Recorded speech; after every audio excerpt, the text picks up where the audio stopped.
When her contract expires, the female CEO wants to turn their fake relationship into a real one.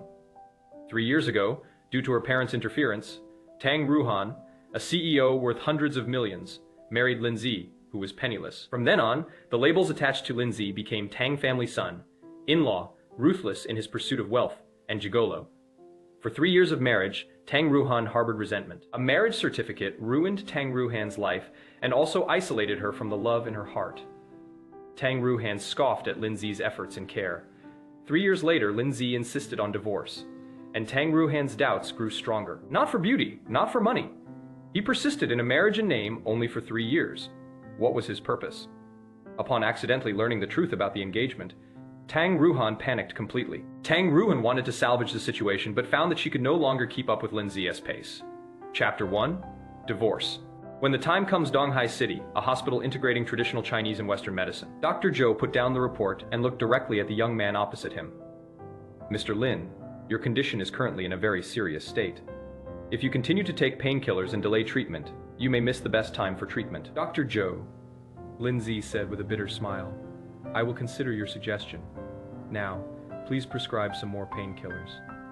Dr. Zhou's expression turned serious, and a hint of helplessness appeared in his eyes. He has heard that many times before, after shaking his head, Dr. Zhou picked up a pen, wrote out a prescription, and handed it over.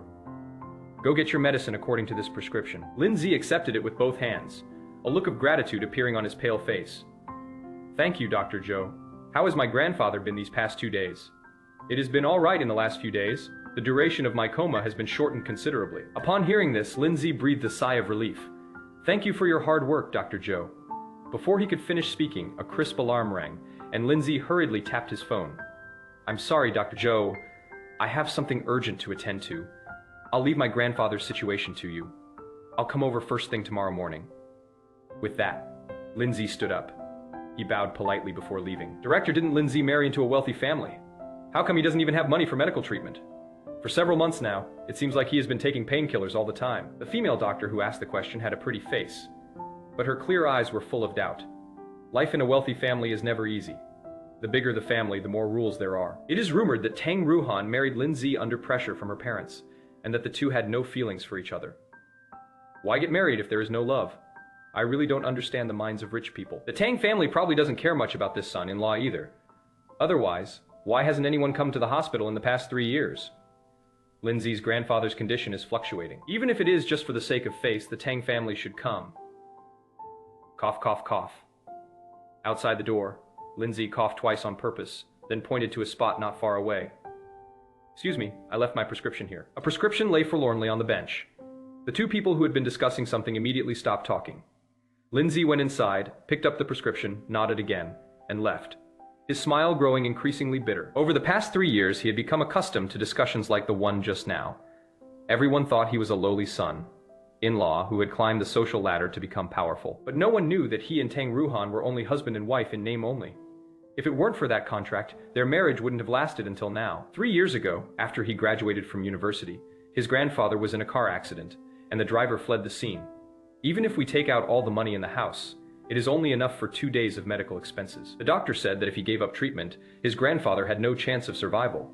However, if he continued treatment, the medical expenses would be like a mountain, almost driving him to desperation. A poor student from the countryside who had not yet established himself in Donghai was about to face such a difficult situation. In the pouring rain, Lin Ze staggered in despair. At this moment, Tang Ruohan's parents appeared. They brought cash, contracts, and even pens for signing inside the luxury car. Lin Ze signed the contract without hesitation. I'll agree to any of the contract terms as long as it can save Grandpa. Lin Ze's voice was hoarse as he signed and pressed his fingerprint on the spot. If it is a breach of contract, you'll have to pay 10 times the penalty. Lin Ze looked up at Tang Yinghao. Mr. Tang, I will not breach the contract. I have memorized all 3 clauses. Tang Yinghao smiled and carefully put the contract away. On the first of each month, you will receive an extra 30,000 yuan in your card as pocket money. Thank you, Mr. Tang. From now on, we're family, so there is no need to be so polite. When they got off the bus, Tang Yinghao gave Lin Ze an umbrella. The timely rescue by the Tang family also stopped the raindrops from Lin Ze's head. From then on, Lin Ze had another identity, Tang Ruohan's husband and the Tang family's son, in-law. Lin Ze knew that Tang Ruohan was marrying him under pressure from her parents. I also know that they are not from the same world. Tang Ruohan has someone she likes. However, that contract bound the two of them together. During the 3 years, Lin Ze did not go out to look for work, listened to Tang Ruohan's every word, and never mentioned the contract, acting entirely in accordance with its terms.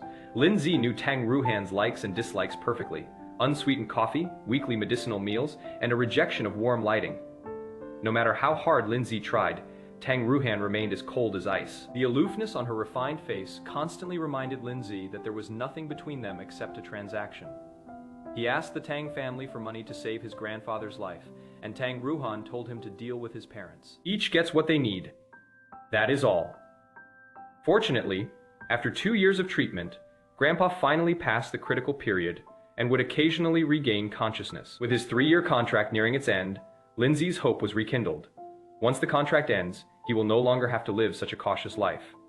This ordeal will also come to an end. After buying the ingredients for dinner, Lin Ze hurriedly headed back. Tang Ruohan is extremely particular about mealtimes. Even being a minute late will make her furious. Therefore, Lin Ze sets alarms for cooking 3 meals a day and never dares to be late even for a moment. There was some traffic on the way, and when Lin Ze returned to the villa, his heart was in his throat. Just as Lin Ze was about to take out his keys, he noticed that the villa door was open. Broken Tang Ruohan is back ahead of schedule. Lin Ze became increasingly nervous, and his pace quickened involuntarily. As soon as I reached the door, I heard giggling laughter. "Cousin, Wu Yong is coming back.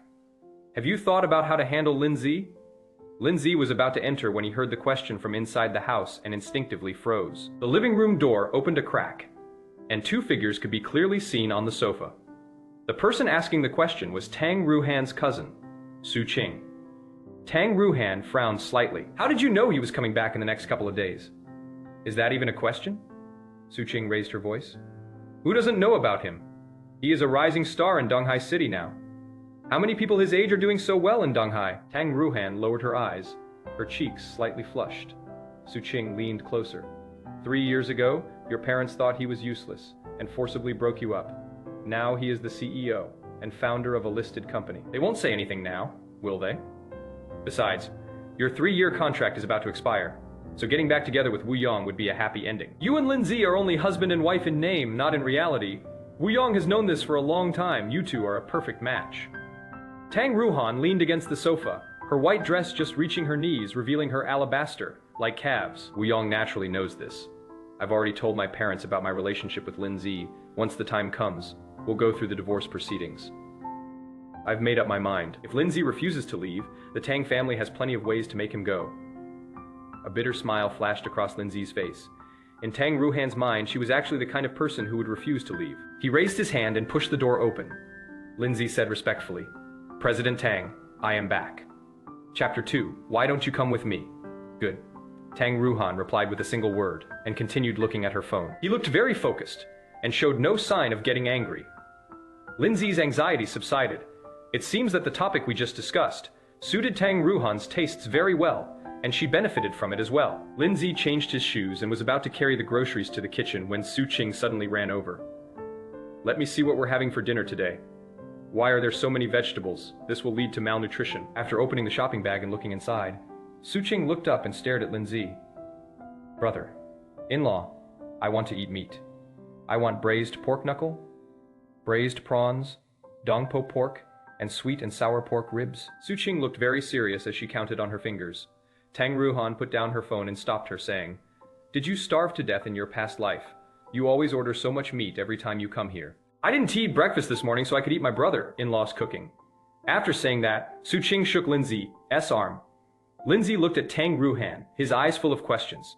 Today is the 20th. According to Tang Ruohan's habit, she has been eating mainly vegetarian food for the past 2 days.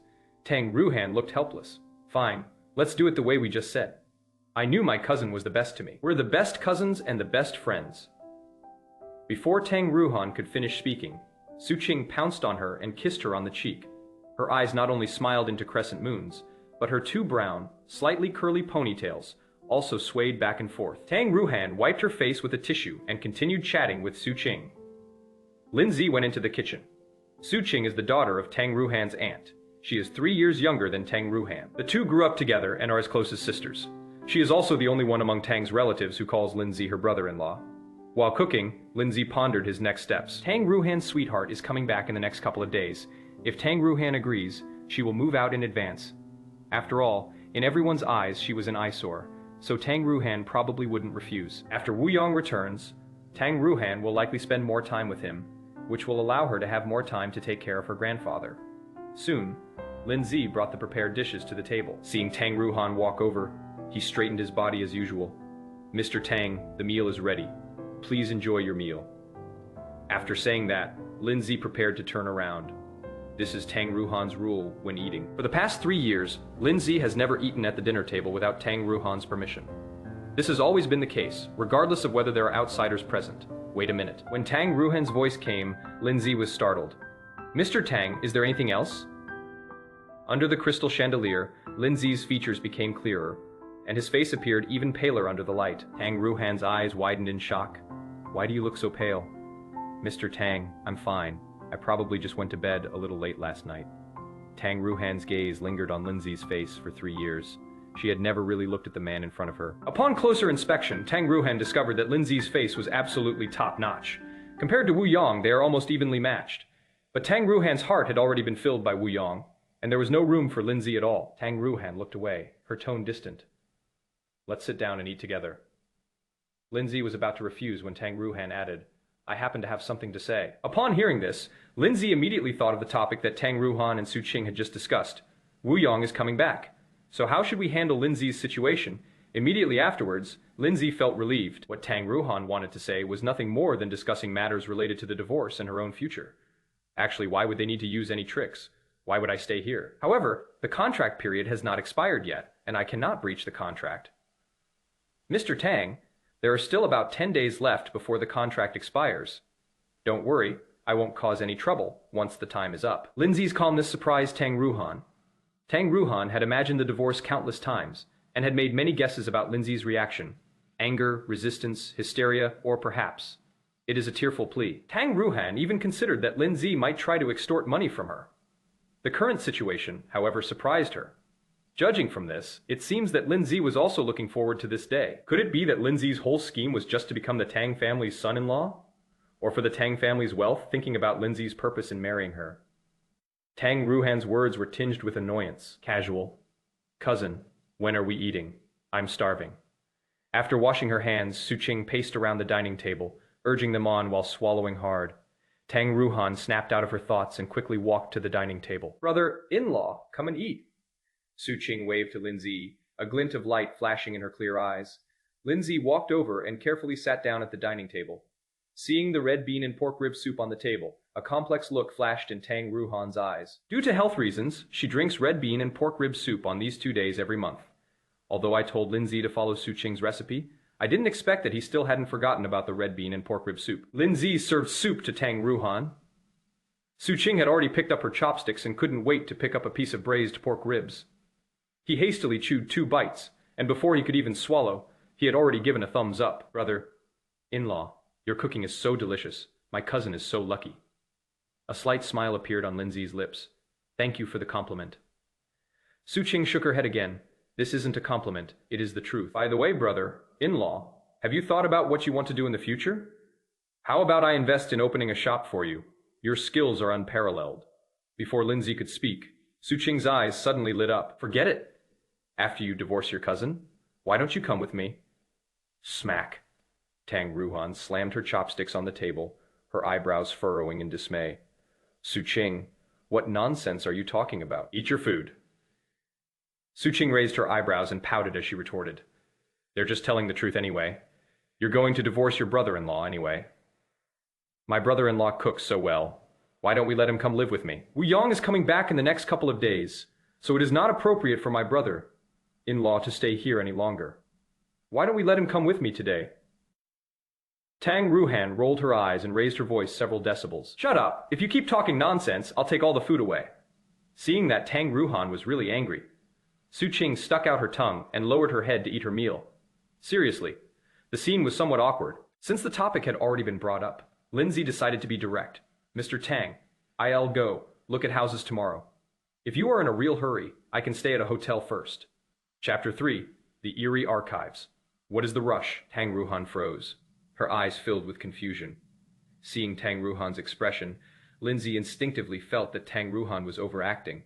Wasn't what I just said exactly what she had been hoping for? Or perhaps his words didn't satisfy her, and he had to be reluctant to part with her in front of Su Qing, an outsider, to highlight her superior status as President Tang. You don't need to stay in a hotel. Tang Ruohan remained expressionless, and didn't even lift her eyelids while speaking.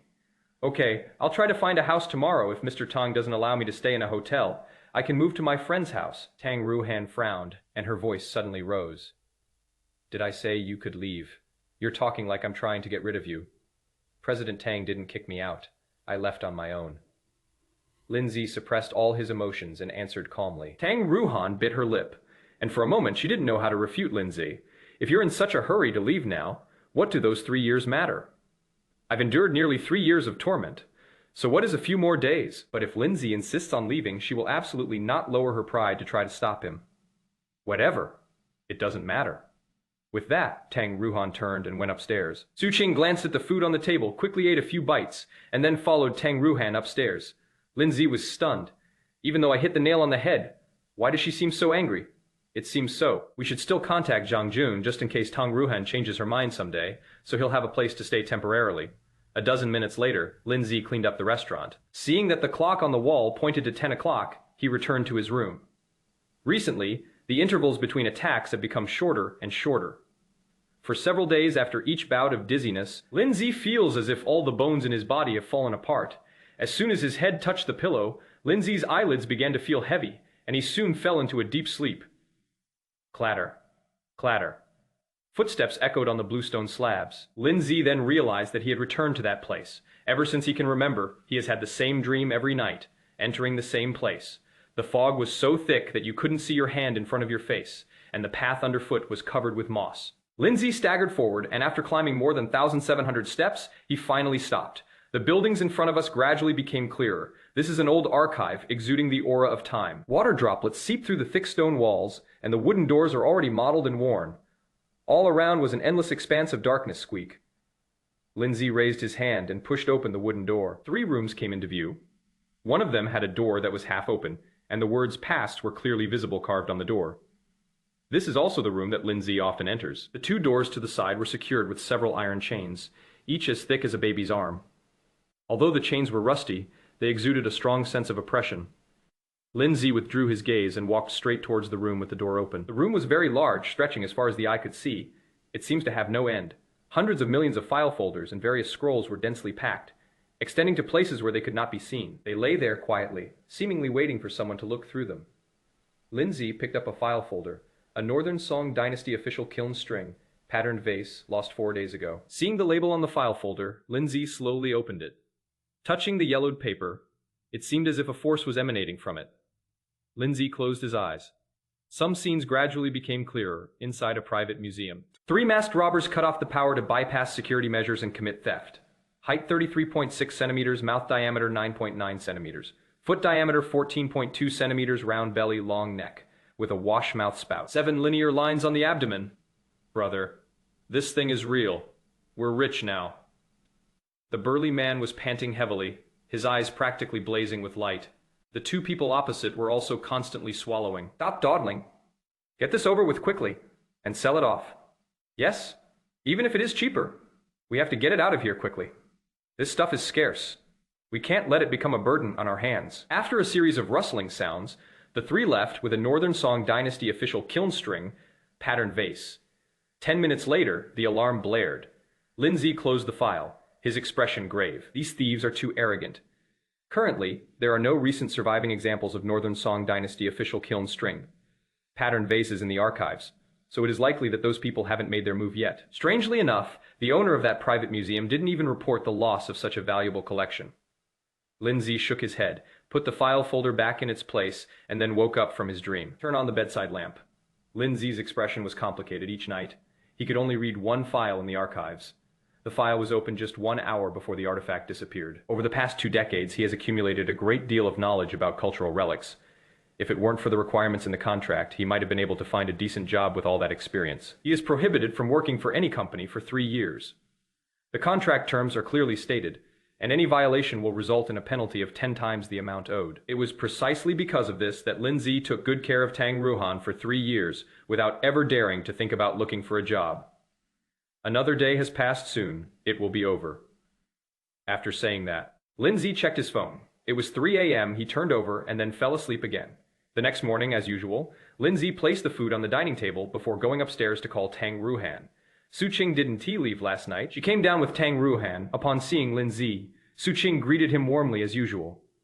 "Brother-in-law, I dreamt about the food you cooked last night, and my mouth was watering." Su Qing's eyes smiled like crescent moons. Tang Ruohan, however, had a cold expression on her face. "Hurry up and eat, then go to school. Don't dawdle." "Okay." Su Qing made a funny face and couldn't wait to walk to the dining table. The breakfast on the table may seem casual, but it was actually a menu that Lin Ze had customized based on Tang Ruohan's physical condition. Boiled eggs, black coffee, steak. It is also served with fresh seasonal fruits. Su Qing naturally sighed again at the breakfast in front of her. Tang Ruohan, on the other hand, was used to it. Before leaving, Tang Ruohan told Lin Ze that she wouldn't be back for lunch. After the two finished their meal and left, Lin Ze hurriedly ate a few bites of food from the kitchen. "I am going to visit Grandpa today and talk to him. It is 10 a.m. Lin Ze arrived at the hospital. Lin Ze got up early today, but when he arrived at the ward, the medical staff told him that Lin Zhenshan was in a coma again. Lin Ze felt a heavy weight in his heart and slowly placed the thermos on the table. Chapter 4. The museum was robbed. Looking at the weathered old man covered in tubes, Lin Ze's eyes were filled with undisguised heartache. "Grandpa, I've come to see you. I know you can hear my voice. The 3 years will be almost up, and then I'll have more time to take care of you. I've also saved some money, enough for us to live on." Lin Ze spoke softly, carefully feeling his grandfather's hand. Those hands were covered in wrinkles and so thin they seemed to be nothing but bones. Just like his sunken, wrinkled cheeks, the person in the hospital bed did not respond, and Lin Ze's heart clenched with anxiety. Then, Lin Ze kept talking. Sometimes she reminisces about her childhood, and sometimes she pours out her heart. More than an hour passed, and Lin Zhenshan still hadn't woken up. Lin Ze had become accustomed to this situation. He stayed for a while longer before leaving. "I just stepped out of the hospital. My phone suddenly rang." Lin Ze glanced at the caller ID, pressed the answer button, and before he could even speak, an urgent voice came from the other end of the phone. "Old Lin, where are you? I'm coming to pick you up right away. There is trouble." Lin Ze frowned slightly. "What is up?" "Something happened at the Provincial Museum. Someone even died. The higher-ups are pressing me urgently, and I'm at my wit's end." "You mean the matter of the expert evaluation?" "Yes, that is the matter. Professor Zhao died. If it were a trivial matter, I wouldn't have come to you." The content of the morning news flashed through Lin Ze's mind. Unexpected. Zhang Jun came to find him so quickly. "I'm at the entrance of Donghai Integrated Traditional and Western Medicine Hospital. Don't say anything. I'll come pick you up right away." About 10 minutes later, a police car sped up and stopped instantly in front of Lin Ze. "Old Lin, get in the car." As soon as Lin Ze sat down in the passenger seat, Zhang Jun offered him a cigarette. His eyes lingered on Lin Ze's face for a few seconds. "What is wrong? Did you stay up all night here last night? You look terrible." Lin Ze shook his head, picked up a lighter, lit a cigarette, and took a deep drag. "It is nothing serious. I'm talking to you." Zhang Jun pulled the police car over to the side of the road, wiped his forehead, lit Lin Ze's cigarette, and exhaled a puff. "The matter at the museum is serious. It has already been reported, and the higher-ups are urging us to expedite it." "Didn't the news say that Professor Zhao died suddenly? Could there be another reason?" Lin Ze felt something was off. The news reported that Professor Zhao, an expert in forensic identification, worked overtime overnight and died suddenly at his post. The forensic identification results have also been completed. Professor Zhao is highly respected and has a great influence in the industry, so it is only natural to report this to the higher authorities. "What does Zi mean?" Zhang Jun glanced at Lin Ze and took another deep drag on his cigarette. "Some things cannot be made public. Professor Zhao's death is one of them. At the same time, cultural relics were stolen, and the 9-eyed Dizai bead went missing." Lin Ze's fingers trembled slightly, and the cigarette also shook. Information about Dizai beads flashed through my mind instantly. Dzi beads, also known as Pharaoh Dzi beads, were originally derived from fossils of conch shells. Later, due to the scarcity of conch fossils, the ancients chose a sedimentary rock containing agate and jade components to polish the beads, and the finished product was called 9-eyed shale Dzi beads. The craftsmanship of making Dzi beads is ancient and complex. and it has now been lost. When making the finished product, the beads are classified into one-eyed, two-eyed, and so on up to nine-eyed, these eye beads, based on the number of eye patterns in the design. Nine-eyed these eye beads are already rare, and antique these eye beads passed down through generations are even more precious. The nine-eyed these eye bead in the Donghai Provincial Museum is the museum's most prized possession. Professor Zhao is dead, and the these eye bead has disappeared along with him. This is indeed a big deal. What can be broadcast on the news is to give the public an explanation. What can't be broadcast is something we have to deal with ourselves.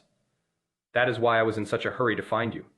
I'm afraid I'll have to trouble you again this time. Zhang Jun turned his head and pursed his lips at Lin Ze. Enough talk. When are we going to the site? If you have time, let's go now. Then what are we waiting for? Let's go. Seeing that Lin Ze agreed, Zhang Jun immediately perked up, started the police car, and floored the accelerator. At the same time, he blurted out a sentence. Dude, I knew you wouldn't stand idly by. Lin Ze looked out the window and smiled silently. It just so happens that Tang Ruohan isn't home for dinner today, which gives me time to go out. Normally, this would definitely not work. Looking at the body camera on the police car, Lin Ze turned to look at his college classmate. 4 years of university, Zhang Jun's ideals have never changed. I want to be a people's police officer, to protect the lives and property of the people, and to fight crime. In his spare time, Zhang Jun would stay in the library reading detective novels. After graduation, he entered the police station with excellent grades. With his down-to-earth work ethic, outstanding professional skills, and the ability to solve several major cases, Zhang Jun became the youngest captain in the police station. The solving of those major cases was all thanks to Lin Ze's dream. For this reason, Lin Ze became a hero in Zhang Jun's cracking of the major case of missing cultural relics. He never told anyone about this ability, including Zhang Jun. It wasn't that he didn't trust him, but rather that he didn't want to cause any trouble. Each time, Lin Ze would accompany Zhang Jun to the crime scene. While observing the evidence, he would also note down the age and characteristics of the artifacts. I enter my dream at night and open the file folder. The next day, he casually brought up those clues again.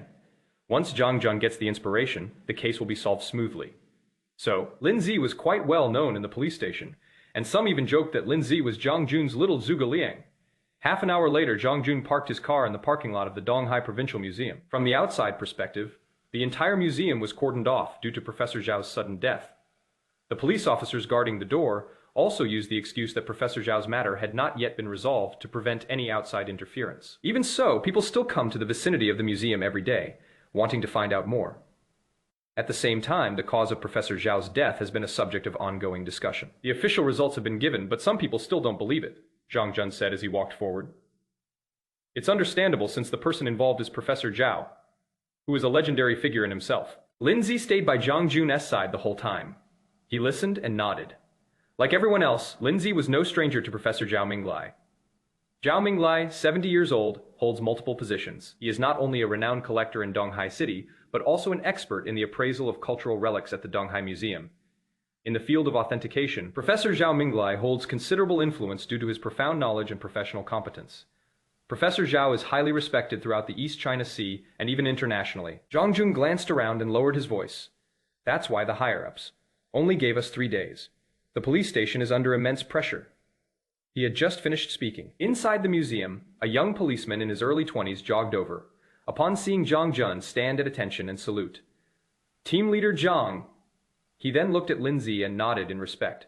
Brother Lin, this time we'll have to trouble you again. Zhang Jun looked up. Li Ze, what is the matter? Team leader Zhang.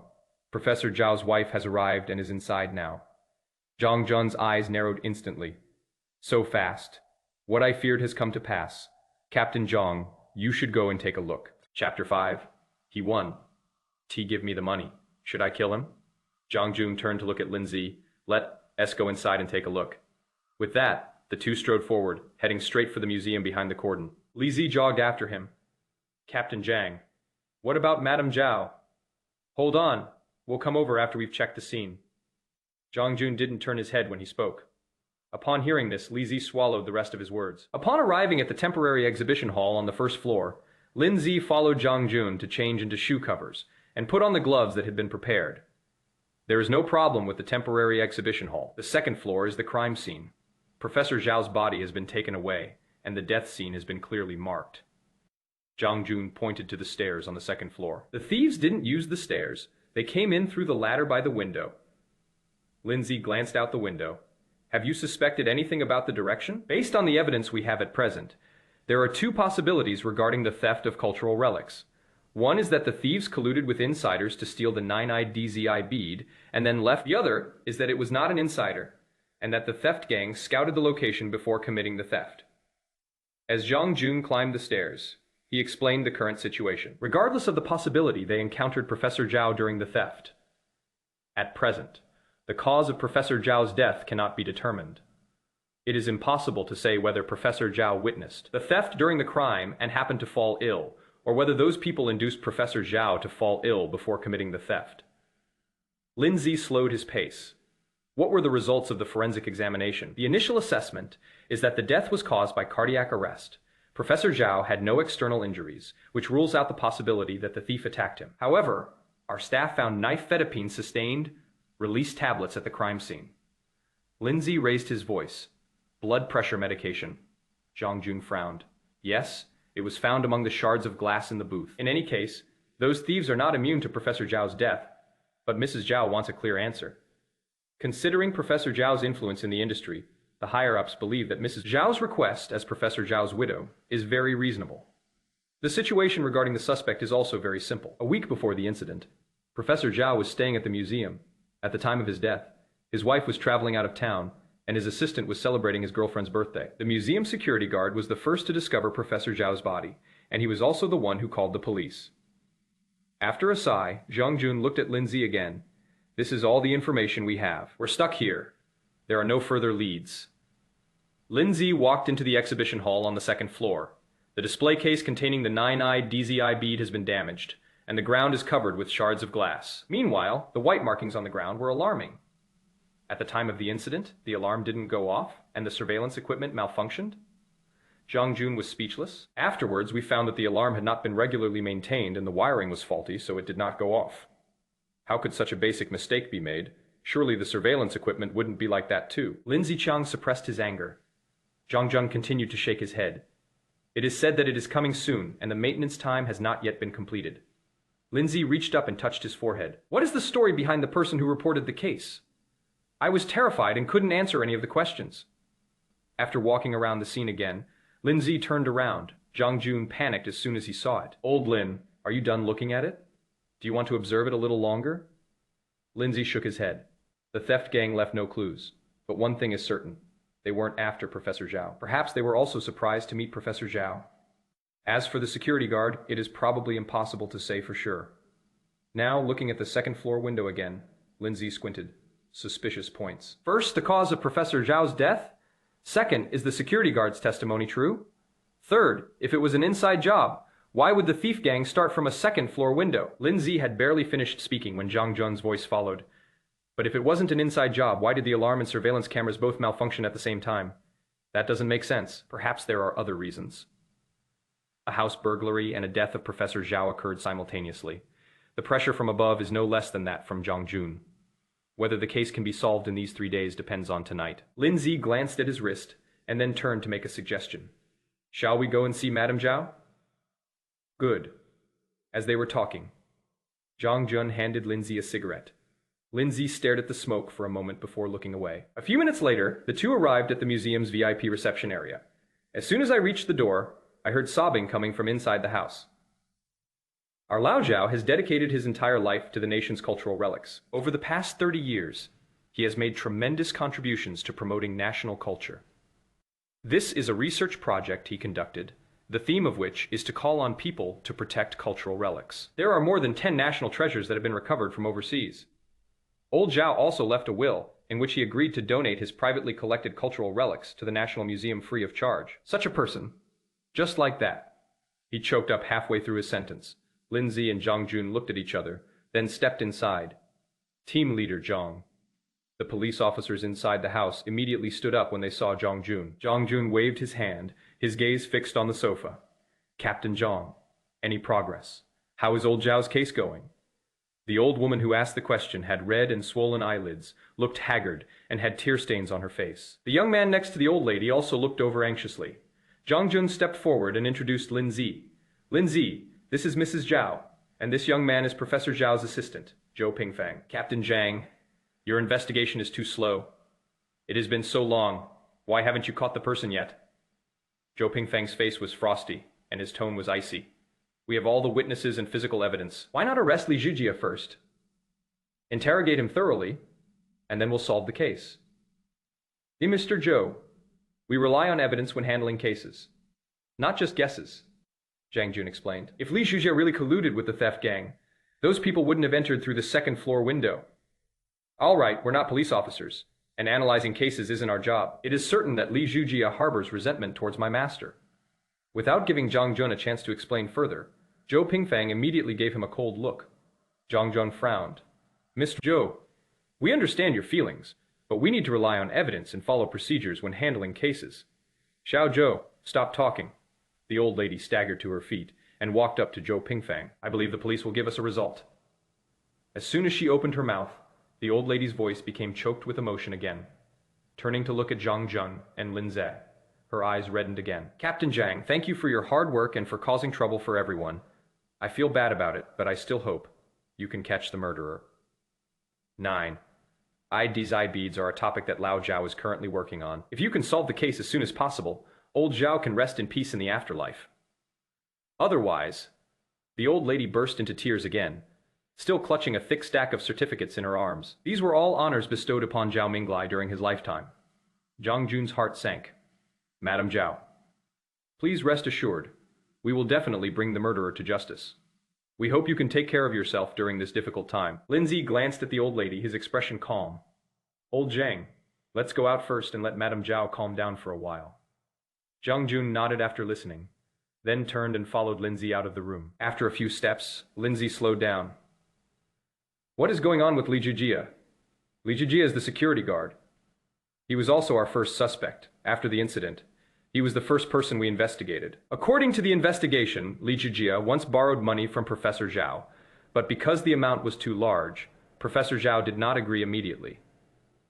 Privately, Li Zhijia and Professor Zhao also had a good relationship. After several inquiries, the longest sentence Li Zhijia said was, I didn't kill him. Lin Ze stopped and began to ponder what Zhou Pingfang had just said.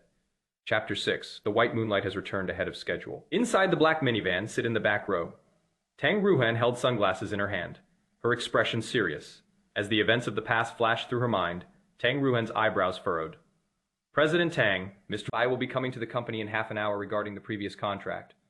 Before the female secretary could finish speaking, Tang Ruohan interrupted her. Tell them that if they can wait, they can wait. If they can't wait, they can find someone else. We can't postpone today's tasks. The cold words conveyed an absolute and unquestionable authority. After hearing this, the female secretary quickly looked away and continued to focus on driving. Today's meeting with President Bai was arranged a week ago, but something unexpected happened on President Tang's side, so she could only try her best to manage the situation. Now, I just hope that Mr. Bai can understand. The female secretary was trying to figure out how to phrase it. Tang Ruohan's thoughts had already flown back to her school days. Professor Zhao Minglai was knowledgeable and approachable, and was one of her most respected mentors. During her university years, influenced by Professor Zhao, Tang Ruohan began to engage in public welfare work. Professor Zhao devoted his life to the preservation of cultural relics, writing tirelessly. His spirit deserves the respect of all students. Thinking of Zhao Minglai's kind face, Tang Ruohan's mood grew heavier. Mr. Tang will be there soon. Looking at the car's navigation system, the female secretary cautiously offered a reminder. Okay, I understand. Tang Ruohan, her voice hoarse, slowly put on her sunglasses. Despite having prepared herself mentally, Tang Ruohan's grip tightened as they drew closer to their destination. Even now, Tang Ruohan is unwilling to accept the devastating news of Zhao Minglai's death. Suburbs luxury cars lined the outside of a white two-story building. At the entrance of the small building, on the steps, stood two young men dressed in black. The two men had solemn expressions, and white flowers were pinned to the chests of their black suits. Tang Ruohan stepped forward, and the two people at the door immediately bowed in greeting. After nodding, Tang Ruohan walked towards the house. The morning hall has been set up, with incense burners and offerings placed on the white table. There is a dedicated person guarding the ever-burning lamp. After Tang Ruohan picked up the long incense stick and bowed, a special person took the incense and placed it in the incense burner. At this moment, Tang Ruohan turned to look at Madame Zhao. Madam, please accept my deepest condolences. Madame Zhao, wept uncontrollably, and nodded weakly. The guests who came to pay their respects gathered together, and the entire morning hall was filled with sorrow. Immediately, Tang Ruohan was led to the rest area by relevant personnel. The rest area is located in the backyard. Unable to bear the somber atmosphere, Tang Ruohan stayed in the rest area for a moment before going outside to get some fresh air. Looking at the familiar courtyard before her, Tang Ruohan frowned. What a pity. Good people don't get good rewards.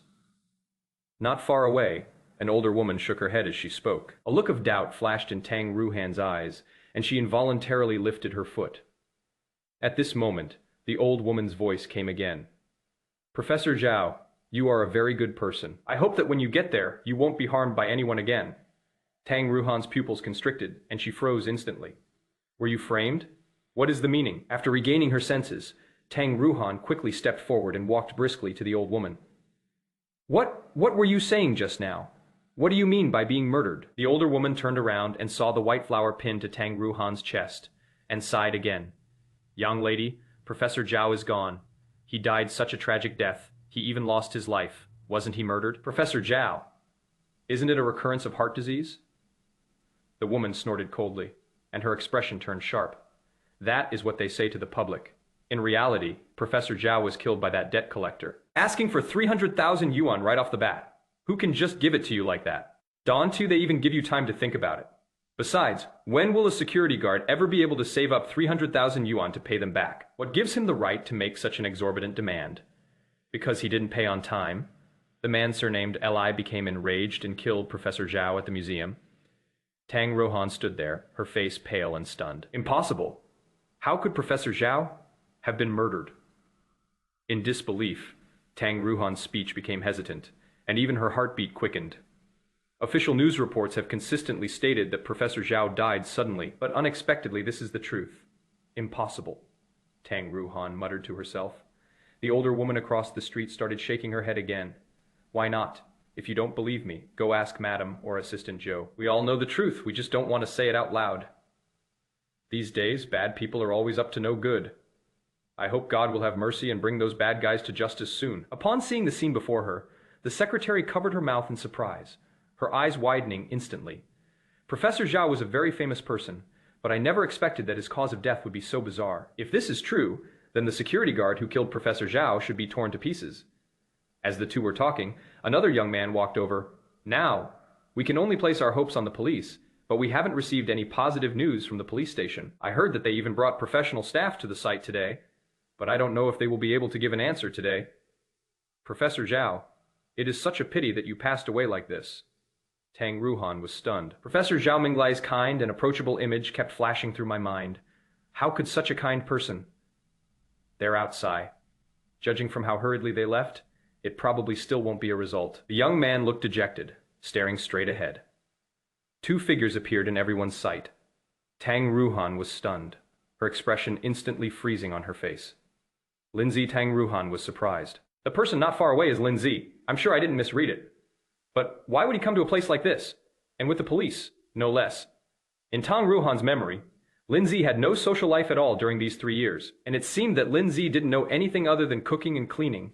Is this the professional we're talking about? Impossible. Tang Ruohan was still pondering. Lin Ze and Zhang Jun had already walked out the gate and gotten into the police car. Tang Ruohan narrowed her eyes, disbelief flashing across her face once again. Sudden, a cell phone rang. Tang Ruohan's thoughts were interrupted. The name Su Qing was prominently displayed on the phone screen before Tang Ruohan could even speak after pressing the answer button. Su Qing's nervous voice came through. Cousin, where are you? Why are you back at the company yet? Wu Yong is back early. He is getting off the plane in an hour. Where did you go? Do you want to miss this beautiful encounter? Su Qing's voice chattered incessantly. Tang Ruohan frowned deeply. Wu Yong came back early. How come I didn't know? Don't you check your WeChat moments? He posted about it when he boarded the plane. I thought you two were in contact privately. But you really... Before Su Qing could finish speaking, Tang Ruohan interrupted her. Okay, I understand. I'll be right back. The car accident in Chapter 7 turned out to be a blessing in disguise. On the way back, Tang Ruohan turned on her phone, and sure enough, saw Wu Yong's WeChat moments update. Finally, I'm going home, my motherland, the girl I've been longing to see. It has been 3 years. I hope you're doing well. Image included. It is a photo of an airport. In the azure sky, fluffy white clouds drift leisurely, forming patterns that seem to carry a hint of joy. Tang Ruohan's finger stopped in midair. He pondered for a moment. I finally gave it a like. Nearly half an hour later, Tang Ruohan's car appeared at the villa's entrance. Before the carved gate was even opened, a figure rushed out. At the same time, it was accompanied by irritable complaints. Cousin, what are you doing? Are you so happy you're going crazy because you know Wu Yong is coming back? Do I really need to remind you of something this important? Aren't you afraid Wu Yong will blame you? You even said you'd die for Wu Yong, but I think you don't care about him at all. Su Qing spoke one sentence after another. His voice was loud and clear, but he spoke incoherently. Under the glaring sunlight, Su Qing's cheeks were round and puffy, her chestnut. Brown, slightly curly short hair was a little messy, and her fair face was full of anger. As soon as Tang Ruohan got out of the car, Su Qing put her hands on her hips, her clear eyes full of questioning. I had some business to attend to and got so busy that I forgot to check my WeChat moments. Tang Ruohan looked at Su Qing with guilt, then took out a tissue and wiped the sweat from her forehead. My God, what are you so busy with? Wu Yong is your sweetheart. Tang Ruohan looked up and interrupted Su Qing directly. All right. Stop talking nonsense. I was just doing serious business. Seeing that Su Qing had no intention of backing down, the secretary next to her quickly chimed in. Su, our CEO Tang has been very busy lately. The company is going public, and many contracts that are expiring need to be renewed. Please understand that CEO Tang is very busy. Hemph, if I weren't considerate, would I have come all this way in this sweltering heat? Su Qing pouted, giving her secretary a huffy glare. Don't waste time. Go wait in the car. We'll change and head to the airport. Yes, Secretary Wang, cancel all your schedules for today and go to the airport to pick them up later. Secretary Wang nodded cautiously, then turned and got into the car. Su Qing took Tang Ruohan's arm and grumbled as they walked into the villa together. Cousin, we don't have much time left. If Wu Yong doesn't see you picking him up at the airport, he'll definitely be very disappointed. Have you figured out what to do about Lin Ze? How about we just take them with us? The first few sentences. Tang Ruohan listened without showing any emotion, but upon hearing the last sentence, she turned around immediately. What do you mean you don't actually have feelings for Lin Ze, do you? Su Qing paused for a moment, then her bright eyes began to blink again. Even if I have feelings for him, I need your consent. You two are still married and protected by law. I don't want to be a third party who destroys someone else's marriage. All right, you didn't waste your time studying law now. Are you going to start talking to me about the terms and conditions again? Tang Ruohan raised her hand and tapped Su Qing's nose with her slender finger. You little head of yours. What kind of strange ideas do you have? Let's go. Seeing that it was getting late, Tang Ruohan hurriedly changed her clothes and then pulled Su Qing outside. Tang Ruohan did not expect Wu Yong to return ahead of schedule. Lin Ze's matter hasn't been resolved yet, so even if she rekindles her relationship with Wu Yong, it won't be as easily ignited as Su Qing said. When it comes to matters of the heart, it takes time to develop. After all, it is unrealistic for them to be inseparable after not seeing each other for 3 years. Moreover, she is still Lin Ze's legal wife. Even if someone has someone else in their heart, they have to wait until the marriage is dissolved before making any further arrangements. Otherwise, no matter how powerful the Tang family is in the East China Sea, they will not be able to withstand those rumors and gossip. Tang Ruohan's thoughts were wandering, and she was restless. Cousin, maybe I shouldn't go. It would be so awkward for me to just stand there and watch you two being all lovey-dovey. Su Qing suddenly stopped and changed her mind on the spot. Tang Ruohan frowned, her voice carrying a hint of danger. You're going to change your mind at the last minute? Isn't this deserting your post? What did you promise me in the first place? Are you suggesting I have a heart?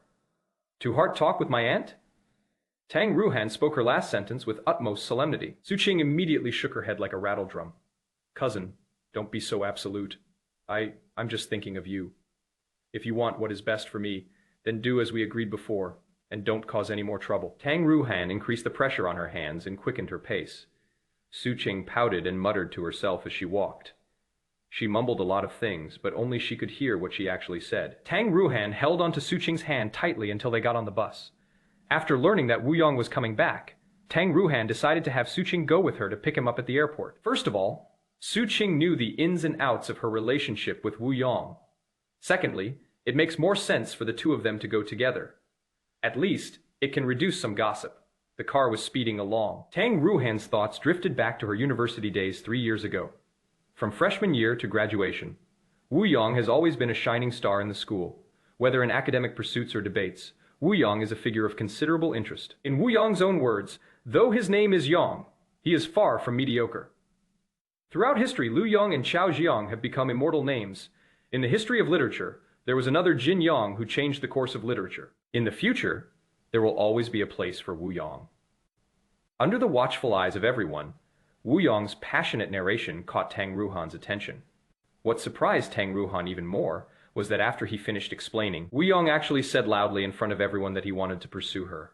Faced with everyone's intense gazes and jeers, Tang Ruohan's face flashed with anger, and she turned and left on the spot after that. Various rumors began to circulate on campus. Wu Yong, a talented student from Tunghai University, is going to pursue the eldest daughter of the Tang family. Wu Yong is exceptionally talented and determined to win the heart of Tang Ruohan, a proud and aloof beauty. Tang Ruohan ignored the various rumors and offered no explanation. It has the mindset that rumors stop with the wise. In Tang Ruohan's view, Wu Yong was only talented. As for his feelings, they were not yet a good match. However, at the graduation party, Wu Yong's self-composed love song quietly touched Tang Ruohan's heart. Even the calmest lake in my heart is now rippling with waves. After getting to know Wu Yong better, Tang Ruohan discovered even more of his strengths. Kind, sunny, loving, and helpful. However, she never agreed to Wu Yong's advances. After joining the family group, the two maintained a friendly relationship. If it weren't for that car accident, he and I probably would never have crossed paths. Tang Ruohan muttered to herself. Su Qing immediately came over. You two are destined to be together. That car accident was a blessing in disguise. Chapter 8. Your livestock earns hundreds of thousands a year. If a man were willing to take multiple stabs for me, I would be moved. Besides, that person is very talented and pursued you so much. I just don't understand what my uncle and aunt were thinking. How could they bear to break up such a loving couple? After complaining for a while, Su Qing suddenly stopped and then shut her mouth tightly. Suddenly, the image of Lin Ze flashed through my mind. Actually, your brother-in-law is quite good. He has been impeccable in the past 3 years. Cousin, if you want to divorce your brother-in-law, will you be reluctant? Tang Ruohan turned around abruptly, looking at Su Qing in disbelief. What nonsense are you talking about? You know perfectly well that Lin Ze and I have absolutely no feelings for each other. This is an arranged marriage. Taking a deep breath, Tang Ruohan was almost about to say that arranged marriages don't count. Thinking about her wedding with Lin Ze, Tang Ruohan felt another wave of dejection. The Tang family is a prestigious family in Donghai, and she is Tang Yinghao's only daughter. The wedding venue was luxurious and elegant, with stunning scenery. After that day, almost everyone in the East China Sea knew that the Tang family had a son, in-law, who had married into the family. This marriage is common knowledge, so how can it be said to be invalid? That is precisely why, for a whole month, Tang Ruohan didn't say a single word to Lin Ze. For the next 3 years, their relationship remained lukewarm, and they lived like master and servant. Tang Ruohan tightened her grip on her fingers and pressed her lips even more tightly together. It was Lin Ze who ruined her life. Even though she and Lin Ze did not have a marital relationship, the label of divorced still lingered on her. Cousin, please don't be angry. I was wrong, okay? I wish you and Wu Yong a long and happy marriage, sweet love, and that you two will be together forever. Smack. A crisp sound rang out. Su Qing quickly withdrew her hand. Immediately following was a gasp of astonishment. If you keep talking nonsense, I won't just hit your hand. Seeing that Tang Ruohan seemed genuinely angry, Su Qing stuck out her tongue, not daring to continue. Turning her head to the window, Tang Ruohan looked at the scenery outside. In my heart, it is impossible not to compare Lin Ze with Wu Yong. Lin Ze is indeed very honest and has no bad habits, but how can he be compared to Wu Yong? Wu Yong is a man who would even risk his life for himself. A dozen minutes later, Tang Ruohan and Su Qing got off the bus. Secretary Wang, you can go back now. You don't need to wait for me here. Oh, and remember to tell Lin Ze that I won't be home for dinner tonight. Okay, Mr. Tang. Goodbye, Mr. Tang. Secretary Wang spoke respectfully. He watched Tang Ruohan leave before turning the car around. 5 o'clock in the afternoon. Lin Ze returned to the villa before I even reached the door. I saw Tang Ruohan's black limited edition Maserati parked on the side of the road. Lin Ze's heart tightened. Why is Tang Ruohan back at this time? Lin Ze instinctively raised his wrist, and seeing that it wasn't mealtime yet, breathed a sigh of relief. Looking up again, the car door opened, and someone was getting out of the car. Wang Jing? Upon seeing that it was Tang Ruohan's secretary, Lin Ze immediately looked away. This secretary, Wang Jing, only recently appeared by Tang Ruohan's side. Occasionally, Tang Ruohan would ask Wang Jing to drive her back. Wang Jing is a typical snob who fawns over the powerful and flatters the weak. Lin Ze despises this kind of person the most. If he had absolutely no choice, Lin Ze would never have spoken to someone like that. At the same time, Wang Jing also saw Lin Ze walking over. The rumors about Tang Ruohan and Lin Ze have been circulating for a long time. Adding to the conversation between Su Qing and Tang Ruohan just now, Wang Jing looked down on the Tang family's life. In son, in-law, even more. Seeing that Lin Ze's hands were empty, Wang Jing raised her voice and her face suddenly darkened before he could get close. Hey, Mr. Lin, where are you going for a stroll? These days, does being alive in son, in-law, living off a woman really require a post-meal digestion? As they were talking, Wang Jing stared intently at Lin Ze, but Lin Ze didn't look in her direction. He seemed not to have heard the mockery from before.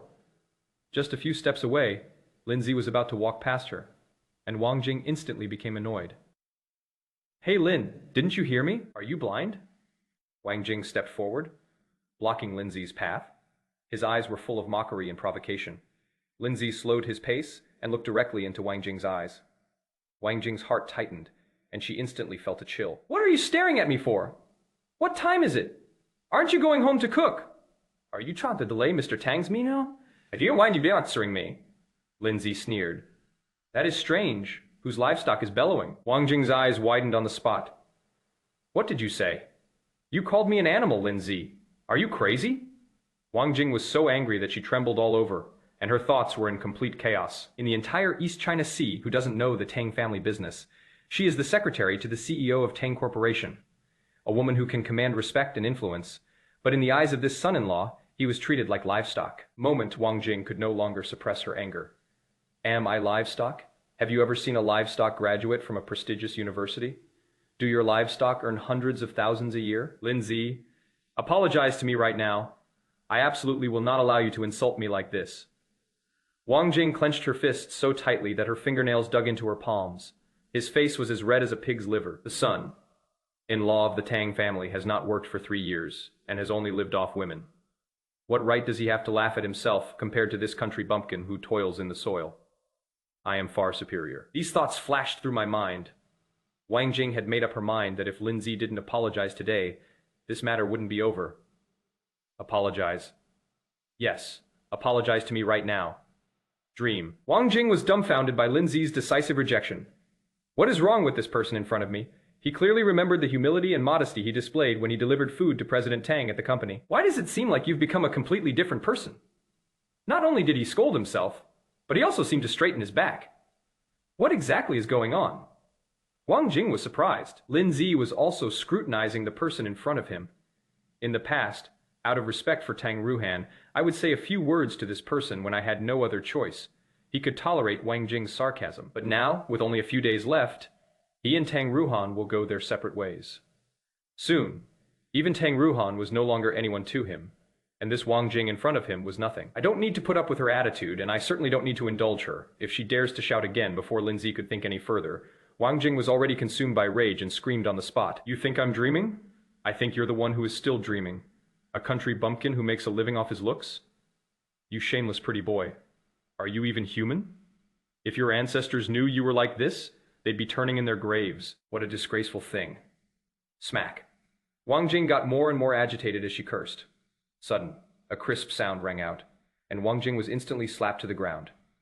Chapter 9. The Meaning of 1,000 Roses. She fell into the green belt, her face still filled with disbelief. Half of my cheek was swollen and painful, and my head was buzzing. You dare to lay a hand on me? You dare to hit me? Lin Ze cracked his knuckles, his tone unmistakably cold. I don't usually fight with people, but in my eyes, you're not human. Don't look down on rural people just because you're from the city. People like you are even worse than country bumpkins. You gossip and have no moral compass, criticizing other people's lives. Your manners are not even as good as those of people from rural areas. If you continue like this, the next time I see you, I'll beat you up. Lin Ze's eyes were sharp.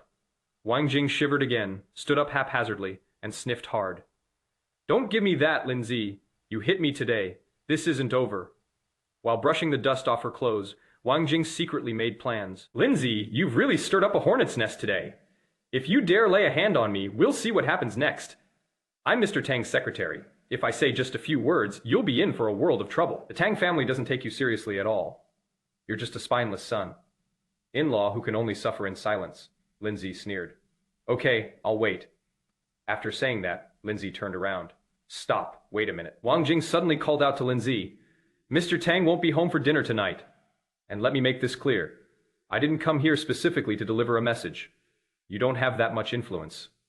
Come with me and take Mr. Tang's sunglasses back.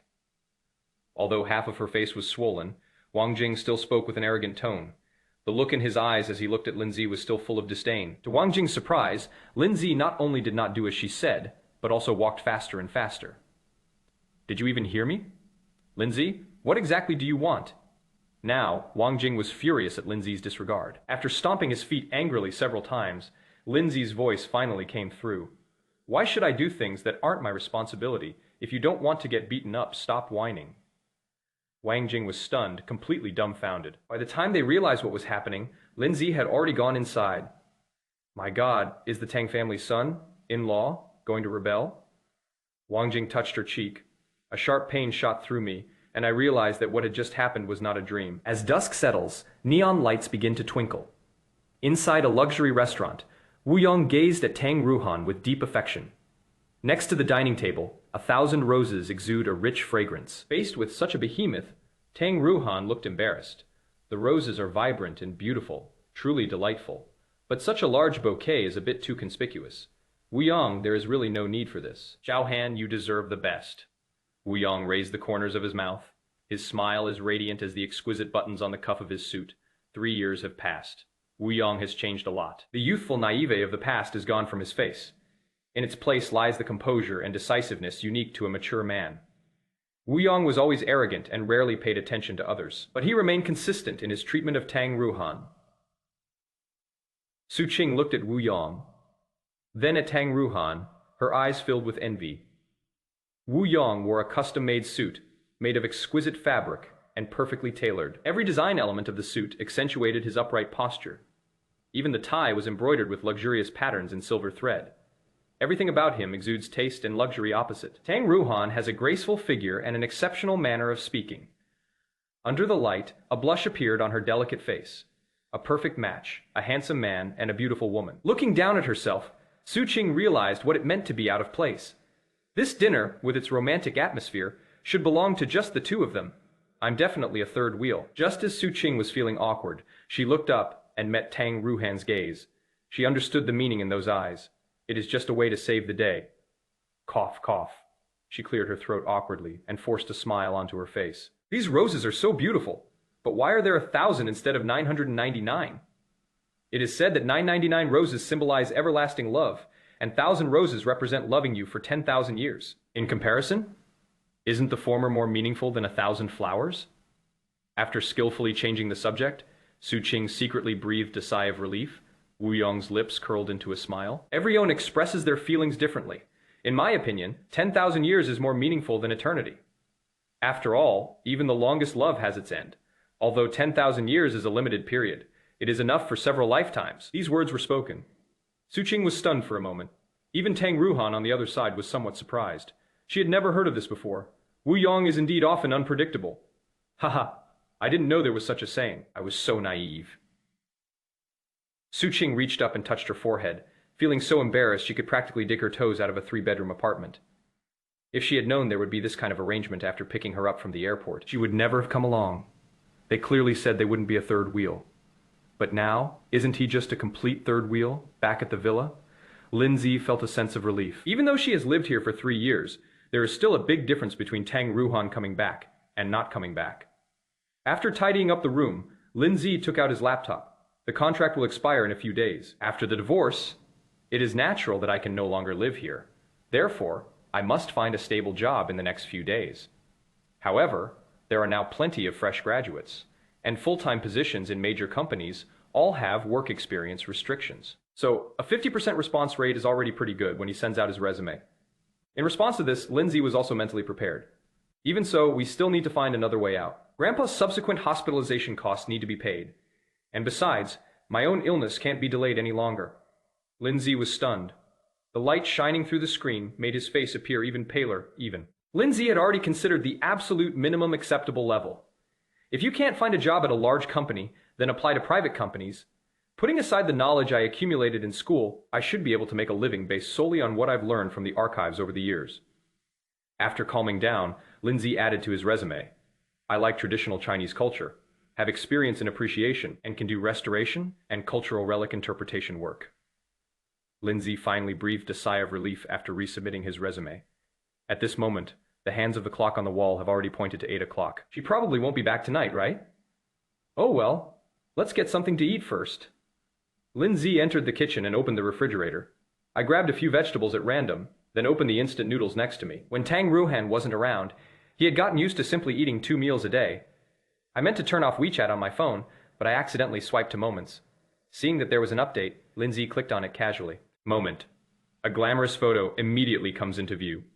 Chapter 10. Custom. Made women. S shoes in size 36. Su Ching updated her WeChat Moments. Are 9.99 roses really not as good as 1,000 roses? A difference of just 1 rose makes all the difference.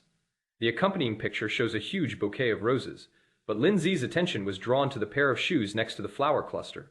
Those are Tang Ruohan's shoes. Lin Ze was absolutely certain I am 1.7 meters tall and wear size 36 shoes. If they even slightly too big, they won't fit properly. So Tang Ruohan shoes are all custom. Made the slender, straight heel and smooth lines are just like Tang Ruohan's perfect requirements for life. These shoes were retrieved by Lin Ze. Then, the moment she put on the shoes, a bright smile appeared on Tang Ruohan's face. Even today, Lin Zeju remembers it vividly. It turns out that Tang Ruohan had already started preparing for her date with Wu Yong. Lin Ze was stunned. I can't help but imagine what kind of expression the person I admired across from Tang Ruohan had. Seeing such a gentle smile, Mr. Wu's heart must have melted. My heart suddenly tightened. Lin Ze frowned. He had seen that kind of bright smile before, one that could warm the whole world. Only. Lin Ze lowered his head slightly, but the face in his mind became clearer and clearer. Taking a deep breath, Lin Ze looked at the picture on his phone screen again, and he was calm. His 3-year contract was about to expire, and even if he divorced Tang Ruohan, he wanted to part ways amicably. Although these 3 years had been difficult, Grandpa would not have woken up without the Tang family's help. Lin Ze always kept this in mind. So Lin Ze liked Su Qing's post on WeChat Moments and left a comment, "May all lovers be united in marriage." Su Qing seemed unconcerned about the luxurious food. Aside from looking down at his phone, he would turn to look at the night view outside the window. At this time, the carefully prepared candlelight dinner was already halfway through. Wu Yong went to the restroom and did not return. Su Qing took out her phone again. Tang Ruohan's gaze lingered on Su Qing's face. "Xiao Qing, don't you love delicious food? Why don't you like today's food?" Tang Ruohan asked with concern. Su Qing looked at Tang Ruohan. "This is nothing compared to the food my brother-in-law makes. By comparison, I prefer Chinese food. For example, crystal pork knuckle, squirrel, shaped mandarin fish." Before Su Qing could finish speaking, Tang Ruohan interrupted her. "All right, the environment is different, and the food tastes different too. Why do you always compare it to his cooking?" He that Tang Ruohan was referring to was naturally Lin Ze, but Su Qing didn't follow Tang Ruohan's words. Instead, she covered her mouth in surprise. "What is wrong?" Tang Ruohan stood up and walked a few steps to Su Qing's side. "Cousin, look, my post on WeChat Moments got a like from my husband, and he even said..." This time, Su Qing stopped mid-sentence and cautiously stuck out her tongue. Tang Ruohan frowned slightly and took Su Qing's phone directly. Upon seeing the update on her WeChat Moments and Lin Ze's comment, Tang Ruohan's face instantly turned icy. "Xiao Qing, what are you doing? How can you post photos like this so casually?" "But cousin, I didn't mention you. Maybe your husband is just guessing," Su Qing blinked. "But even if he knows, it probably won't matter, since you're getting a divorce anyway." Seeing Su Qing say this, Tang Ruohan became even angrier. At this moment, a lazy, deep voice came from behind. "Xiaohan, don't blame Su Qing. It is nothing important." Tang Ruohan turned around. He was instantly met with Wu Yong's gentle gaze. "My friends and family know how I feel about you. 3 years ago, I was unable to protect you. 3 years later, you should start a new life." Wu Yong gave Tang Ruohan an approving smile and sat back down in his seat. He picked up the wine glass in front of him and gently swirled it. "From now on, I, Wu Yong, will have a place in the East China Sea. I have no intention of stirring up trouble, but the world will change because of me. Xiaohan, you will soon understand that I will be your most reliable support." Wu Yong's voice was full of confidence, and he habitually tilted his head back as he spoke. That aloof demeanor seemed to shut everything out. Tang Ruohan was taken aback. A hint of confusion flashed in his eyes. In the candlelight, Wu Yong seemed so unreal. Those words she had just heard made her feel uneasy. Now, Wu Yong is successful in his career, owning his own group, which is said to have gone public. But what Tang Ruohan saw was the undisguised ambition in his eyes. After regaining her senses, Tang Ruohan looked at Wu Yong again, and his gaze had become very gentle. Could it be? Was that just my imagination? Did I misjudge it because of the lighting? Xiaohan, don't you agree with my point of view? What are you thinking? Why aren't you saying anything? Wu Yong's voice came again. Tang Ruohan shook her head slightly, her voice still gentle. It is nothing. The light here is a bit dim, and I feel a little uncomfortable. Wu Yong's smile deepened, and as he raised his hand, the gold watch on his wrist gleamed once more. I have been following your news for the past 3 years. It must be much harder for a girl to manage a family business than for a boy. You haven't eaten at a restaurant like this recently, have you? Are you me now? Or you belittle anyone, but I doubt Lin Ze has the ability to bring you to a place like this. Wu Yong's face showed pity. He was almost shaking his head. Besides, Su Qing tucked a strand of hair behind her ear and blinked quietly. What exactly is Wu Yong trying to express? Was he mocking his cousin for being too poor to afford a fancy restaurant, or was he ridiculing Lin Ze? But he just said that he didn't mean to belittle anyone, right? Wu Yong and Lin Ze are very good people. They are honest, down, to earth, and very responsible. During these 3 years, at first, Tang Ruohan rejected Lin Ze. As time went on, although Tang Ruohan still couldn't accept Lin Ze, she did acknowledge his good qualities. Wu Yong lowered his eyes, quickly concealing the displeasure in them. Xiaohan, it has been 3 years, and you're still as kind as ever. But I'm different. After experiencing certain things, people will eventually gain some insights. What I need to do now is to prevent others from bullying you and to make you happy. Lin Ze had just finished tidying up the kitchen and sat down in his chair when the doorbell suddenly rang. Get up quickly. Lin Ze jogged to open the door at the same time.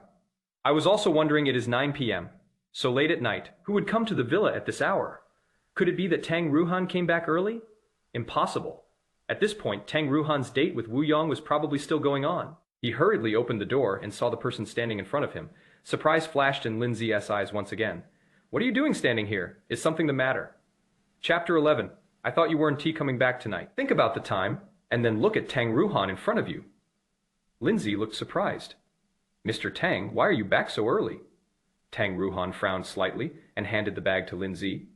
You mean I need to make other arrangements? Lin Ze snapped out of his daze and shook his head. I'm sorry, Mr. Tang. I thought you wouldn't be coming back tonight. Before he could finish speaking, Tang Ruohan's face instantly turned icy. If you're not coming back, where are you going? No, aren't you on a date with your white moonlight right now? So, Lin Ze only said half of what he wanted to say, but the meaning behind it is already extremely clear. Lin Ze, that is enough. Tang Ruohan was so angry that her face turned red and her eyes widened. Where I go is none of your business. Get out of my way. Before Lin Ze could react, Tang Ruohan quickly reached out and pushed him aside. He stormed off to the bathroom in a rage. Lin Ze looked puzzled, his eyes filled with confusion. Did I say something wrong? Didn't Su Qing just post on her WeChat moments not long ago? They were clearly having a meal. Why are you so angry over just a few words? Close the door properly. Lin Ze turned around. Then it seemed like they realized something was wrong. Tang Ruohan comes from a prestigious family, is proud, and received a very traditional education from a young age. During the 3 years of their marriage, although she was distant and indifferent to him, she did not commit any acts of infidelity. 3 years have passed, and with the divorce imminent, she is even less likely to do anything rash at this crucial juncture. Otherwise, the rumors and gossip from the outside world will not only affect her, but also bring shame to her family. Tang Ruohan is a very cautious person. He would never do something like staying out all night during the marriage. Should we go apologize? What I said just now was indeed a bit rash. Lin Ze muttered to himself, then looked toward the washroom. Before I could make up my mind, a sudden ringing of a bell rang out. Tang Ruohan's phone rang. Now, Tang Ruohan was washing her face when she heard her phone ring and instinctively turned to look at it. Lin Ze stood not far from Tang Ruohan, carrying a bag in his hand. Although they had lived together for 3 years, Lin Ze's sense of boundaries had never changed. Although they were husband and wife in name only, Lin Ze regarded Tang Ruohan as his employer. It is just a master-servant relationship. They weren't close enough for him to answer Tang Ruohan's calls without her permission. The phone kept ringing. Lin Ze stepped forward. Mr. Tang, it is your phone. Tang Ruohan dried her face, picked up a bottle of cosmetics, gently squeezed out a few drops, and slowly applied them to her face. Could you answer this for me? Okay, Mr. Tang. As they were talking, Lin Ze took out his phone from his bag, carefully pressed the answer button, and then turned on the speakerphone. Before she could even speak, Su Qing's voice came from the other end of the phone. Cousin, why are you leaving so suddenly? Wu Yong has already made all the arrangements. He said he would give you a surprise on the rooftop of the Pearl Building. After all, we haven't seen each other for 3 years. How can we leave so hastily after just meeting? Cousin, aren't you afraid Wu Yong will be angry? Su Qing's voice was pleasant, but her tone was filled with urgency and deep dissatisfaction. Tang Ruohan didn't say anything and continued applying skincare products. Lin Ze held his phone in his hand, his expression calm, as if he hadn't heard the conversation. Once she had a free hand, Tang Ruohan said calmly, whether or not to prepare a surprise is his business, and whether or not to cooperate is my business. 3 years apart is not a reason for me to break my principles. Cousin, you two are truly in love. Besides, it is just staying outside a little longer. It is not a matter of breaking any principles. At this point, Su Qing's voice suddenly rose. Oh my God, cousin, you don't actually like your boyfriend, do you? Are you worried he'll be unhappy, so you're going home early? Tang Ruohan was taken aback. Lin Ze's hand trembled slightly. Although this topic is impossible, it is still somewhat awkward for Su Qing to bring it up. Su Qing, what nonsense are you spouting? Cousin, please don't be angry. I was wrong. Okay? Su Qing's voice became pitiful. Actually, I just feel sorry for those 10,000 roses. Here you go. Go make yourself some tea. What do you mean by brewing tea, cousin? Are you taking advantage of me because I don't know anything? Those are ornamental roses, and they use pesticides and insecticides during the production process. If I actually brew tea with them, my health will be affected. Tang Ruohan was both amused and annoyed. This girl is so cautious about food and health that you can't find fault with her. But in other aspects, why does he seem to be missing a screw, thinking about what she had just said? Tang Ruohan hurriedly took the phone from in front of her, deliberately avoiding looking at Lin Ze. Tang Ruohan switched her phone to earpiece mode and began speaking as she walked towards the bedroom. Xiao Qing, things between Wu Yong and me aren't what you think, so don't give me any bad advice. Besides, after seeing Tang Ruohan leave, Lin Ze went to the kitchen. Half an hour later, Lin Ze delivered the stewed soup to Tang Ruohan's bedroom before returning to his own room. The housework has already been done, so he can rest early today. Now, the clock on the wall has its hands pointing to 11 o'clock. Lin Ze lay on the bed, recalling the events of the day, and slowly closed his eyes. Soon, Lin Ze arrived at that familiar place. The sound of dripping water reached my ears. Lin Ze climbed up step by step. The fog in front of us gradually became clearer. Arriving at the archives, Lin Ze had made up his mind. Today, he would look at the files about the nine-eyed DZ bead. Same as before. Huge chains were wrapped around the other doors. The door to the past room was ajar. Lin Ze didn't linger and pushed the door open. Squeak. A heavy thud was heard as the door was opened. Lin Ze saw the hundreds of millions of files in front of him again. They vary in thickness, yet are arranged in an orderly fashion based on the time of the artifact transfer. The most recently updated artifact records will be placed at the top. Lin Ze searched according to the time soon. The file on the nine-eyed DZ bead immediately came into view. Donghai City Museum. Nine-eyed DZ bead. Lin Ze was excited. He picked up the file and began to read it on the spot. Donghai City Museum. Nine-eyed DZ bead. Placed by Li Xinren. Placed for 7 years. Lin Ze looked at the numbers in the file with a serious expression. Immediately, a mysterious power seemed to emanate from the yellowed paper. Lin Ze felt dizzy. I opened my eyes again. We are now in the exhibition hall on the 2nd floor of the Donghai City Museum. The museum was quiet late at night, and the artifacts in the exhibition hall seemed to have fallen asleep. The nine-eyed DZ bead lay peacefully in the display case. Sudden, a clicking sound came from the crack in the window. Lin Ze turned his head to face the window. To see more clearly, Lin Ze even took 2 steps forward. At this moment, there was no sign of tension on his face, because in these scenarios, he is completely transparent and an observer. Chapter 12. Everyone. I'll smash it right now. Click. Click.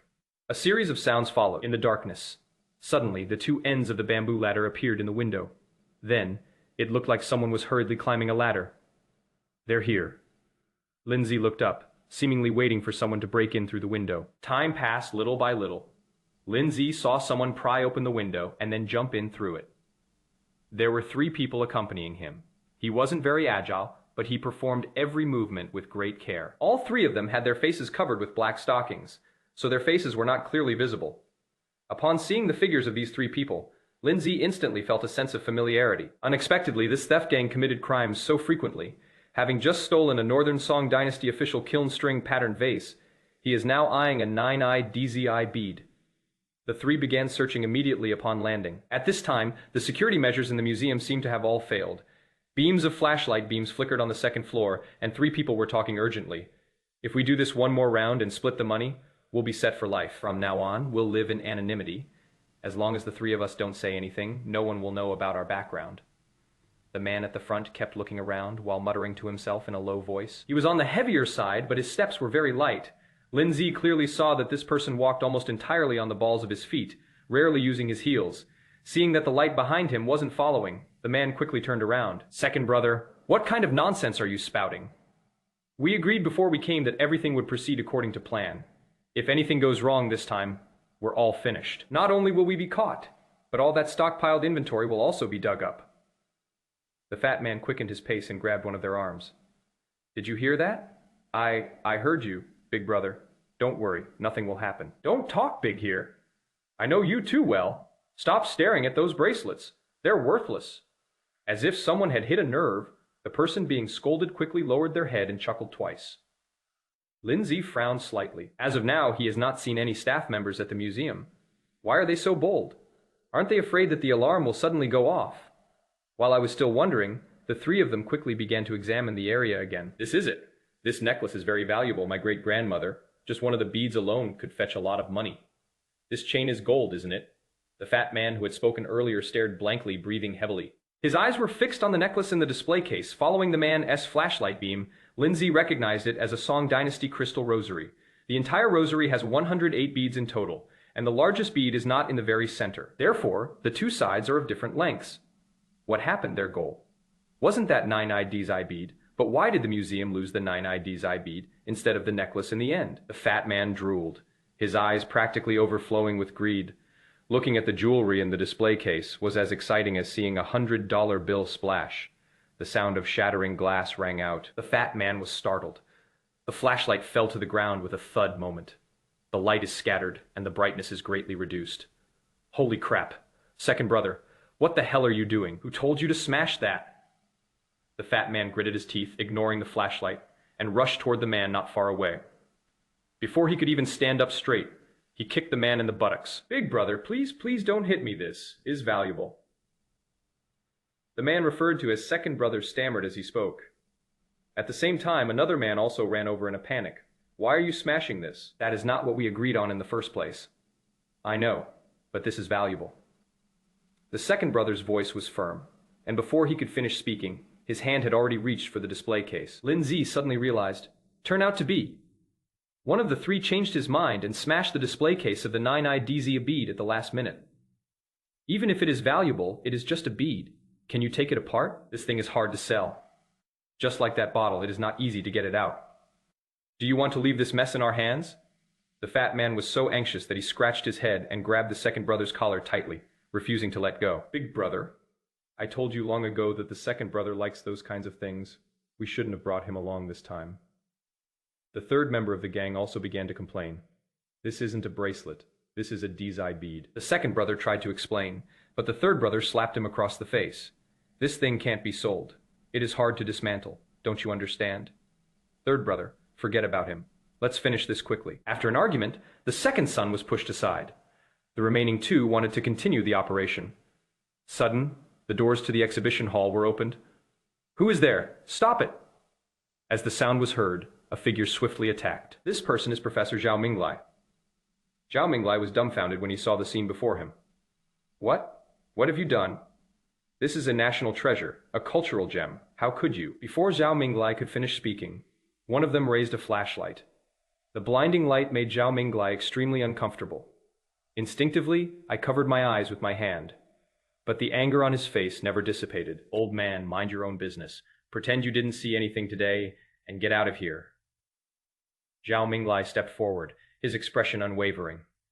"As long as I'm here, I won't let you take anything from here. Every product here belongs to the country and the people. What you're doing is illegal and will be punished. Zhao Minglai spoke with righteous indignation and in a serious voice opposite. The three of them were at a loss for what to do. They didn't even know how to deal with this person who had suddenly barged in. Sudden, the second brother reached out and grabbed something from inside the display case. He raised his hand instantly. "Didn't you say, 'This is the country's property'? I'll smash it right now. We won't take it from anyone." "Stop. That is a nine-eyed DZ bead, a treasure." Zhao Minglai's face was filled with regret, and his complexion was deathly pale. Before he could finish speaking, he put his hand to his chest. His body trembled violently, and he fell to the ground on the spot. The blood pressure medication in his other hand also rolled out. Lin Ze slowly closed his eyes, his heart filled with sorrow. These beasts, they killed Professor Zhao. Professor Zhao lay on the ground until he stopped breathing, his eyes still fixed on the display case of the nine-eyed Dizai bead. Lin Ze clenched his fist, his knuckles turning white. "Second brother, you fucking stop right now. You can't drop this thing." I was just trying to scare him. Would I really let him fall?" The second son touched the nine-eyed DZ bead in his hand and carefully put it into his pocket opposite. The slightly overweight man was so angry he wanted to grind his teeth to dust. "You've acted recklessly, and now someone has died. What are we going to do?" The second son was hesitating, just about to speak. The third brother next to him took a step forward. Chapter 13 necessitates a change in the course of action. We can stay here any longer. Quickly clean up the scene and leave immediately. The eldest and second eldest were both taken aback. "No? That necklace? I haven't gotten my hands on it yet. Are you fucking crazy? You've caused such a commotion, and you still want to get the necklace. Are you trying to attract the police?" The third brother got angry. The slightly overweight man also came to his senses. "Third brother is right.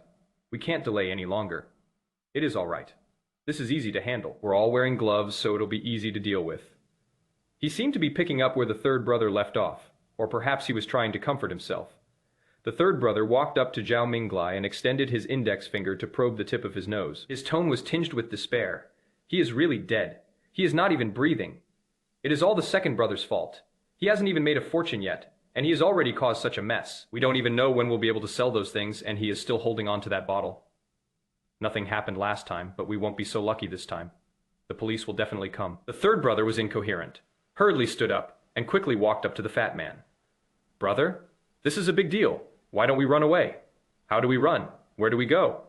What about the things we're carrying?" Every question the fat man asked was crucial. The third brother stood up straight, his voice low and hoarse. "After we got out, the three of us split up and ran. Let's keep an eye on things these next couple of days. If the goods aren't selling well, we'll try selling them in other provinces. We'll meet at Donghai railway station at noon on the 6th day of the Lunar New Year. Let's discuss what to do once we're on the train." Knowing the seriousness of their mistake, the slightly overweight man and his second brother dared not make any rash moves. At last, both of them agreed with the third brother's suggestion.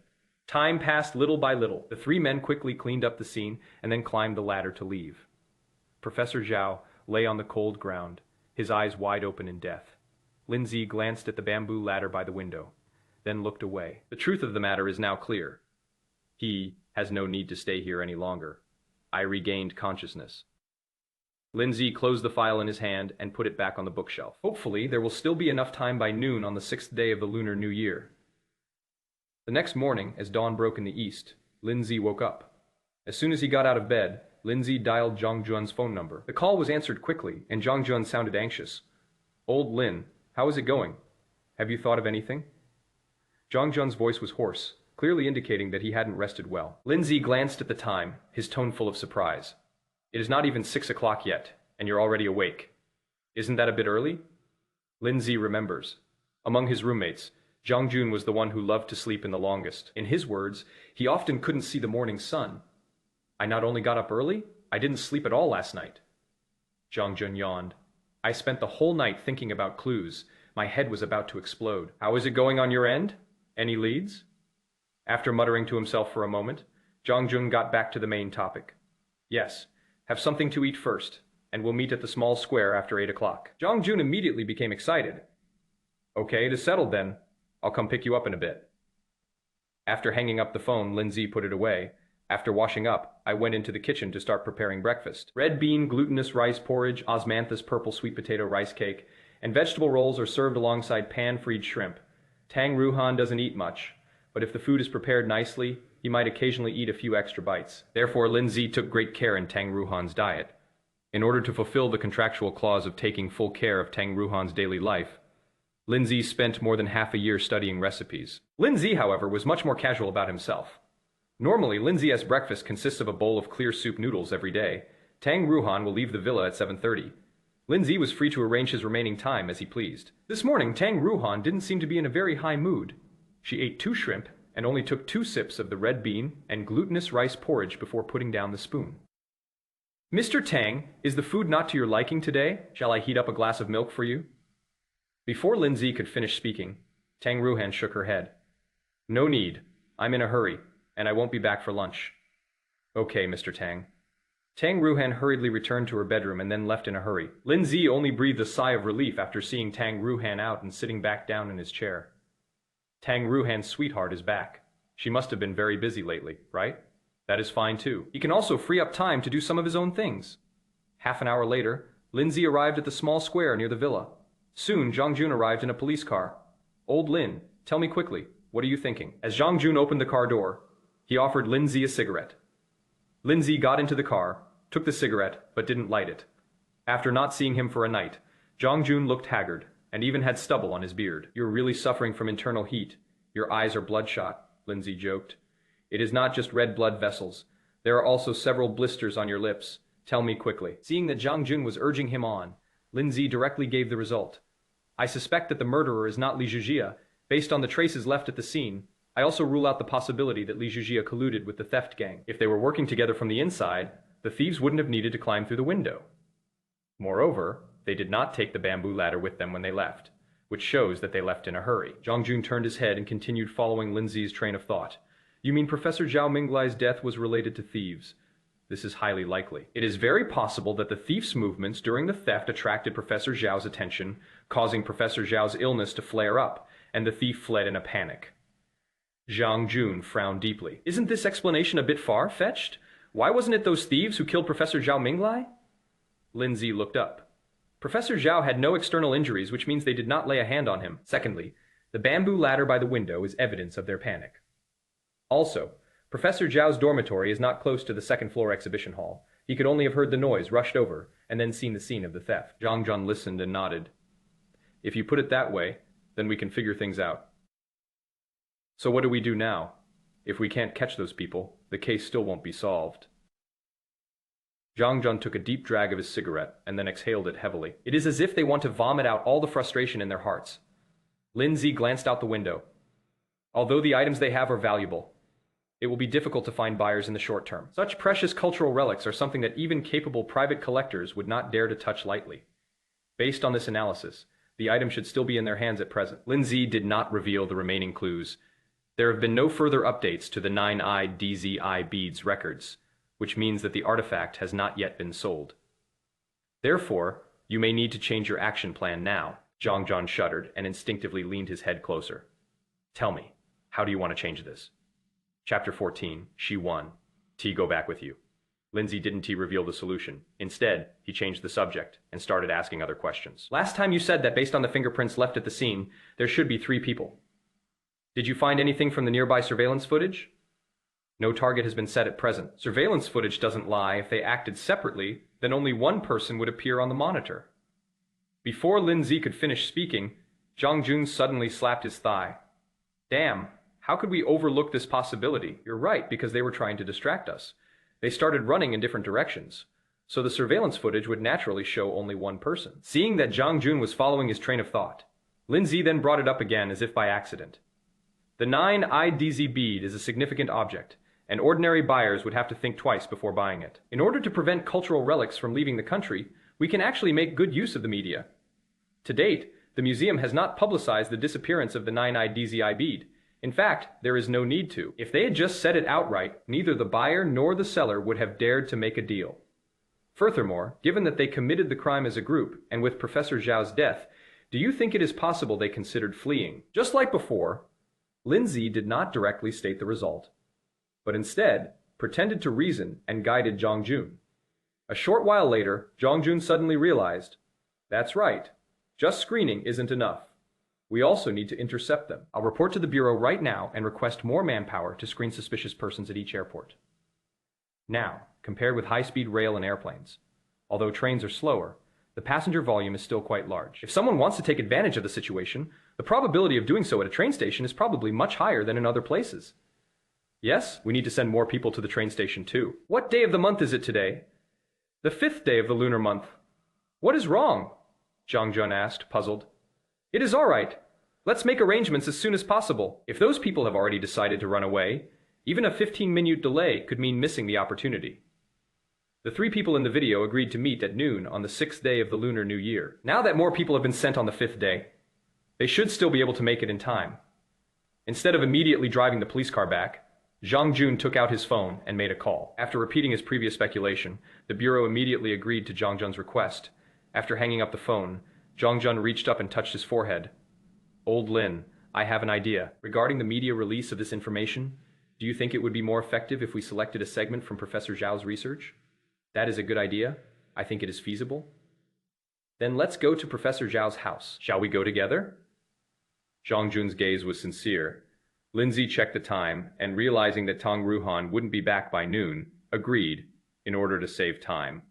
Along the way, Zhang Jun turned on the police lights and floored the accelerator. The car slowed down as we approached Professor Zhao's residence. Today is the 2nd day of Professor Zhao's memorial hall. And compared to yesterday, there are several times more vehicles outside. There are even more people directing traffic at intersections. Those people were not traffic police. Most of them were Professor Zhao's students, and this was all done spontaneously by them. Professor Zhao is highly respected and enjoys a very high reputation in the industry. Upon learning of Professor Zhao's accident, many people rushed over overnight. Now, the entire villa was shrouded in grief. Zhang Jun parked the police car and then walked inside with Lin Ze. At the same time, Tang Ruohan and Wu Yong have already gone to the rest area in the backyard. Xiaohan, I owe Professor Zhao's situation a lot to you. If you hadn't reminded me, I might have missed seeing the professor one last time. Wu Yong looked guilty, and his brows furrowed as he spoke. Tang Ruohan shook her head, her eyebrows furrowed. You just got back, so it's normal that you don't know about Professor Zhao's situation. Besides, you're already here, and you've even met Professor Zhao's wife. Mentioning Madame Zhao, Wu Yong sighed again. It has been 3 years since I last saw her, and she hasn't changed much. But with Professor Zhao gone, I'm afraid her life will be difficult from now on. As is widely known, Professor Zhao and his wife were deeply in love. Professor Zhao's unexpected death must have been the most heartbreaking for Mrs. Zhao. Now, we just hope that Master can take it easy and accept this loss. I'll try to visit him more often when I have time. Of course, Wu Yong raised his voice. Whenever you come over, don't forget to call me. Let's come together. Good. The 2 people were talking sudden. A sharp voice rang out. Hey, you 2, didn't you already come yesterday? Since there is no result, stop bothering us. You can't understand our feelings. You just tell us to cooperate. But to what extent do we have to cooperate before you'll make an arrest? My teacher's wife is already in poor health, so please don't keep up the stress on her. The voice was quite loud, and the tone was full of complaint. Tang Ruohan looked up instantly. Beside, Wu Yong also looked in the direction of the sound. A few meters away, Mrs. Zhao waved her hand and turned to look at her assistant. The police officers are also working very hard. We need to give them some time. Stop talking and go get your master's manuscript and give it to them. Madame Zhao looked haggard and her voice was hoarse. Mentioning Professor Zhao instantly brought tears to her eyes again. Madam, please don't be too sad. Take care of yourself. Tang Ruohan stepped forward and quickly supported Madame Zhao's arm. But when I looked up, I was suddenly stunned. The police officer in front of me was standing next to Lin Ze. Lin Ze, what are you doing here? During the questioning, the scene from yesterday flashed through Tang Ruohan's mind again. Yesterday's figure was also Lin Ze. Mr. Tang, I've come to take care of something. Tang Ruohan's eyes widened, her gaze filled with disbelief. Need to get things done. With the police opposite. Lin Ze was also somewhat surprised to see Tang Ruohan and Wu Yong behind her. How did they get here? While the 2 were still in a daze, Wu Yong began to look Lin Ze up and down. Wu Yong already had a clear idea of Tang Ruohan's marriage partner. Even with just one glance, Wu Yong could tell that this was the Tang family's son. In-law, Tang Ruohan's current husband, Lin Ze. Lin Ze, are you here to see Xiaohan? Don't waste your time. She won't go back with you. We have very important things to do. Lin Ze was taken aback. Xiaohan, that is a really endearing way to address someone. Seeing that Lin Ze didn't speak, Tang Ruohan's face flashed with embarrassment, and then she lowered her head to introduce him. Lin Ze, this is Wu Yong, Mr. Wu. We are both Professor Zhao's students. Wu Yong, this is Lin Ze. As soon as Tang Ruohan finished speaking, Wu Yong immediately chimed in. Xiaohan, you don't need to introduce me, I know Lin Ze. Lin Ze did not speak. He could recognize Wu Yong in front of him. In the villa where he and Tang Ruohan lived, there was a special room filled with things related to Wu Yong. The photos were also arranged neatly. The scene was somewhat awkward, and Tang Ruohan's expression was stiff. At this moment, Wu Yong's expression tightened, and his voice became urgent. Xiaohan, is that Mr. Shen? I didn't expect him to come too. These words were spoken. Everyone present turned around. Not far away, a man in his 40s looking serious was hurrying towards them. His gaze remained fixed straight ahead. The gold trim on the eyeglasses and the luster of the gilded pocket watch chain were striking in the sunlight. Wu Yong took a quiet breath, composed himself, stretched out his hands, and strode forward. Mr. Shen, I've heard so much about you. I am Professor Zhao's student. I have long heard of Mr. Shen's great reputation. It is a great honor to meet him today. Wu Yong's voice was excited, but his face was humble. I thought that after I finished speaking, the person on the other end would stop and listen. But who would have thought? This person bypassed Wu Yong and stopped directly in front of Lin Ze. Hello, Mr. Lin. Do you have a moment to speak with me privately? A deep, resonant voice rang out. Everyone was dumbfounded. Chapter 15. A son-in-law, who was actually valued by the Shen family. Lin Ze was slightly taken aback. She looked up and met Shen Pingyun's gaze. You were looking for me? Yes, Mr. Lin Ze. It was inappropriate to invite you without prior notice, and I hope you will forgive me. But right now, there is something I would like to ask you to give me some pointers on. If the preceding sentence in the Chenping rhyme scheme is a polite expression, that current statement is incredibly humble. Wu Yong's mind went blank, and he almost couldn't stand up. Shen Pingyun is a well-known collector in Donghai City. Her father, Shen Bochuan, like Professor Zhao Minglai, has a very high level of influence and voice in the industry. A few years ago, Shen Bochuan felt that his energy was not as good as before, so he handed over the management of his private museum to his second son, Shen Pingyun. Shen Pingyun, in her 40s, lived up to expectations, recovering 3 lost national treasures in just 1 year, and quickly gained a reputation in the industry. Only how could Shen Pingyun, with such a noble status, so humbly beg Lin Ze to speak to her privately? What on earth is going on? Wu Yong looked at Tang Ruohan with a puzzled expression. Tang Ruohan was equally confused. Lin Ze was actually invited by Shen Pingyun. Seeing that Lin Ze did not agree immediately, Shen Pingyun did not urge him further, but turned to look at everyone. He first greeted Madame Zhao, and then nodded to Zhang Jun. Old Zhang, I'll be back in a bit. Okay, go ahead. I'll wait for you here. Zhang Jun answered fluently. Upon seeing Lin Ze agree, a hint of joy flashed in Shen Pingyun's eyes. Mr. Lin, please. After gesturing for them to leave, Shen Pingyun left with Lin Ze. Wu Yong's face was filled with disbelief, his brows furrowed into a deep frown. How could Tang's son-in-law have a connection with Mr. Shen? Upon seeing this, Zhang Jun's anger flared up instantly. Alive, in son-in-law. That is better than being ignored. You just now, his hand was left hanging in midair and ignored. Now, thinking about it, Wu Yong was so speechless that he couldn't say a word upon hearing Wu Yong address Lin Ze in that way. Tang Ruohan's face darkened. Seemingly realizing his mistake, Wu Yong quickly changed his tune. Xiaohan, don't misunderstand. I just find it unbelievable. Tang Ruohan gave Wu Yong a cold look, then turned to look at Madame Zhao. Madam, let me help you inside to rest. Okay, thank you for your hard work at the moment. Madame Zhao was so immersed in grief over the loss of her husband that she had no interest in what was happening in the outside world. Seeing Tang Ruohan turn around, Wu Yong had no choice but to hurriedly chase after her. Garden Pavilion. Shen Pingyun and Lin Ze sat facing each other. A few meters away, several bodyguards in black stood firm, their expressions cold and stern. Mr. Lin, it is truly presumptuous of me to invite you here, but there is indeed something that I need your attention on. To be honest, something has happened at the Shen family's private museum. Lin Ze immediately understood what was going on when Shen Pingyun only said half of what she meant. Mr. Shen, you should call the police in this situation. Shen Pingyun shook her head and said with a wry smile, We should indeed call the police, but there are other hidden reasons behind this, and we are helpless. This piece is of great significance to my father. It took him 3 years to find out about it and went through many twists and turns before he was able to buy it. Now that the collection has been stolen, and my father is getting old, we are too ashamed to talk about it, so we can only search for it quietly. But there has been no news for several days, so I had no choice but to ask Mr. Lin for help. Shen Pingyun's attitude was sincere, but her face showed undisguised anxiety. Lin Ze, however, was pondering how they had approached him. Mr. Shen, if I may ask, how? Did you know me? To be honest, we also made detailed inquiries and learned that Mr. Lin has made many contributions to the Donghai police station.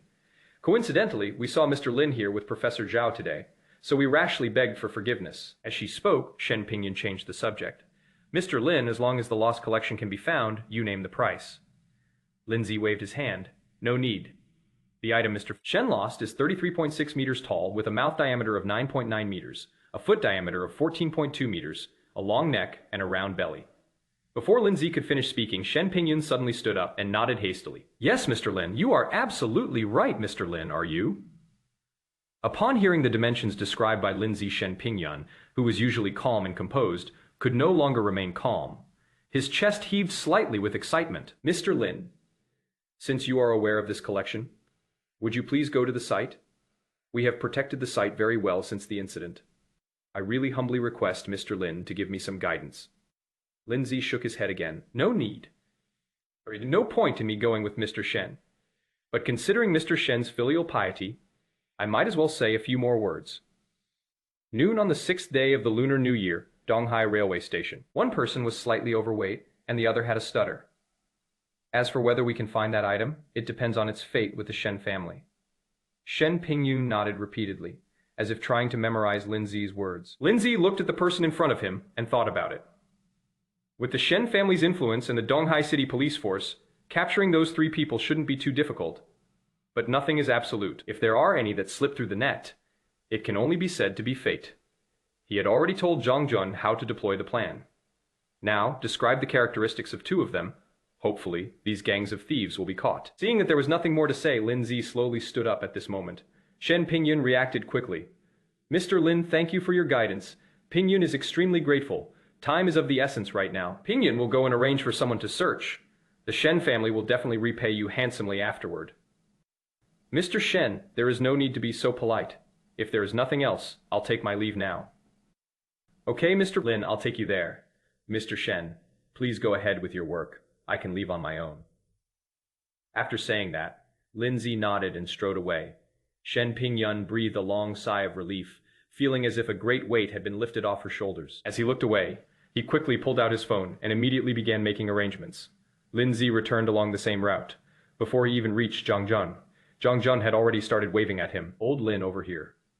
Seeing that he was holding a document, Lin Ze's expression softened. This must be Professor Zhao's manuscript. Really, as soon as Lin Ze stopped, Zhang Jun couldn't wait to speak. The manuscript has been retrieved, and we can hold a press conference soon. Old Lin, the net has been cast. Let's hope it won't come up empty, handed when it is time to close it. Let's go back now. By the way, do you want to say a few words to Tang Ruohan? Zhang Jun was quite familiar with Lin Ze's situation. However, Zhang Jun also found it strange to see Tang Ruohan's astonished expression just now. Logically speaking, the couple shouldn't be so distant. We've been married for 3 years. Why do we still act like strangers? Clearly, Tang Ruohan had not expected Lin Ze to come here. On the contrary, the guy next to her, surnamed Wu, made people feel uncomfortable no matter how you looked at him.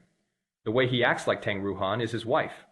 When he asked the question, Zhang Jun raised his eyebrows and glanced at Tang Ruohan. Lin Ze looked up. He instantly met Tang Ruohan. Gaze, Chapter 16. He is no match for me. Wu Yong was right next to Tang Ruohan, the two of them only a step apart. I remembered Tang Ruohan saying that she wouldn't be coming home for lunch. Looking at the situation before him, Lin Ze thought he should say no. At this moment, Tang Ruohan probably wouldn't want anyone to disturb her and Wu Yong. Right? Before he could finish speaking, Zhang Jun's annoyed voice rang out. Holy crap!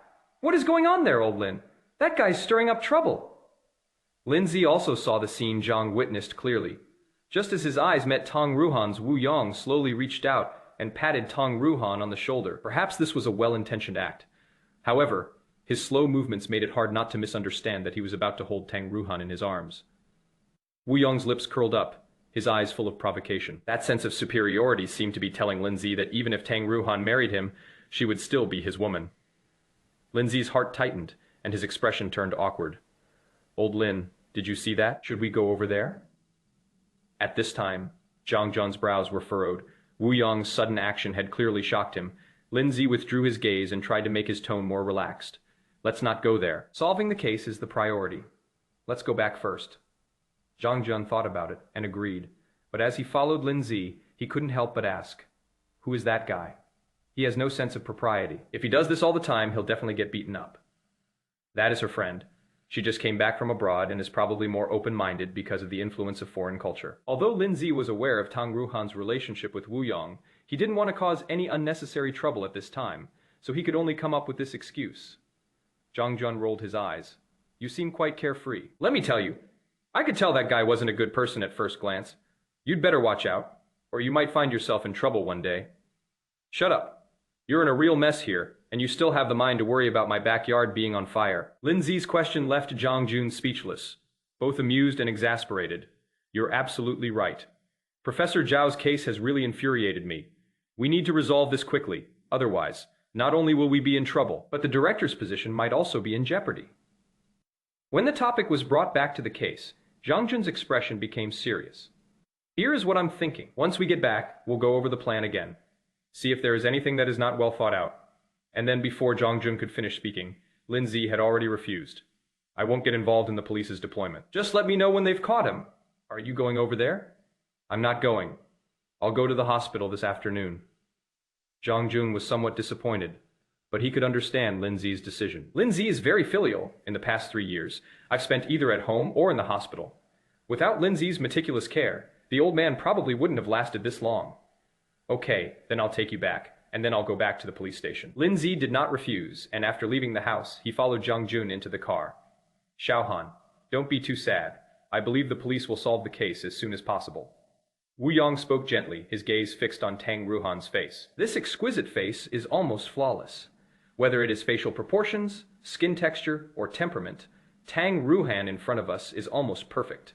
Her background, abilities, and unique personal style gave Wu Yong a great sense of satisfaction. The moment Tang Ruohan stood beside him, Wu Yong felt that he was the victor. Every time Wu Yong saw the way other men looked at Tang Ruohan, he knew that Tang Ruohan was superior to him, because Tang Ruohan is a woman none of them can have. Wu Yong was so engrossed in his satisfaction that he couldn't pull himself out of it. Tang Ruohan nodded and stepped forward slightly, just managing to avoid Wu Yong's embrace. Xiaohan, I'm really grateful that you came here with me. But right now, I still think it would be better if we left first. I don't want to see your sad face. This place isn't suitable for staying any longer. How about we visit your wife another day? Tang Ruohan raised her head, her face etched with lingering sadness. I'm fine. Listen to me, the deceased is gone. You also need to think about yourself. Wu Yong's voice wasn't loud, but his tone carried an undeniable air of authority. Looking at the busy figures around her, Tang Ruohan finally nodded. Back in the car, Wu Yong carefully adjusted the air conditioning temperature, even reaching out to test it on the vent. I remember you weren't allowed to be in cold air before. Is this temperature all right? It is okay. Don't worry about me. No, Xiaohan, you know why I came back to China this time. From now on, I will put you first in everything. How could I not care about your feelings? Tang Ruohan felt awkward. Her lips parted slightly, but she didn't know what to say. 3 years have passed. When they met again, Tang Ruohan felt that Wu Yong had changed a lot. Even the feelings I've always kept buried in my heart don't seem as intense as they used to be. Wu Yong's smile was just right, and his every move was very proper. But Tang Ruohan still felt a sense of estrangement. Looking at the man beside her again, Tang Ruohan couldn't help but think of Lin Ze. My feelings suddenly became complicated. Xiaohan, now that I'm back, I will never leave again. I will do everything I can to help you and make sure you don't have to suffer so much anymore. Don't worry, I won't rely on anyone. Nor will I be like Lin Ze, using the Tang family's name to befriend powerful people. You are my only focus, you are my everything. Wu Yong's expression was sincere. His words not only expressed his feelings to Tang Ruohan, but also subtly satirized Lin Ze. Furthermore, Wu Yong believed, even if Tang Ruohan doesn't say anything now, she will definitely compare herself to Lin Ze in the future. What is Lin Ze? He is just a good-for-nothing son, in-law of the Tang family. A good-for-nothing who makes a living off his looks. Only those who are unaware of the situation will associate with him. Just like Shenping Rhyme, thinking this, Wu Yong shook his head slightly, a regretful expression on his face. How pathetic. As one of the 4 great families of the East China Sea, the Shen family's successor after Old Master Shen retired was so short-sighted. How tragic and lamentable. Actually, You don't need to compare yourself to Lin Ze. You are two completely different types of people, Tang Ruohan said, controlling her pace and trying to remain gentle. You are not on the same track, and your directions and goals are different. There is no basis for comparison. Wu Yong turned his head, his gaze returning to Tang Ruohan, a smile still playing on his lips. Xiaohan, you're wrong. As long as people exist in this world, there will inevitably be comparisons. As the saying goes, wherever there are people, there will be struggles. Although Lin Ze is useless, he became the son-in-law of the Tang family. Based on this alone, a contest between us is inevitable. At this point, Wu Yong gave a cold laugh. Hee. However, I can easily crush Lin Ze now. He is no match for me. Tang Ruohan's eyes narrowed, and her fingers trembled slightly. Chapter 17, Have I Been Happy in These 3 Years? Sensing the subtle atmosphere, Wu Yong turned his head again. Xiaohan, why aren't you saying anything? Are you questioning my abilities? I remember you once said that you liked confident men the most. Tang Ruohan's smile seemed somewhat forced. She does indeed admire confident and decisive people. But in Wu Yong's confidence, she only sensed his sharp edge. This is very different from the Wu Yong I remember. To avoid spoiling the atmosphere, Tang Ruohan said casually, Indeed, self-confidence is very important for a person. Lin Ze's circle of friends is pretty much like this, a bunch of mediocre people. The most promising one is that little policeman. All right. Tang Ruohan looked up, her voice rising slightly. Let's not talk about them anymore. I have some things to do, so let's call it a day. Xiaohan, I was thinking of having lunch with you. Are you rejecting me? Wu Yong sounded dejected, with a hurt expression on his face. I'm going back to the Tang family's old house to take care of some things. I see. Speaking of which, I just remembered something else. I've been back for 2 days and haven't formally visited my uncle and aunt yet. I hope they won't be upset with me. Wu Yong changed his expression. After all, if Tang Ruohan had mentioned something else, he could have found an excuse for her to decline. But the Tang family's old residence almost symbolized authority. In Wu Yong's mind, this place was not to be offended lightly. Tang Ruohan shook her head. How could that be? Everyone in Donghai knows about Professor Zhao's matter. My parents won't blame you. That is good. When I go back this time, I'll have to trouble Xiaohan to find out what my uncle and aunt are thinking and when they'll have time so I can go over there. I'll take this opportunity to pick out some gifts for them. The final decision will be made by you then. The words trailed off. Wu Yong gave Tang Ruohan another reassuring smile. Tang Ruohan pondered for a moment, then refused. There is no need to be so formal. Yes, I want them to see that I've been completely transformed 3 years from now. Tang Ruohan lowered her head. The car was completely silent. Memories from 3 years ago flooded back into Wu Yong's mind. Your Wu family isn't even worthy of carrying our shoes. You have no power or influence yet you want to climb up to Xiaohan. Keep dreaming. Wu Yong, once you leave, don't come back. It is best if you never appear in front of us again. The sharp accusations and sarcastic remarks remain vivid in Wu Yong's memory to this day. Tang Yinghao's attitude and disdain were like an ice-cold sword, constantly piercing his heart. If Tang Yao had chosen a scion of a powerful family as a suitable match for Tang Ruohan, that would have been fine. He happened to be a poor student from a rural area. In terms of family background, future prospects, and feelings, Lin Ze is no match for me in any aspect. Tang Yinghao's decision not only broke him up with Tang Ruohan, but also slapped him in the face. Therefore, I must make good preparations for the upcoming meeting. There is plenty of time in the future, and some scores will naturally need to be settled properly. Donghai City Hospital of Integrated Traditional Chinese and Western Medicine Special Care Ward. Grandpa, how are you feeling now? Are you still dizzy?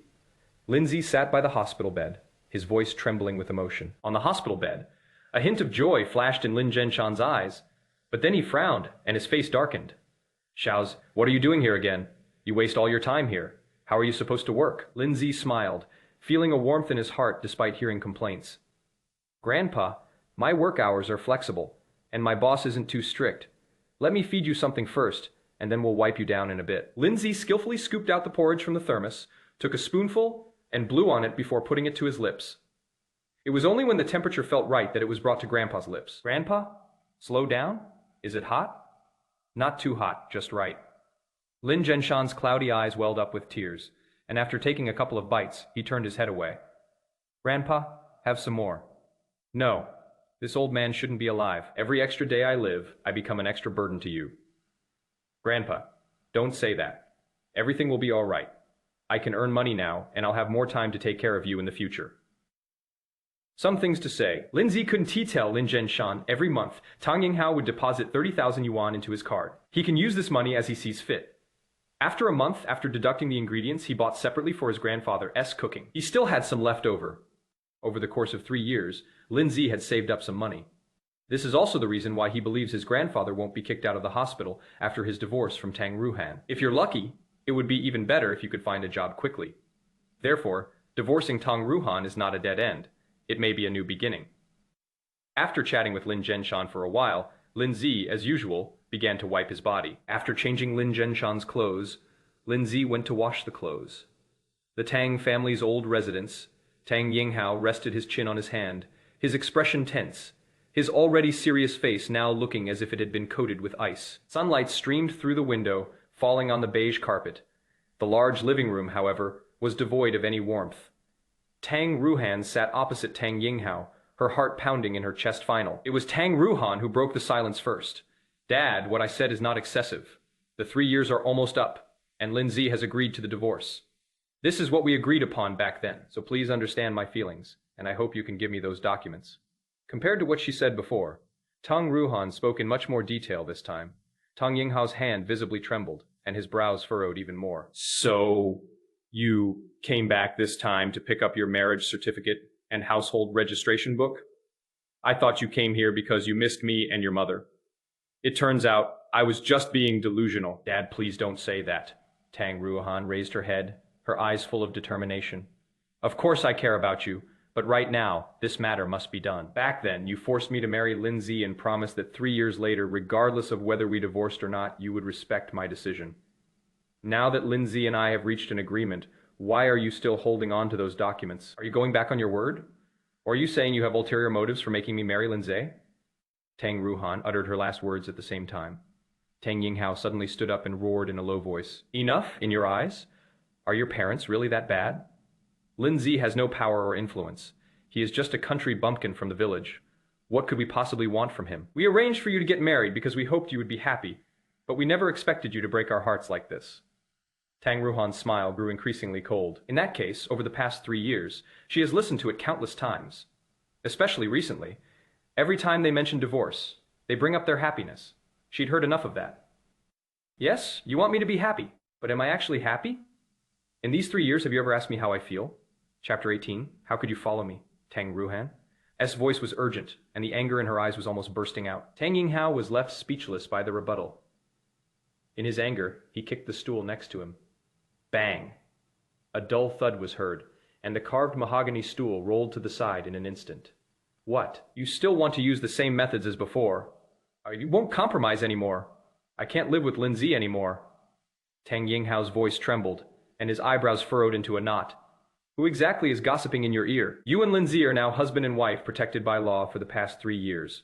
You have treated each other with respect and never been jealous of each other. Tell me what couple can do that.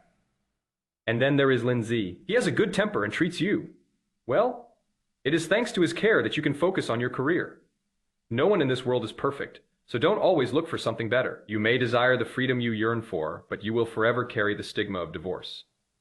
At this point, Tang Yinghao's eyes narrowed into slits, and his tone turned icy. Don't think I don't know. Ever since Wu Yong came back, you haven't stopped causing trouble. First, I picked him up from the airport, and then we had dinner together. Today, the two of you went to the Zhao family together. Don't think you've covered your tracks perfectly. I know all about your little tricks. Tang Ruohan stared at Tang Yinghao in disbelief, dumbfounded. You followed me. How could you do this? How could you do something like this? I'm concerned about you. I'm worried that you'll be led astray by that brat. He was a scoundrel 3 years ago, and he can only get worse now. Looking at her father in front of her, Tang Ruohan felt as if she had returned to 3 years ago. Back then, they were pressing forward step by step in the same way. She even went so far as to say that if she didn't marry Lin Ze, they could make Wu Yong disappear from this world. Tang Ruohan also believed that given the Tang family's power and methods, they were capable of doing such a thing. So Tang Ruohan compromised. The 3-year agreement was her only hope to keep going. But now, my father is going back on his word again. He wants to extinguish his only dream once again. Although Tang Ruohan knew that Wu Yong might not be a good match for her now, this marriage had to end. Taking a deep breath, Tang Ruohan tried to calm herself down but her eyes were colder than ever before. Dad, I will do everything I can to get a divorce. You can't change my mind. After saying that, Tang Ruohan added. Lin Ze agreed. As long as we have no objections, you can't force us to stick together. You? Tang Yinghao's voice suddenly rose, his face full of disbelief in these 3 years. Tang Ruohan rarely mentions Lin Ze, and even when she does, she refers to him as he. Today, why are they using we all the time? Could it be that Wu Yong wasn't stirring things up, and the problem lies with Lin Ze? The thought flashed through his mind, and Tang Yinghao's eyes narrowed instantly. Lin Ze, did he say something? Or is it that Lin Ze and Tang Ruohan have reached an agreement in private, which is why they are working together? It definitely is. The same thing will happen between him and Tang Ruohan, now, just like Lin Ze was able to sign the contract with them back then. Tang Yinghao's heart sank lower and lower, and his hands clenched tighter and tighter. After a long silence, Tang Yinghao managed to squeeze out a sentence. Lin Ze, what exactly did he say? Opposite. Tang Ruohan was taken aback. He was clearly taken aback by the sudden question. He's told me everything. I know everything you want to hear, and everything you don't want to hear. Therefore, I hope we can resolve this matter properly. I hope you can give me the relevant documents. Tang Yinghao's eyes widened, and he denied it on the spot. Impossible, Xiaohan, you're lying. Lin Ze wouldn't do that, Lin Ze promised. Halfway through his sentence, Tang Yinghao suddenly came to his senses. Moment. I'm furious again, Tang Ruohan. You were just trying to get information out of me. A bitter smile appeared on Tang Yinghao's lips, his voice filled with self-mockery. I, Tang Yinghao, consider myself a shrewd old fox who has mastered the ways of the business world, but I never expected that I would almost be fooled by you, little fox, today. All right, you've argued enough. Life goes on. Go back now.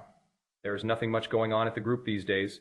Take a couple of days off to relax and clear your head. Once you've calmed down, you can deal with the related matters. Tang Ruohan dug her fingertips into her palm, and she felt utterly hopeless. So, no matter what I say, you don't care. In your eyes, I'm just a pawn, a puppet to be manipulated. Don't say that. We all love you. The entire Tang family will be yours sooner or later. Trust us. Live a good life with Lin Ze, and you will definitely be happy.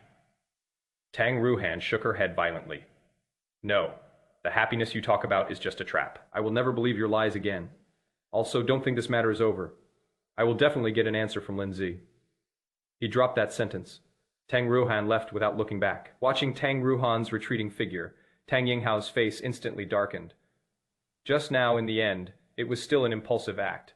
Tang Yinghao reached up and touched his forehead, then quickly picked up his phone and made a call. Come back quickly! Something's happened. That girl seems to have discovered something. Don't ask so many questions. Let's talk about it when we meet. Impossible. If she dares to divorce me, I'll break her legs. A dozen minutes later, a middle-aged woman wearing a dark purple cheongsam jogged in. Her hairstyle, though meticulously styled, appeared slightly disheveled. Before she could even stand up straight, the woman asked nervously, Honey, what happened? What did Xiaohan find out? We've kept it a secret so well. How could she know? Tang Yinghao slowly closed his eyes, his voice carrying a hint of speculation. I think Lin Ze must have said something to her that made her so determined to get a divorce. Lin Ze, how is that possible? If he violated the contract terms, he would have to pay 10 times the amount in liquidated damages. Can he afford that much money? Zhou Meishan's voice trembled as she spoke, shaking her head as she did so. Tang Yinghao sighed, also puzzled. If Lin Ze hadn't said something, why would Tang Ruohan be so resolute today? Honey, what should we do next? You know what kind of person Xiaohan is? If she gets stubborn, she might really mess things up. Now, Zhou Meishan was completely disoriented and almost burst into tears. Tang Yinghao let out a cold laugh, his sharp tone laced with anger. I'd like to see who is more stubborn, her or mine. If she insists on going against me, I'll break her legs. Zhou Meishan was so anxious that she stomped her feet and grabbed Tang Yinghao's arm, shaking it vigorously. Stop saying such hurtful things. Is this the time to be angry? At this time, we must not make any mistakes. We've waited 3 years, and now we have to mess things up at this crucial moment. Tang Yinghao gritted his teeth. No matter what, this marriage absolutely cannot end in divorce. We'll think of a solution in the next couple of days. Kitchen! Lin Ze is chopping vegetables. A sudden ringing sound came from behind. The words, President Tang flashed instantly on the phone screen. Chapter 19, Emergency News Broadcast. Mr. Tang, what are your instructions? Lin Ze's calm voice carried a hint of politeness. On the contrary, Tang Ruohan sounded somewhat anxious. Even through the phone screen, Lin Ze could almost feel Tang Ruohan's barely contained anger. Lin Ze, why did you marry me 3 years ago? What was your purpose? Lin Ze was taken aback immediately, his brows furrowed. The reasons for marrying Tang Ruohan and the purpose of the marriage are confidential matters that must be observed in the contract. Therefore, it cannot be said. Answer my question immediately, right now. Tang Ruohan's tone was forceful, pressing her relentlessly. Lin Ze's heart tightened suddenly. Mr. Tang, I don't understand what you're saying. Seemingly knowing that Lin Ze would say that Tang Ruohan changed the subject. Okay, let's talk about something else. Before you married me, did anything happen between you and my parents? Tell me what you've been hiding, and I'll give you a fee. You name the price. Prior to this, Tang Ruohan had never doubted Lin Ze's motives for marrying her. He was a poor student from the countryside, with no power, influence, connections, or foundation in Donghai. Marrying yourself is nothing more than a means to an end. This is also one of the shortcuts for many people who want to escape poverty. But today, I saw the panicked look on my father's face. Tang Ruohan suddenly realized that things were not so simple. The firmness in Lin Ze's tone made Tang Ruohan believe her intuition even more. Since he values money, then let's use money to solve everything. It is a pity. The same question was asked again. Lin Ze's answer shocked Tang Ruohan. Mr. Tang, this has nothing to do with money. Even if you give me more money, I won't tell you. If the contract is breached, a penalty of 10 times the amount shall be paid. With the 3-year term about to expire, Lin Ze didn't want to cause any further trouble. So even though Tang Ruohan offered a price exceeding the penalty for breach of contract, he didn't want to break his promise. Moreover, for him and his grandfather, Tang Yinghao and his wife were their saviors. He wouldn't do something like being ungrateful. Lin Ze. Tang Ruohan's angry voice came through the phone again, immediately afterwards. The door was suddenly opened. Before she even reached Lin Ze, Tang Ruohan had already tossed her phone aside. Smack. The sound of the phone being slammed onto the table startled Lin Ze. Tang Ruohan's eyes were filled with coldness, and her delicate face was as if it had been coated with a layer of ice. Lin Ze, you must make yourself clear today. Mr. Tang, please calm down. There is nothing to say about this. Lin Ze lowered his eyes, avoiding Tang Ruohan's gaze. At the same time, I also want to turn around. Tang Ruohan stepped forward and blocked Lin Ze's path. Stop. You can't leave. Tell me the truth. Do you not want a divorce? What you told me about the divorce before was all a lie. Because you know my parents will never agree to our divorce, so you're playing the good guy here? Lin Ze, I know you're short of money. Just name the amount, and I'll give it to you. Let me make this clear. I will definitely get a divorce. Don't treat me like a fool. Tang Ruohan's tone was stiff, and her voice grew louder with each sentence. Lin Ze was completely bewildered by Tang Ruohan's words. Don't want a divorce? How is that possible? These past 3 years have been incredibly agonizing for Tang Ruohan, who has been counting down the days to say that you don't want a divorce and want to be a good person, is an absolute injustice. However, one thing is one thing, and the other is another matter entirely. Mr. Tang, you can rest assured about the divorce. I will absolutely not go back on my word. You want money, or did you make some kind of deal with my parents behind the scenes to get them to cooperate with the divorce? Now Tang Ruohan's mind was a complete mess. Her father's attitude shocked her, but Lin Ze's thoughts were completely different from her father's. Up to now, Tang Ruohan didn't know how to sort things out. Tang Ruohan reached out and touched her forehead, then slumped onto the sofa, her voice filled with exhaustion. They are my closest relatives, so why do I feel like I'm being led by the nose? What are you hiding from me?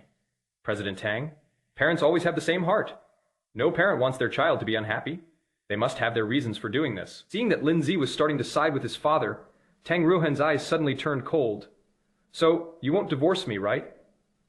As long as we are still husband and wife, we can continue to live our lives as we are now, and you don't need to worry about the cost of your grandfather's medical treatment. So everything you said before was a lie, and you're still pretending to be a good person.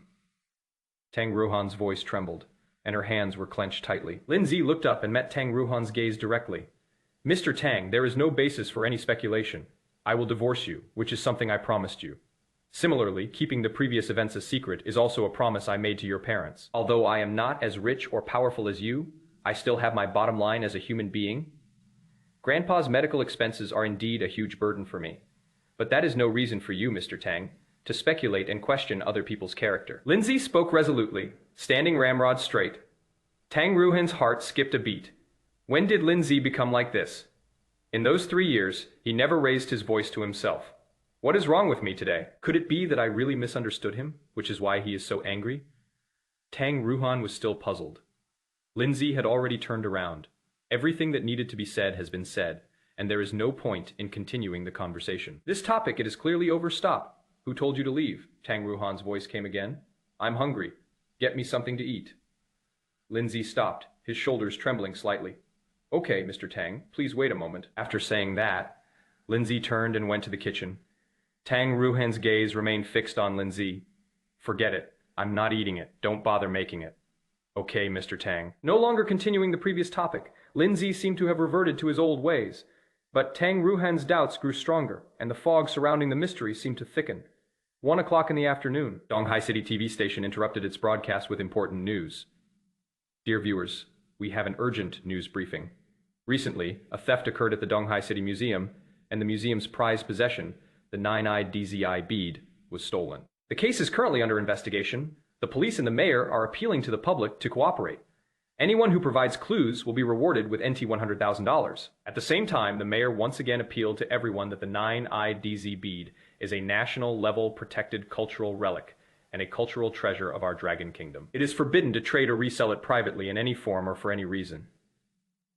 On the television screen, the female announcer looked somber. Immediately, the camera then shifts to the mayor's on-site interview. Dear citizens, this is Xu Zhengyi, the mayor of Donghai City, regarding the theft case at the Donghai City Museum.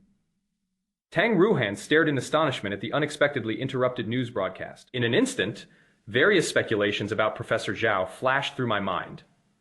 Finally, Tang Ruohan's gaze settled on Lin Ze. These past 2 days, she saw Lin Ze with police officers, and more than once. Lin Ze, how many things have you been hiding from me? I'll try to raise the money for the remaining expenses of Chapter 20. Is that possible? In the kitchen, hearing the broadcast outside, Lin Ze's lips twitched. It seems Zhang Jun and his team are quite fast. Calling on all citizens to participate and provide clues is a risky approach, but it is actually a psychological battle at the same time. Lin Ze also hopes that the theft gang can be brought to justice as soon as possible. Lin Ze knew that Tang Ruohan was in a bad mood, and even if he prepared the meal now, she wouldn't touch it. Even so, Lin Ze still made corn and egg sweet soup. Plum corn kernels are mixed with silky egg drop soup and topped with milk. When the dish was ready, Lin Ze added goji berries as a garnish. It is highly nutritious and has a wonderful milky flavor. After calming down, Tang Ruohan finally gave in. Sipping her sweet soup, she looked at Lin Ze with a hint of complexity in her eyes. A dozen minutes later, Tang Ruohan left the dining table. Lin Ze got up and tidied up. I need to rest for a while. Call me in 40 minutes, as they were talking. Tang Ruohan had already headed towards the stairs. Okay, Mr. Tang. Lin Ze glanced at the clock on the wall and silently memorized the time. After 3 years of getting to know each other, Lin Ze had mastered Tang Ruohan's eating and living habits. She takes a short nap after each lunch. Sometimes it takes 20 minutes. Sometimes it takes half an hour. Considering how angry Tang Ruohan had been today, Lin Ze wasn't surprised that she needed to rest for 40 minutes. Lin Ze put the dishes in the dishwasher and closed the kitchen door. Lin Ze slowly sat down on the sofa, picked up the book he was halfway through, and began to read it carefully. Nutritional Intervention Methods and Precautions for Comatose Patients. Upon seeing the marked section, Lin Ze's face became more serious. It won't be long before I can divorce Tang Ruohan. Next, he can focus his energy on taking care of his grandfather. While feeling the pressure, Lin Ze also felt a little more relaxed. After reading a few pages, he would instinctively check his phone, constantly watching the time. My phone suddenly vibrated. Upon seeing the name Dr. Zhou on his phone screen, Lin Ze quickly pressed the answer button. Dr. Zhou, this is Lin Ze. Is something wrong with my grandfather? I'll be there right away. During the questioning, Lin Ze's heart suddenly tightened. Dr. Zhou was his grandfather's attending physician, and when he called at this time, Lin Ze instinctively had a bad feeling. Mr. Lin, please don't be nervous. I have some good news to tell you. Just now, we conducted a specialist consultation on your grandfather's condition, and the latest treatment plan may be helpful to your grandfather's condition. At this point, Dr. Zhou paused deliberately. Lin Ze's voice also became excited. Really? That is great. Thank you, Dr. Zhou. The thought that his grandfather might be fully conscious made Lin Ze clench his fists even tighter with excitement. Let me explain in detail. The whole treatment plan consists of 4 courses, and each course is divided into 4 sessions. To be precise, it is a basic treatment once a week. This treatment plan has shown very significant clinical results abroad, but the cost is quite high. The basic cost for one treatment is 90,000 yuan. If Mr. Lin agrees, we hope the plan can be implemented as soon as possible, because the sooner the treatment is started, the sooner the patient may recover. Dr. Joe explained it in great detail. Lin Ze fell silent. One treatment cost 90,000 yuan. One course of treatment cost 360,000 yuan, and 4 courses of treatment would cost 1.44 million yuan. At present, he did have some savings, but it was still far from enough to cover the medical expenses. Dr. Joe, I'll go to the hospital this afternoon to transfer the money for this treatment so my grandfather can get treatment first. I'll try to raise the remaining funds, is that all right? Lin Ze asked his question cautiously. On the other end of the phone, Dr. Joe also pondered for a moment. Mr. Lin, we understand your situation. That's all for this week. I'll submit the application report to the hospital now, and I'll let you know when the results are available. Okay, thank you, Dr. Joe. You're welcome. We also hope that every patient can recover their health. Lin Ze said a few more words of thanks before hanging up the phone. Slowly closing the book, Lin Ze began to consider how to resolve the upcoming expenses. After thinking for a few minutes, I still had no clue. Lin Ze had no choice but to give up for the time being. Looking at the clock on the wall again, half an hour had passed since Tang Ruohan started resting. In 10 minutes, it will be time to remind Tang Ruohan to get up. At this moment, there was a sudden knock on the door. Lin Ze frowned slightly. Normally, Su Qing is the one who likes to suddenly barge in the most. However, at this time, Su Qing should be at school. But who else could it be? Besides Su Qing, the knocking continued, and Lin Ze quickly went to the door. Although there are still 10 minutes left, but if the knocking woke Tang Ruohan up, he would probably get a scolding. Who is it? As he opened the door, Lin Ze instinctively asked a question. But as soon as I looked up, I saw a familiar face. The person in front of me was dressed in a bespoke black suit with a crisp white shirt collar and a dark gray tie, exuding understated luxury. A sharply defined jawline, icy gaze.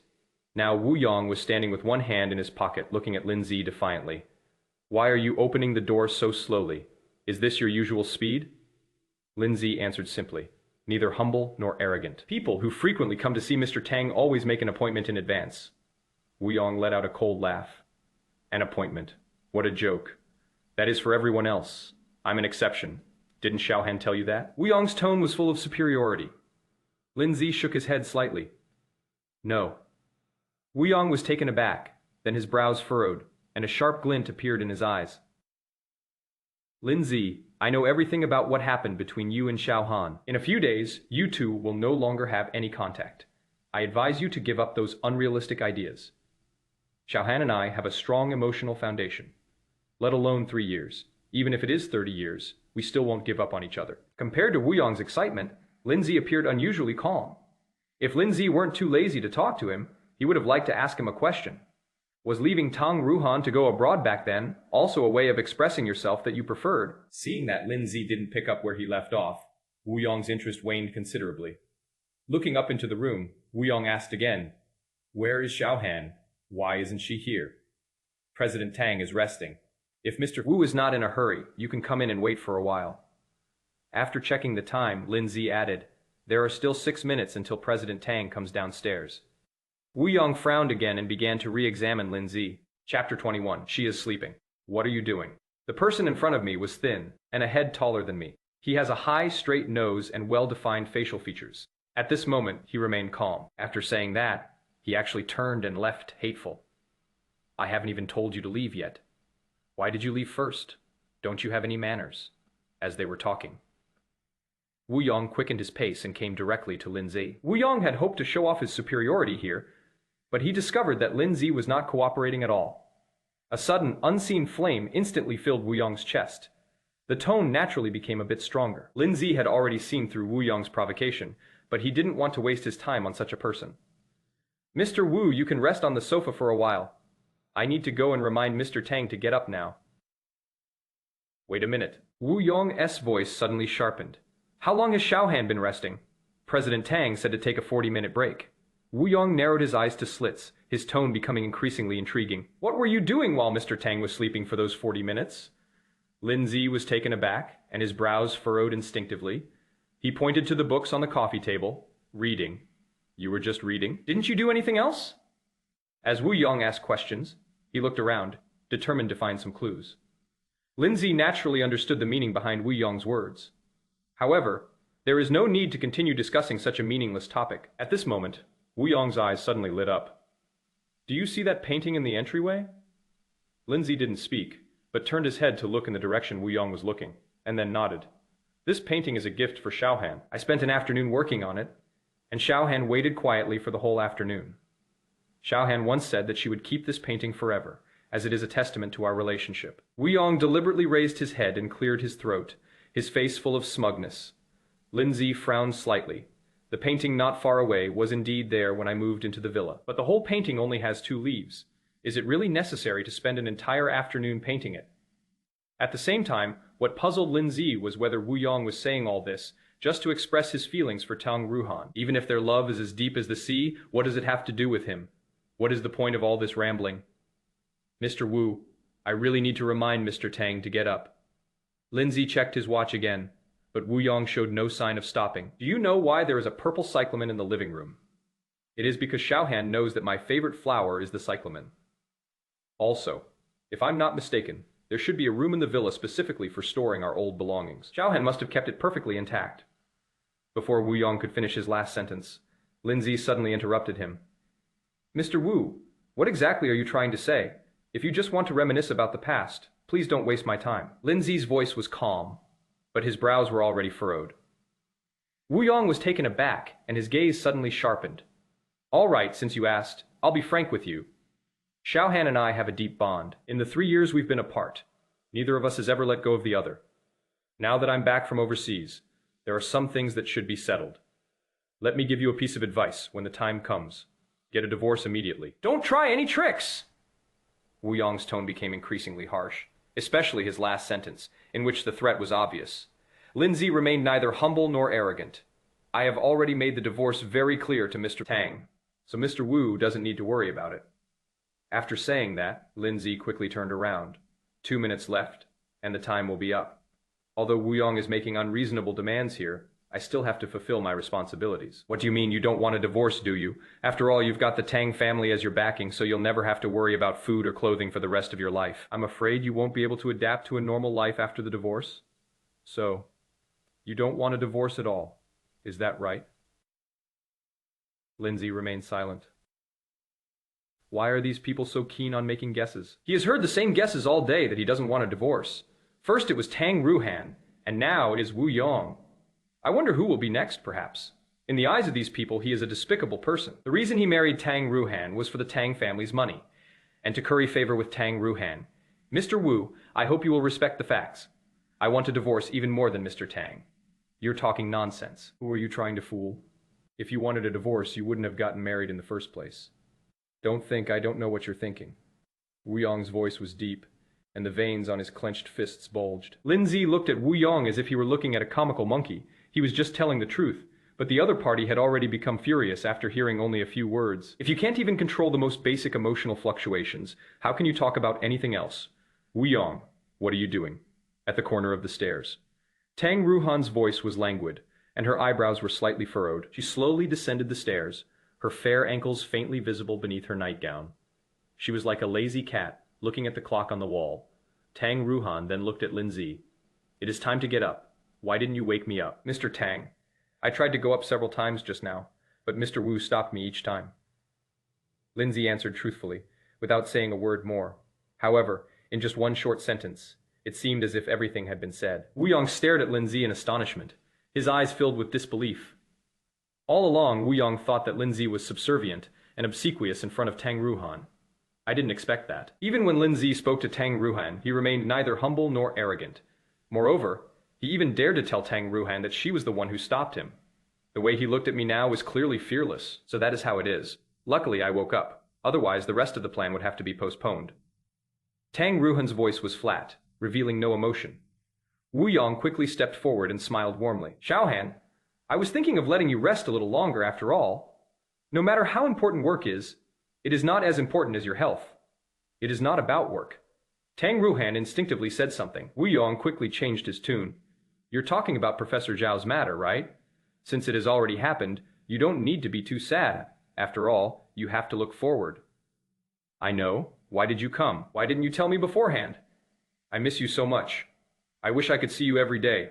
Like I said before, we can't change what happened before, and we've already missed a lot. From now on, we should cherish every day we spend together. The sweetness in Wu Yong's voice was almost overflowing. Tang Ruohan frowned, staring at the unfamiliar person in front of her. What is wrong with Wu Yong? Why is he talking so mushily, Lin Ze? I immediately got goosebumps all over my body. What? Is that what you're thinking too?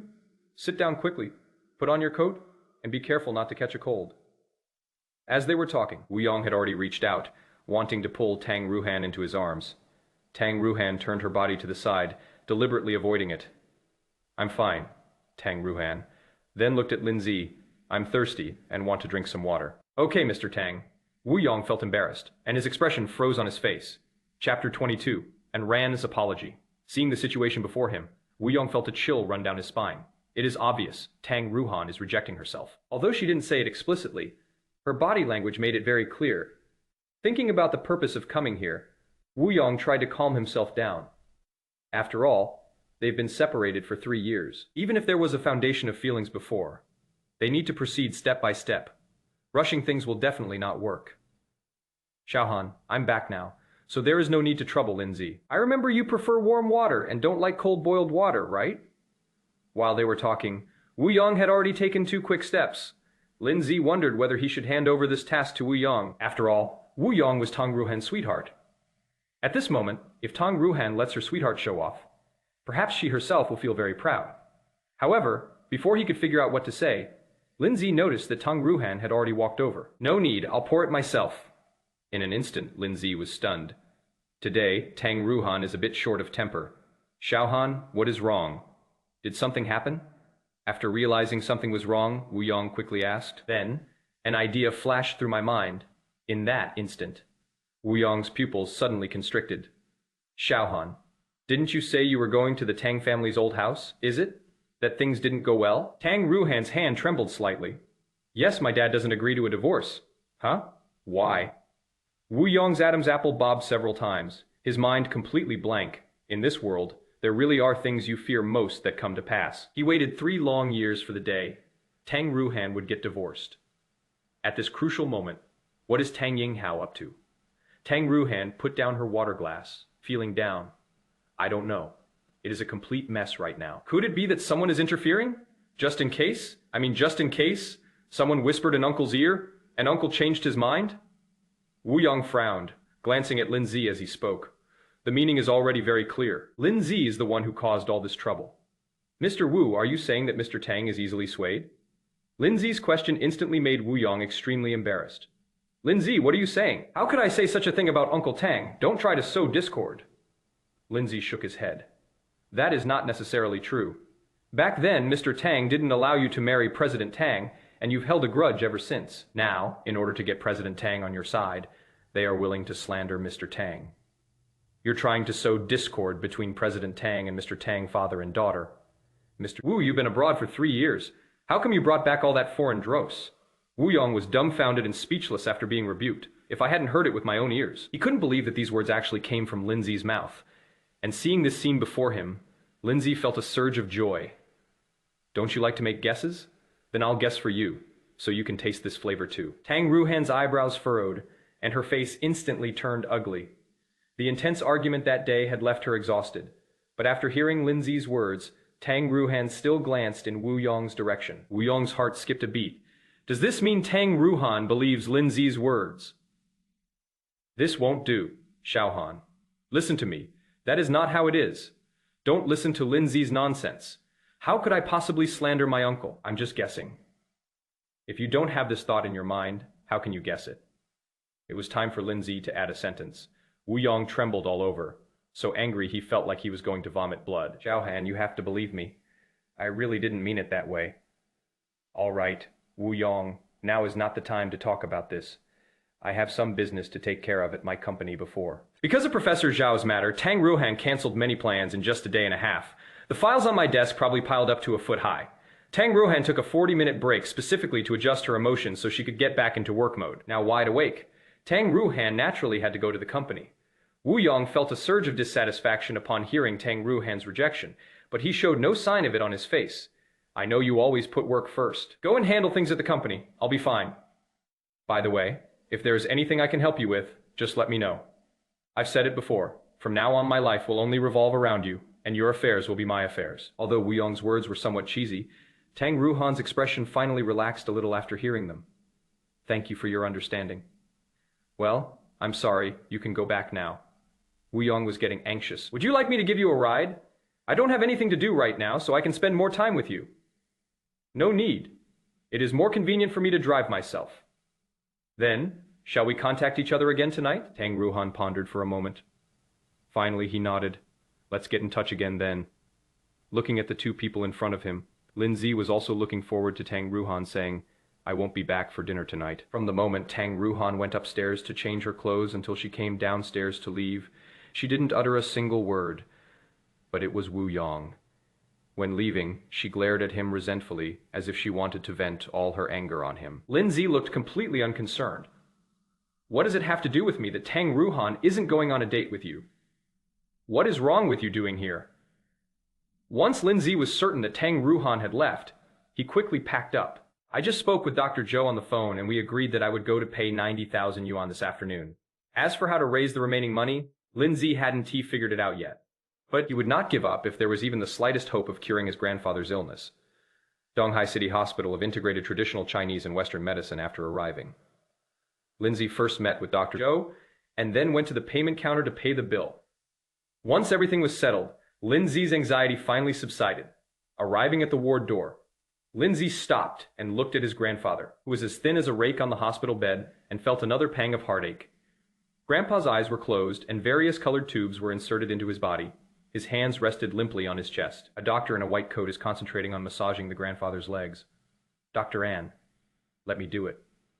Lin Ze stepped forward and looked at An gratefully upon hearing Lin Ze's voice.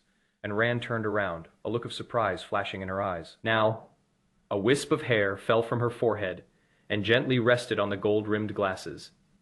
And Ran reached out and brushed her stray hairs with the back of her hand. When did you arrive? Have you seen Dr. Zhou yet? We've already seen him and paid the fees. Dr. Zhou said that Grandpa can start taking the medicine in the next couple of days. And Ran nodded slightly. That is good. This treatment plan is quite effective abroad. However, in China, due to the high cost, the number of people using this medication is still relatively small. The old man has suffered a lot in these 3 years, and we have all seen your efforts. So, I apologize for what happened that day. I am really sorry. And Ran spoke in a low voice, deliberately avoiding Lin Ze's gaze. Chapter 23, The Critical Moment of Flash Creation. Lin Ze's lips twitched, and his gaze softened. Looking at Dr. An again, he felt only gratitude. And Ran is the Deputy Chief Physician of the Department of Neurology at Donghai City Hospital of Integrated Traditional Chinese and Western Medicine. She graduated from Donghai Medical University and reportedly holds a master's degree. My grandfather was hospitalized for 3 years, and his attending physician was Dr. Zhou. However, during a period of time, Dr. Zhou went away for further training, and in Ran, the Associate Chief Physician, took over Dr. Zhou's work. Therefore, Lin Ze was quite familiar with Dr. An. If he is unable to come to the hospital on weekdays, Dr. An will come more often when taking care of Grandpa. Dr. An is also very attentive. Moreover, her discussion with Dr. Zhou that day was also true. Dr. An, what is the matter? Lin Ze spoke casually, as if nothing had really happened, and Ran looked up, her gaze momentarily blank, but she quickly recovered. It is okay. I was a little confused, too.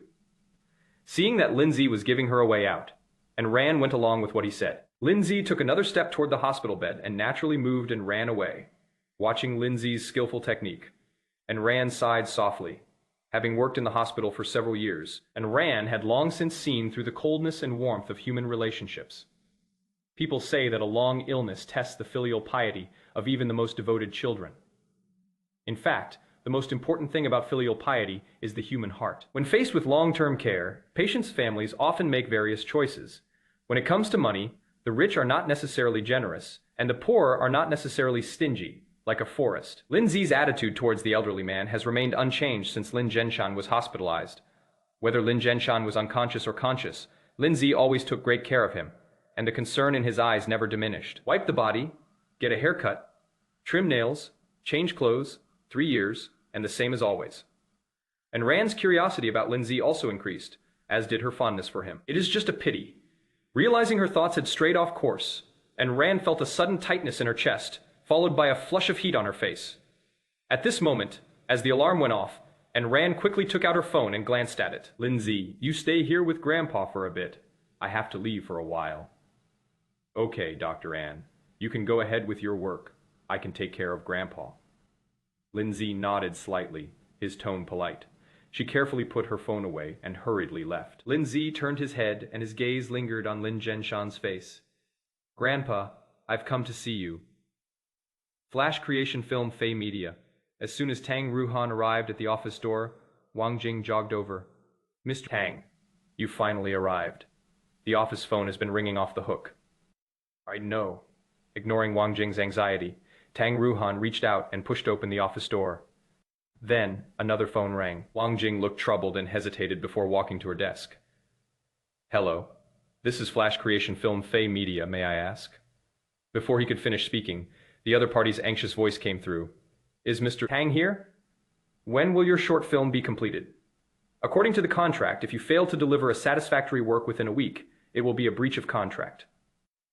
Mr. Shu, please calm down. Our general manager Tang has indeed been busy these past 2 days and can't get away. Don't worry.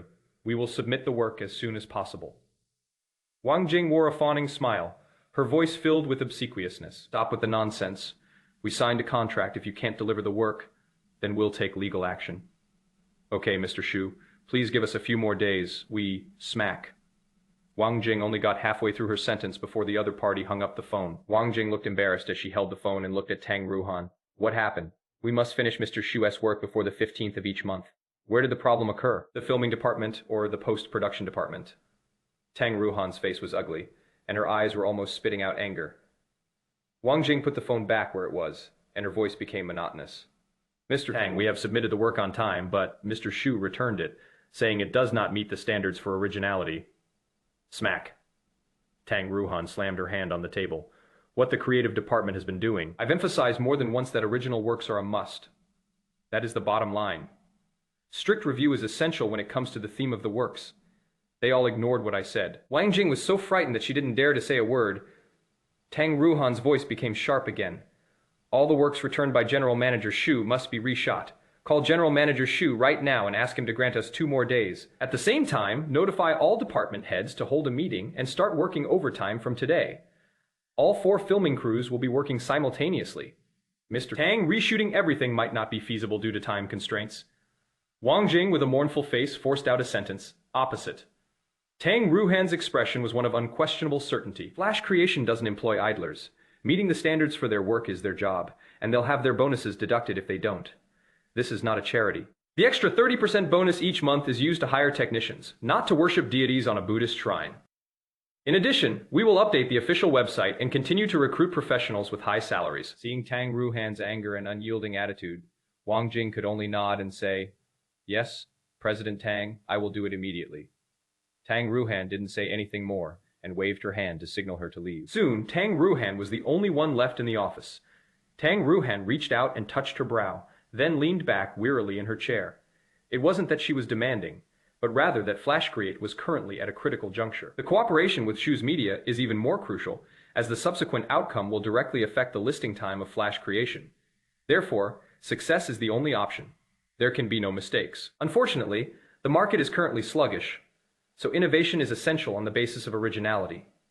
If there is no highlight at the beginning, there will be no so-called turnaround later. Realizing that time was running out, Tang Ruohan readjusted her posture and picked up the proposal in front of her again. I've only turned a few pages. The office door was suddenly pushed open. Tang Ruohan was about to get angry, but when she saw the person in front of her, she was stunned again. Zhou Maisan, dressed in a dark purple cheongsam and wearing a limited edition CF badge on her arm, was looking at her with a smile. Mom, what brings you here? Tang Ruohan was shocked and quite surprised by the person who appeared in front of her. Since I took over the company, my parents have rarely come here. I just had a huge fight with my father today, and now my mother has suddenly appeared. Could it be? Several thoughts flashed through her mind, and Tang Ruohan's brows furrowed again. At this moment, Zhou Maisan had already walked to the desk, her face full of concern.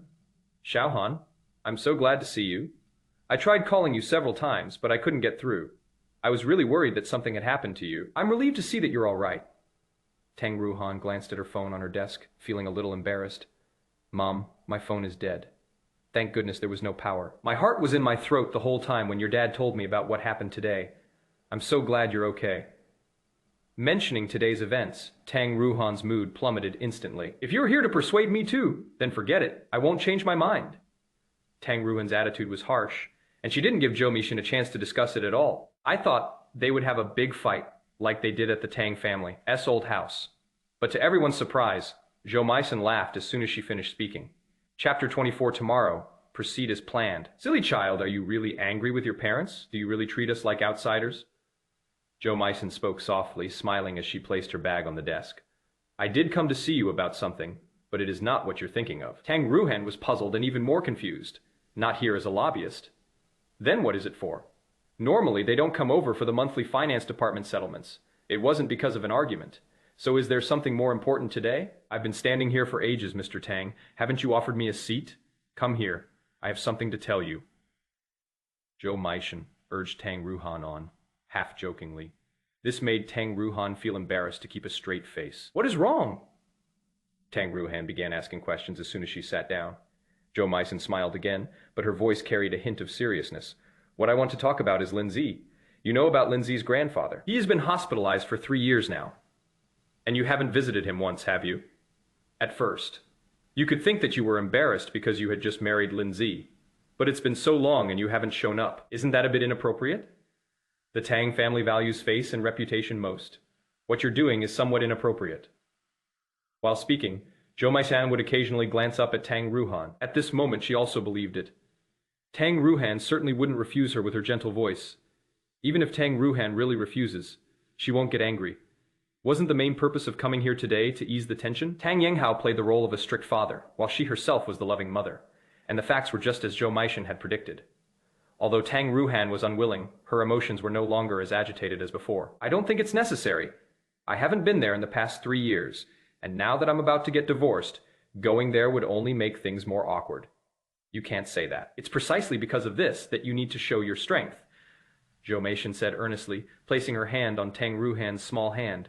You're all grown up now, so you need to be more thoughtful. There's a long road ahead of you, and you can't give people something to hold against you.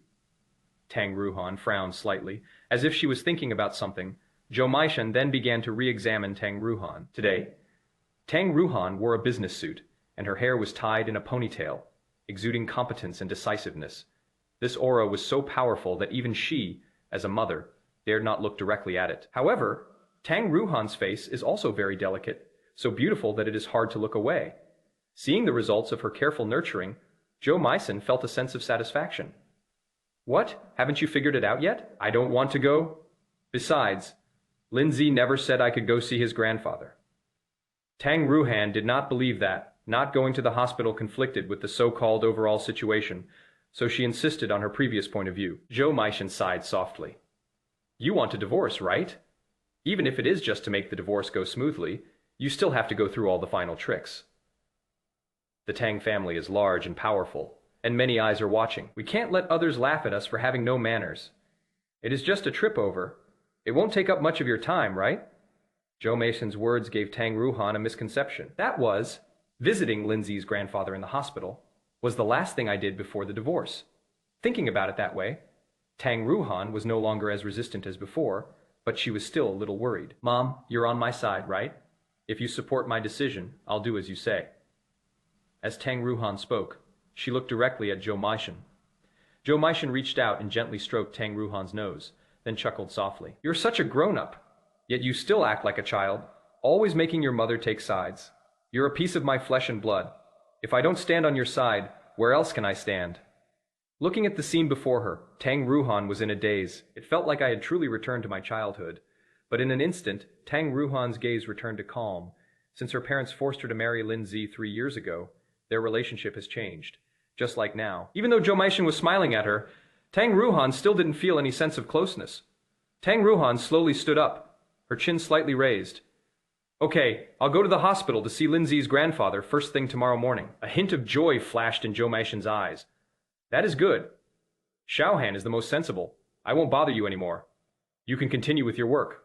I'll go back now. I send you. No need. You go about your business. Despite Zhou Meixin's insistence, Tang Ruohan still escorted her to the door. When Tang Ruohan returned to her office, she could no longer calm down. At the same time, Zhou Meixin was already in the car. So, do you agree? Tang Yenghao looked serious and spoke urgently. Zhou Meixin sneered. Of course I'll agree. Don't you trust me to handle things? What did you say with that stubborn girl's temper? She already considers us enemies. Do you think she'll listen to you? I don't believe it. Zhou Maishan narrowed her eyes slightly and touched the pigeon egg on her index finger. Never mind what I say. Tomorrow, proceed as planned. Lin Ze returned from the hospital in the evening. Just as I was about to enter my home, my phone beeped with a message notification. I'm not going home for dinner tonight. Looking at those few words, Lin Ze felt a sense of relief. Since Tang Ruohan wasn't coming home for dinner, he had more time to do his own things.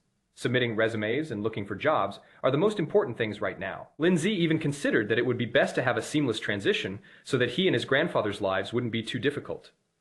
As for the huge medical expenses, we'll have to find another way. Lin Ze turned on his computer and checked his email, only to find that he hadn't replied to any emails, which made him feel a little disappointed. Could it be that all my resumes have been sent out and disappeared without a trace? Let's wait a bit longer. Perhaps the HR department hasn't had a chance to reply yet. Just then, a small red dot appeared on my unread message list. Lin Ze was excited and immediately opened the email. However, the email's content was like a bucket of cold water, extinguishing the spark that had just ignited in Lin Ze's heart. Thank you for submitting your resume. However, it does not meet the company's hiring criteria. I wish you success in finding a suitable position at another company. These official statements are even more rude than a direct rejection. Tang Ruohan didn't return until 9:30 p.m., Mr. Tang. Would you like something to eat? Lin Ze asked the question as usual. Tang Ruohan remained silent, her gaze filled with scrutiny. Lin Ze was puzzled. What was wrong with Tang Ruohan? Could it be that she had another unpleasant encounter with Wu Yong and was taking it out on him? Otherwise, why is her gaze so strange? Mr. Tang, you. It is all right. Go ahead and do your thing. I don't have anything to do here. Concealing the complex emotions in her eyes, Tang Ruohan tossed out a sentence and went straight upstairs. Lin Ze finished labeling the book, closed it, and returned to his room.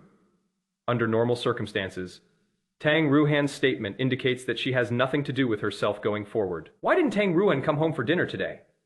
Who did she see? What happened? These are not questions I should ask. Don't listen to what you shouldn't hear, and don't ask what you shouldn't ask. That is the rule. After a quick wash, Lin Ze lay down on the bed. A lot happened today, and the schedule was very tight. So not long after, Lin Ze's eyelids began to feel heavy. Then he drifted off to sleep in the hazy mist. Lin Ze returned to that gloomy archive, chapter 25. You crazy woman, you are asking for it. The door was heavy, and the room felt oppressive. A faint musty smell lingered in the air. Lin Ze raised his hand, took out a file, and read it carefully. Dengfeng Kiln White, glazed carved viewer, Northern Song Dynasty. Height 23.1 centimeters. Base diameter 8.5 centimeters. Mouth diameter 10.2 centimeters. The body of this pot is light brown, and the white glaze is smooth and round with a bluish-yellow tinge. The neck and shoulder of the pot are decorated with pointed lotus petals. The pattern carved on the abdomen is a peony pattern in the shape of intertwined branches. It is used to pour or hold wine. Lin Ze's gaze slowly moved downwards. His pupils constricted abruptly when he saw the status bar on the homepage. Destroyed. 2 simple words, yet they carry an unusual weight. As Lin Ze's fingers touched the yellowed paper, his consciousness changed as well. A short while later, Lin Ze appeared in front of a village house. The surrounding area was overgrown with weeds, and half of the house in front of them had collapsed. Inside the house, a woman's voice could be faintly heard. Old man, it has been so long and we still can't sell the goods. Are we going to end up with these stuck with these? Just kidding. This thing is valuable. It is just that we've been unlucky and have only encountered people who don't know its value. When a knowledgeable person comes along, they'll definitely be able to buy it. If they can't come, how are we supposed to get the rest of the work done? If we just sit here with this broken wine jug, we're bound to starve to death. The woman's tone clearly revealed her resentment. Soon, the man picked up the conversation. Nonsense. When have you ever gone hungry? You've been eating peanuts and drinking alcohol, and you think you've been wronged. We'll let you experience poverty for a couple of days, and you keep complaining. Lin Ze walked slowly forward, and the sounds that reached his ears grew louder and louder. Approaching the half-collapsed window, they gradually came into view of the 2 people talking. The woman was short, had an ordinary appearance, and dark skin. Now, she was staring at the peanuts on the plate, holding a half-full glass of liquor, but showed no intention of drinking it. The man was tall and burly, with a square face and small eyes.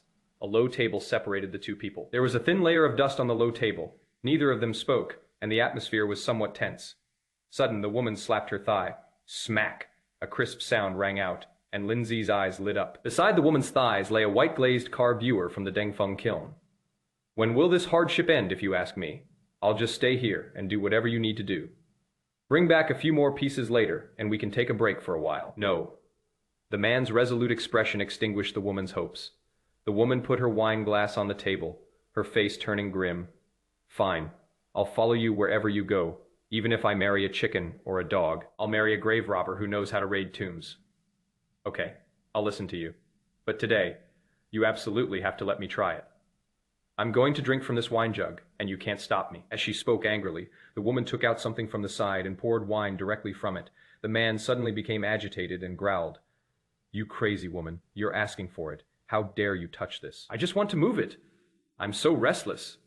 I can't get this out of my hands for even a day. Wait a little longer. The two argued incessantly, while the wind blew through the window, making a rustling sound as the torn window paper rippled. Lin Ze clenched his fists, his breathing rapid. His eyes were fixed intently on the scene before him. The two of them struggled and shoved each other. Nobody the fuck should drink this. A loud whoosh rang out. The woman overturned the table. Don't want. Lin Ze quickly stepped forward, trying to catch the Dengfeng kiln white glazed carved ewer. But the carved ewer passed right through his palm and shattered instantly. Now, Lin Ze hated that he was invisible. That feeling of powerlessness was suffocating him. And at this moment, consciousness also awakens. As he opened his eyes, Lin Ze sat up in bed. He didn't bother wiping the beads of sweat from his forehead. He was panting heavily. The scene from just now kept flashing through my mind. A white glazed carved ewer from the Dengfeng kiln. Just ruined like that. These cultural relics, which have survived countless storms to this day, were destroyed by those tomb raiders. Lin Ze's veins bulged on his hands, and his fist remained clenched for a long time. He didn't know how much time had passed before he gradually calmed down. He had encountered similar situations in his dreams before. When Lin Ze sees those destroyed cultural relics, he is often jolted awake from his dreams. When you re-enter the archives, the files that you opened will be put back in their original places intact. However, those destroyed treasures can never be recovered. I glanced at the time. It is only 2 a.m. Lin Ze took a deep breath and lay back down on the bed to rest. The next morning, as usual, Lin Ze prepared the meal early. In the snow, white porcelain bowl, the bird's nest is clear and translucent, with a few goji berries scattered among it, and the aroma of osmanthus honey has already spread. On the blue round plate next to it was amber walnut cake that Lin Ze had specially made. At this moment, it has been cut into diamond shapes that Tang Ruohan likes. The hard-boiled eggs have already been peeled. A small plate of shrimp and a glass of milk are neatly arranged. After Tang Ruohan finished tidying up, she sat down at the dining table. Seeing Lin Ze standing to the side, he was taken aback at first, then looked at the chair opposite him. Sit down and eat with us. When speaking, Tang Ruohan's face remained aloof and cold. Thank you, Mr. Tang. My meal will be ready soon. Lin Ze politely declined. Tang Ruohan put down her milk glass, her eyebrows slightly furrowed. Are you really unwilling to have breakfast with me? No, Mr. Tang. If not, then sit down. Before Lin Ze could finish speaking, Tang Ruohan's voice had already become sharp. Lin Ze had no choice but to agree. He brought out a bowl of clear soup noodles from the kitchen before sitting down face to face with Tang Ruohan. Neither of them spoke, and the air in the room was thick with awkwardness. At last, Tang Ruohan spoke first. Lin Ze, which hospital is your grandfather in? Lin Ze was taken aback. President Tang, my grandfather is at the Donghai Integrated Traditional Chinese and Western Medicine Hospital. Okay, let's go see him after we finish eating. Tang Ruohan's words were understated. After saying that, he looked away. Lin Ze's hand froze in midair. The noodles that had just been picked up fell back into the bowl through the gap between the chopsticks. Is Tang Ruohan going to visit her grandfather? What is going on? If Lin Ze hadn't heard it with his own ears, he would have thought he was hallucinating. After regaining his composure, Lin Ze quickly refused. Mr. Tang, you are usually very busy with work, so let's skip the hospital visit and not take up your work time. Tang Ruohan reached out and rubbed her temples. It is nothing. I won't be staying long. I'm just going to take a look. Then Tang Ruohan swallowed the words that were on the tip of her tongue. Do you think I want to go? If my parents hadn't been pressuring me, I wouldn't have wanted to go through this process. Next, neither of them spoke. As Tang Ruohan was leaving the villa, she said, I will arrive at 10:30 a.m. You wait for me at the hospital. Okay, Mr. Tang. Just as Lin Ze finished speaking, Tang Ruohan's phone suddenly rang. Looking at the note on my phone screen, Tang Ruohan's voice softened. Wu Yong? Why are you calling so early? Is something the matter? Lin Ze had no idea what Wu Yong said on the other end of the phone. However, Tang Ruohan's expression had softened considerably. and her steps became lighter. Lin Ze followed behind Tang Ruohan and saw her to the door. During this period, Tang Ruohan kept her phone pressed against her ear. Chapter 26. Tang Ruohan's defenses have been breached. Lin Ze only felt strange about Tang Ruohan's behavior, but didn't think much of it. After all, not inquiring about Tang Ruohan's decisions and whereabouts was a rule Tang Ruohan had made beforehand. For 3 years, Lin Ze strictly adhered to the rules, but before leaving, Lin Ze glanced at his phone a few more times. Today is the 6th day of the Lunar New Year, and I guess Zhang Jun and his team have already made their plans. The Shen family should also have sent people near the Donghai railway station. The results should be available before 2 p.m.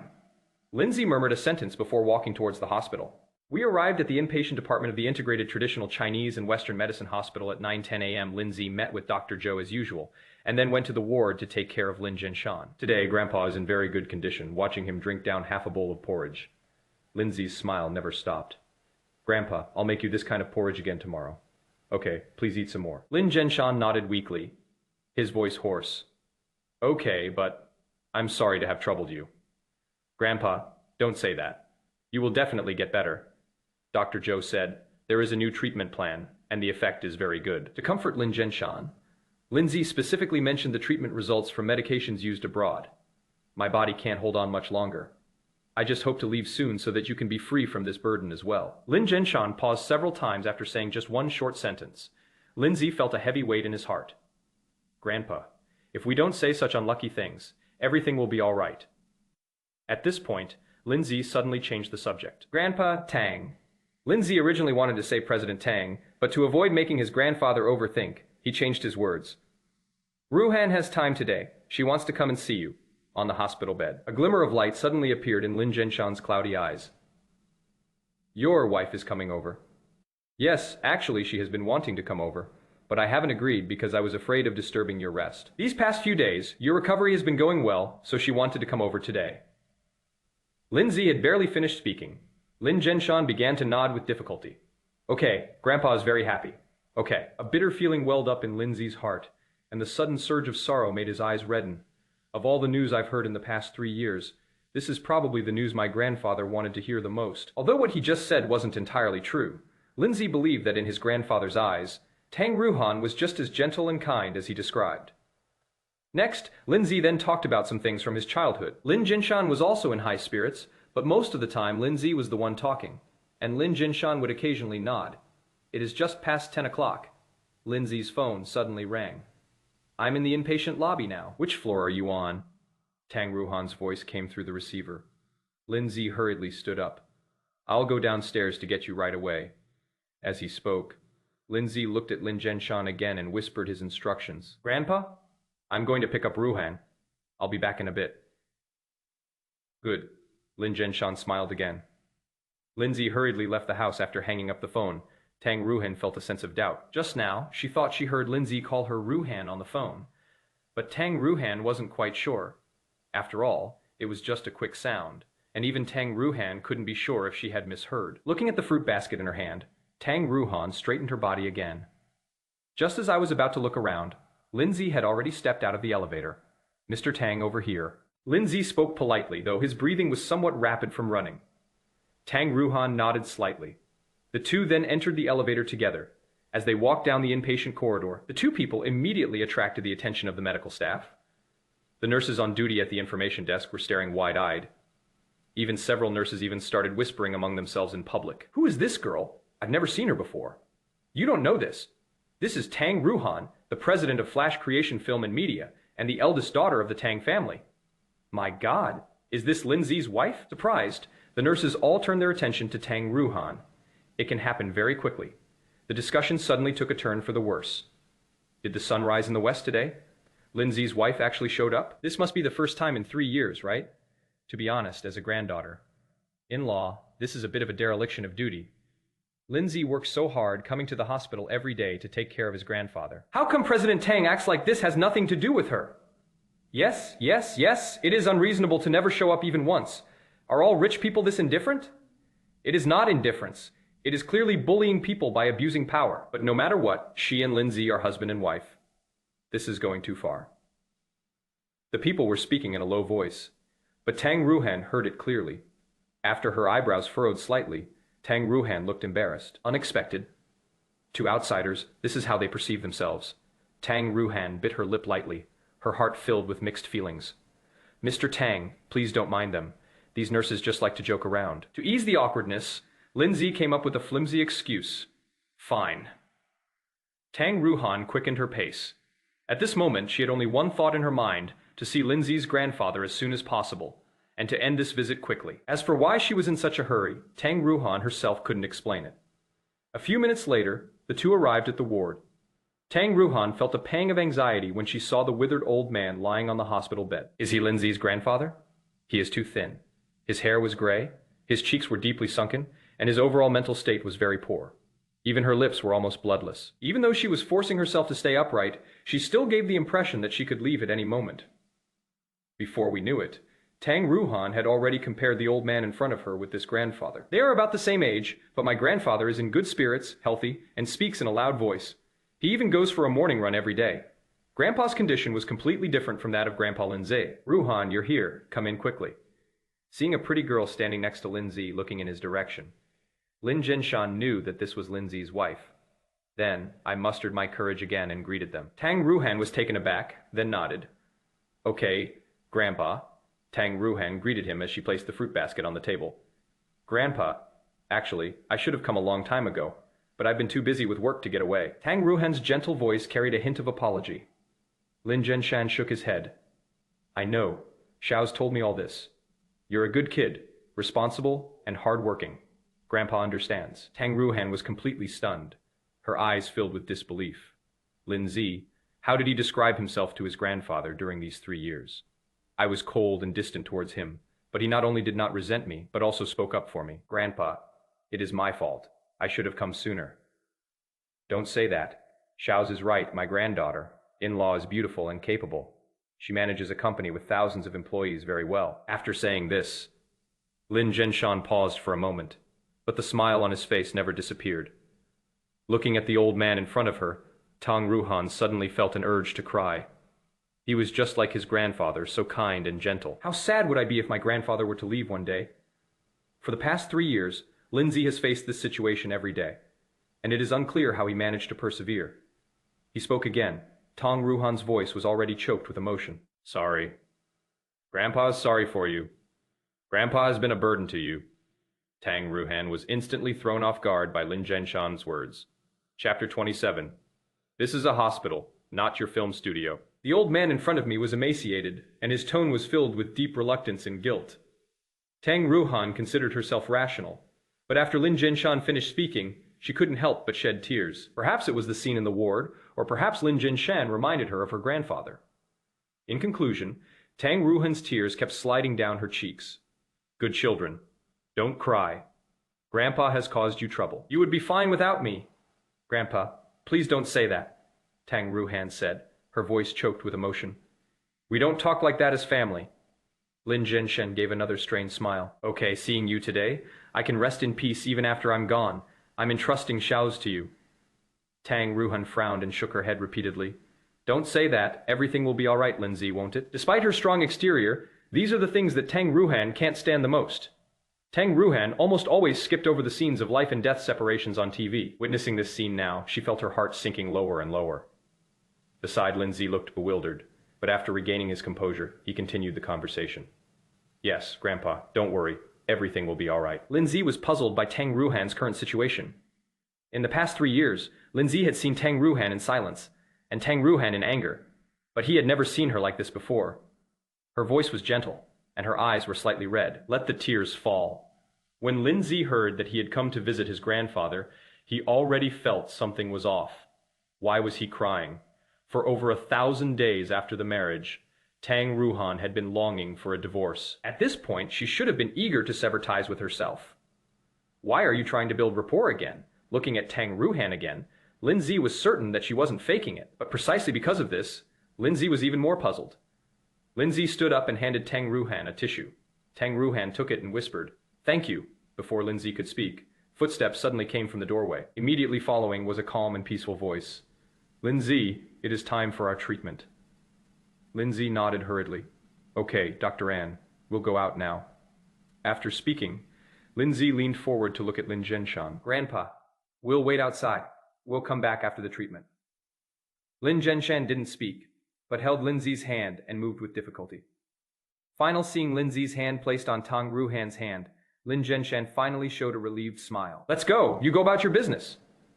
Lin Ze felt a pang of sadness, his Adam's apple bobbing several times. Okay, I'll listen to Grandpa. After saying that, Lin Ze and Tang Ruohan exchanged a glance and left together. As Lin Ze passed by and ran, he nodded to her. And Ran smiled, her gaze lingering on Tang Ruohan for a few more seconds. Gata. The ward door closed. Lin Ze's heart sank to the bottom. Lin Ze hadn't witnessed the treatment in the ward, but he vividly remembered his grandfather's weak state afterward. Is this treatment available every day? Tang Ruohan broke the silence by speaking first. Lin Ze shook his head. This is a new treatment plan, and the specific situation will depend on the recovery progress. Tang Ruohan frowned and said nothing more. At this moment, the hospital corridor suddenly became lively. The sounds of hurried footsteps and the reprimands from medical staff came almost simultaneously. The two of them turned their heads at the same time, looking in the direction of the sound. A group of reporters were seen running towards them. Behind the reporter were the photographers. Before Lin Ze could figure out what was going on, the reporter with the microphone stopped in front of him. Immediately afterwards, the photographers and others also stopped to watch. In the blink of an eye, they had surrounded Lin Ze and Tang Ruohan. Who are you? What do you want? The reporter ignored Lin Ze and held the microphone directly in front of Tang Ruohan. Ms. Tang, we are reporters from the outstanding broadcasting program of Donghai TV. We are here today to conduct an exclusive interview with you. After the female reporter finished speaking, she turned to look at the camera and then quickly got into character. As we all know, Ms. Tang, as the president of Flash Creation Film and Television Media, has always been passionate about public welfare. Some time ago, Ms. Tang also sponsored many impoverished children and donated money to mountainous areas. Today, Ms. Tang came to Donghai Integrated Traditional Chinese and Western Medicine Hospital to visit vulnerable patients. The female reporter only got halfway through her sentence when Tang Ruohan suddenly raised her hand and said in a serious voice, "I'm sorry, I don't accept interviews." The female reporter was taken aback for a moment, but quickly her expression returned to normal. It seemed he had been mentally prepared for Tang Ruohan's rejection. Tang, it is rumored that you are very low-key, but your dedication is evident to all. As soon as he finished speaking, the photographer next to him beckoned him. The assistant beside him immediately came over. Quickly, add another shot, a close-up. Lin Ze coldly observed everything before him and suddenly understood something. He was suddenly notified that he was coming to visit his grandfather. The condolences in the ward, the sad expressions, the choked voices, and even Tang Ruohan's tears were probably all rehearsals. Everything was planned. He was the only one who foolishly believed that Tang Ruohan had come to visit his grandfather sincerely, and was even deeply moved by Tang Ruohan's actions. But the truth is so cruel. Enough, stop. This is a hospital, not your film studio. Please leave immediately. Lin Ze clenched his fist, his face as cold as ice. The group of people were immediately stunned. The female reporter tilted her head to look at Lin Ze, her brows furrowed in a frown. Who are you? Don't cause trouble here. We're conducting an interview. Lin Ze's gaze was icy, and his tone was full of disgust. I'm saying this one last time, leave now. The female reporter glanced at the people who had followed her, and instantly gained confidence, even raising her voice. Sir, we are from Donghai TV station. Our program consistently ranks first in viewership in Donghai City. We hope you will cooperate with our work. Lin Ze gritted his teeth and squeezed out a sentence. I'll cooperate with your ancestors. Sir, how can you swear like that? We're recording the whole thing. Your behavior is tarnishing the reputation of Donghai City. As a citizen of Donghai City. Before the female reporter could finish speaking, Lin Ze turned to look at Tang Ruohan. Mr. Tang, please leave with your men. Lin Ze, I don't know what happened, and I didn't let these people come over. Faced with the current situation, Tang Ruohan looked bewildered, but before she could say anything more, she suddenly froze. Beside, Lin Ze followed Tang Ruohan's gaze. At the corner of the stairs, Wu Yong was looking this way. Wu Yong, dressed in a sharp suit, held a large bouquet of flowers as if waiting for the right moment. Lin Ze sneered. Tang Ruohan, is this what you said? I don't know what happened. I thought this was a sudden incident, but it turns out I was the only one kept in the dark. If everything goes according to the normal procedure, the interview will proceed smoothly. When the interview is about to end, Wu Yong will come gracefully with a bouquet of flowers in his hands. Lin Ze's fingernails dug into his palms and his knuckles turned white. He could endure the 3-year contract life and ignore the ridicule and sarcasm from others, but these people are making a television show about Grandpa's illness. Absolutely not. Chapter 28, the case is solved. The murderer has been caught. The moment Tang Ruohan saw Wu Yong clearly, she seemed to understand something. Moment Tang Ruohan's voice was icy, her tone full of accusation. Wu Yong, what are you doing here? Sensing that Tang Ruohan's mood was off, Wu Yong quickly forced a smile and strode towards her. Xiaohan, I came here specifically to wait for you. What is going on with these people? Although she had already guessed the general idea, Tang Ruohan still held onto a sliver of hope. Perhaps it is just a coincidence, or maybe it is a misunderstanding. But Wu Yong's answer made Tang Ruohan feel utterly ashamed. Stopping in front of Tang Ruohan, Wu Yong pushed up his gold-rimmed glasses, his smile still warm. This is the most authoritative program on the city's TV station. Their schedule was already full, but I asked them to change the interview order for you. Xiaohan, I told you. I wasn't able to protect you 3 years ago, but now I can definitely give you a better life. No need to thank me. This is what I should do. Tang Ruohan took a deep breath and clenched her fists. Why didn't you ask for my permission? Xiaohan, I want to give you a surprise. Tang Ruohan raised her voice, her tone filled with barely suppressed annoyance. That is enough. Make them leave immediately. I don't need you to do anything for me. Tang Ruohan's thoughts were in complete disarray. She was reluctant to come see Lin Ze's grandfather. But when she saw the elderly man lying in the hospital bed, she felt guilty. But Wu Yong's actions put her in an extremely awkward situation. Now Tang Ruohan had no idea how Lin Ze would view her, but even at this moment, Wu Yong remained relentless. Xiaohan, don't be angry. If there is anything I did wrong, you can tell me, and I'll definitely change. Tang Ruohan erupted instantly. Didn't you understand what I said? I'm telling you to leave right now, to leave with all of you. Tang Ruohan pointed to a group of people around her. Wu Yong was completely dumbfounded. After her gaze swept over Lin Ze, she asked with a hint of sourness, Xiaohan, are you getting angry with me because of him? You're not leaving, are you? Fine, I'm leaving. After uttering those words, Tang Ruohan left without looking back. The female reporter holding the microphone and the photographers were all stunned. What is going on? The interviewees have all left. So is it necessary for them to stay here? The female reporter turned to look at Wu Yong. Mr. Wu, are we still going to conduct this interview? Should we change the setting? What do you mean change? Can't you see everyone's gone? Wu Yong was furious, his eyes practically spitting fire. Before they could find anyone to vent their frustrations on, a nurse arrived with 4 or 5 security guards. They were far away. The nurse started pointing at Wu Yong and the others. Let them be. No matter what we say, they won't listen. A large group of them are making a scene in the inpatient department. Get them out of here quickly. After hearing this, the security guard mustered all his strength and rushed forward, his eyes fixed on the group of people. What are you still standing there for? Run! If things go wrong, the equipment could get smashed. Run. The photographer had barely finished speaking when he hoisted his camera, turned to the other side, and charged forward. Seeing this situation, the other staff members who came with them were also unable to remain calm. In the blink of an eye, they disappeared without a trace. Only Wu Yong remained, still holding the flowers, stunned on the spot. Moments, several security guards immediately surrounded Wu Yong. Wu Yong was taken away by security guards. The hospital corridors became quiet again. Recalling what had just happened, Lin Ze was still furious. He slowly sat down on the bench, his haggard face looking even more exhausted, and his whole body was like a wooden sculpture. Half an hour later, the door to the ward opened, and Ran led some medical staff out. As Ran passed by Lin Ze, she suddenly stopped, her brows furrowing slightly. Lin Ze, what is wrong? Why do you look so pale? Lin Ze forced a smile onto his face. It is all right, Dr. Ran. You're probably just a little tired. Lin Ze did not mention what had just happened. At this moment, he was also trying his best to act as if nothing was wrong. And Ran's gaze was complicated, and she changed the words she was about to say. Then you should rest well and not overwork yourself. Your health is the most important thing. Thank you, Dr. Ran. I'll go see Grandpa now. Okay, go ahead. In an ordinary family, they would probably have given up on treatment by now.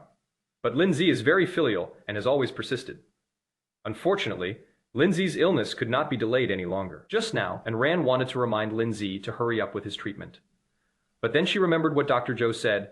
Lin Ze might not be able to afford the remaining medical expenses for Lin Zhenshan. If I say anything more, wouldn't that just make things worse? Why did such a kind-hearted person have to suffer such a heavy setback? Anran muttered to herself, her steps heavy as she walked forward, in the hospital ward. Lin Ze stayed by the bedside the whole time. Lin Ze was unsure when his grandfather, who was lying on the bed, would wake up again. However, as long as he could see his grandfather, Lin Ze would feel inexplicably at ease. It seems that only in this way can he find the motivation to persevere. It didn't take long. Tang Ruohan sent a message. I won't be going home for lunch. Upon seeing the message, Lin Ze simply replied with a few words. Okay, Mr. Tang. This kind of brief exchange happens almost every few days. It is just that the frequency has increased in the last few days since Wu Yong came back. On the way back, looking at the bustling crowd, Lin Ze felt as if he was the only one wandering aimlessly. His heart remained heavy until he returned to the villa.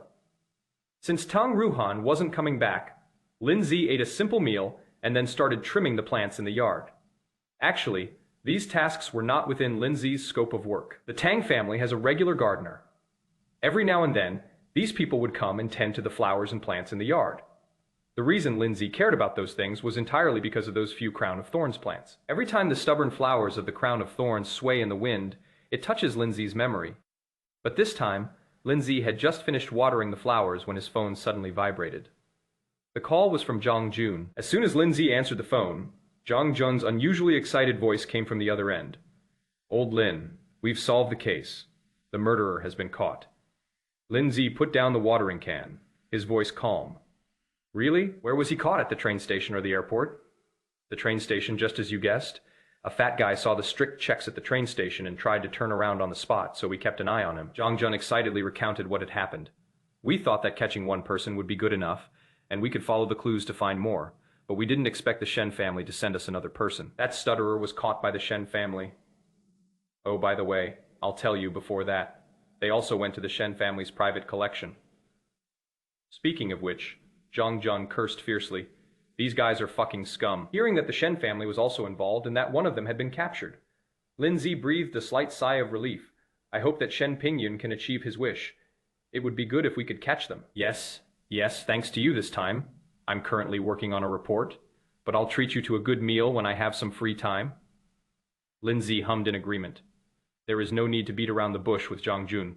Both of them are straightforward. So much has happened lately, I really need to find some time to sit down and relax. Chapter 29, I am not an outsider flash creation film and media building. The CEO, Sophis afternoon. Sunlight streamed through the floor to ceiling windows, filling the room with warmth, on ordinary days. If she doesn't go back to the villa for dinner, Tang Ruohan will take a short rest in the rest area at this time of day. But today, Tang Ruohan was wide awake. Wu Yong made countless phone calls, but Tang Ruohan ignored them. According to Wang Jing, the secretary in charge of the meeting, Wu Yong stood downstairs for 2 hours before Tang Ruohan finally agreed to meet him. As soon as he saw Tang Ruohan, Wu Yong began to apologize. For more than 10 minutes, Wu Yong spoke words full of remorse. Tang Ruohan remained silent. Beside her, Wang Jing was so anxious that she kept rubbing her hands together. Wu Yong looked anxious, his tone full of self-blame. Xiaohan, I know that I meant well but messed things up this time. No matter what I do, I can't make up for it. Now, I just hope you won't be angry. I will personally apologize to Lin Ze. I explained everything to him, hoping he would no longer misunderstand you. Tang Ruohan waved her hand, but the worry between her brows remained, seeing Wu Yong's remorseful expression. Tang Ruohan sighed. Never mind, I'll handle this. Tang Ruohan never expected things to turn out this way. She could explain what happened to Lin Ze, but the thought of Lin Ze's gaze in the hospital made Tang Ruohan feel uncertain. She said it, but she couldn't guarantee whether Lin Ze would believe her after all. Everything is happening at once. And right now, the fear is that trying to explain things will only make things worse. You go. No way, Xiaohan. I'm the one who made a mistake. How can I bear to see you grovel and beg Lin Ze for forgiveness? I can't do it. Wu Yong clenched his fists, as if trying his best to suppress his inner emotions. Tang Ruohan raised her eyes and finally began to seriously examine Wu Yong. I wasn't being obsequious. I was just explaining the situation. Even so, I can't bear to do it. After Wu Yong finished speaking, Wang Jing, who was standing to the side, could no longer help but speak up. President Tang, please forgive my bluntness, but this is really not a big deal. I understand now, Mr. Wu meant well, but things didn't go well. Mr. Tang, you were completely unaware of this and are also the victim.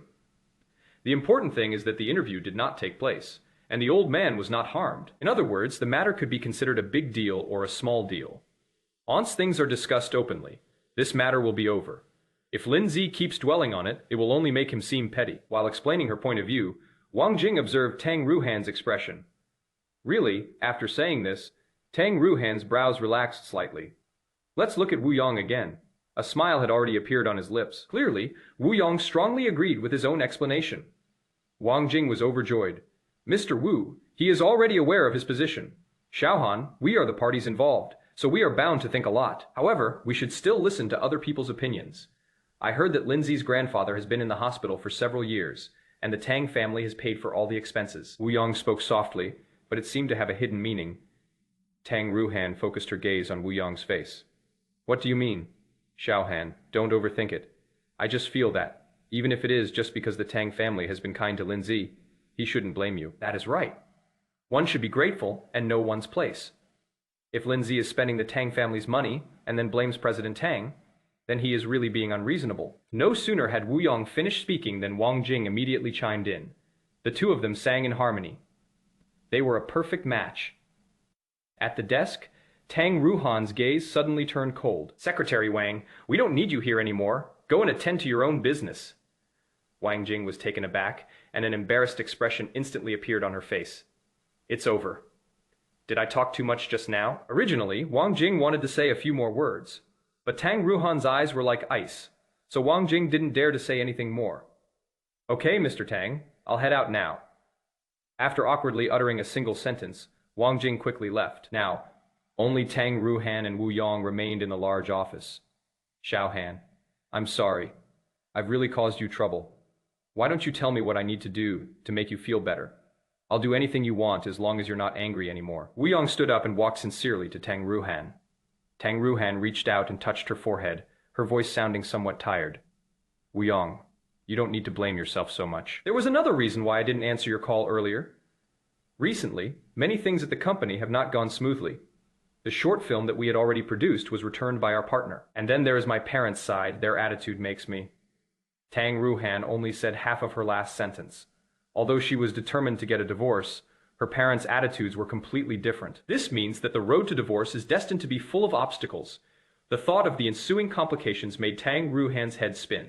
Xiaohan, don't worry. I'll handle the company matters. As for your parents, we'll take it slow. Wu Yong spoke firmly, his eyes filled with confidence. Tang Ruohan's eyes widened, her face filled with disbelief. You? During our last meeting, Wu Yong mentioned that he was also passionate about movies and paid attention to film. Related matters, but focusing on work and focusing on other things are completely unrelated topics. Attention is simply liking. It is based more on hobbies, but the job is different. Filmmaking requires professional skills and extensive experience. There are very high requirements for the early preparation, project approval, and even the selection of scripts. Not to mention casting and other such things. Every step is a challenge. The slightest mistake can lead to failure. If the company's professional team can't solve the problem, can Wu Yong do it? While pondering, Tang Ruohan's gaze remained fixed on Wu Yong's face. This made Wu Yong overjoyed, and he even mistakenly believed that Tang Ruohan had already taken him as her support moment. Wu Yong reached out and touched his chin, his voice full of confidence. Of course. What? Don't you believe in my abilities? I'm not what I used to be. I have several film company investors, and we have a very good relationship. I'll call them in a bit. Don't give up on those films you shot before. You might be surprised by what you get. Tang Ruohan frowned slightly, her voice still filled with uncertainty. But Mr. Zhu said that we should choose the subject matter. Before Tang Ruohan could finish speaking, Wu Yong immediately interrupted her. Mr. Xu Mingliang of Xu's Media. You don't need to pay too much attention to what he says. Just watch what I say. When talking about what happened next, Wu Yong's expression became more serious. Xiaohan, there is a saying in business, don't put all your eggs in one basket. It is time for you to find a way out. Is there really no need to continue with our remake of the short film?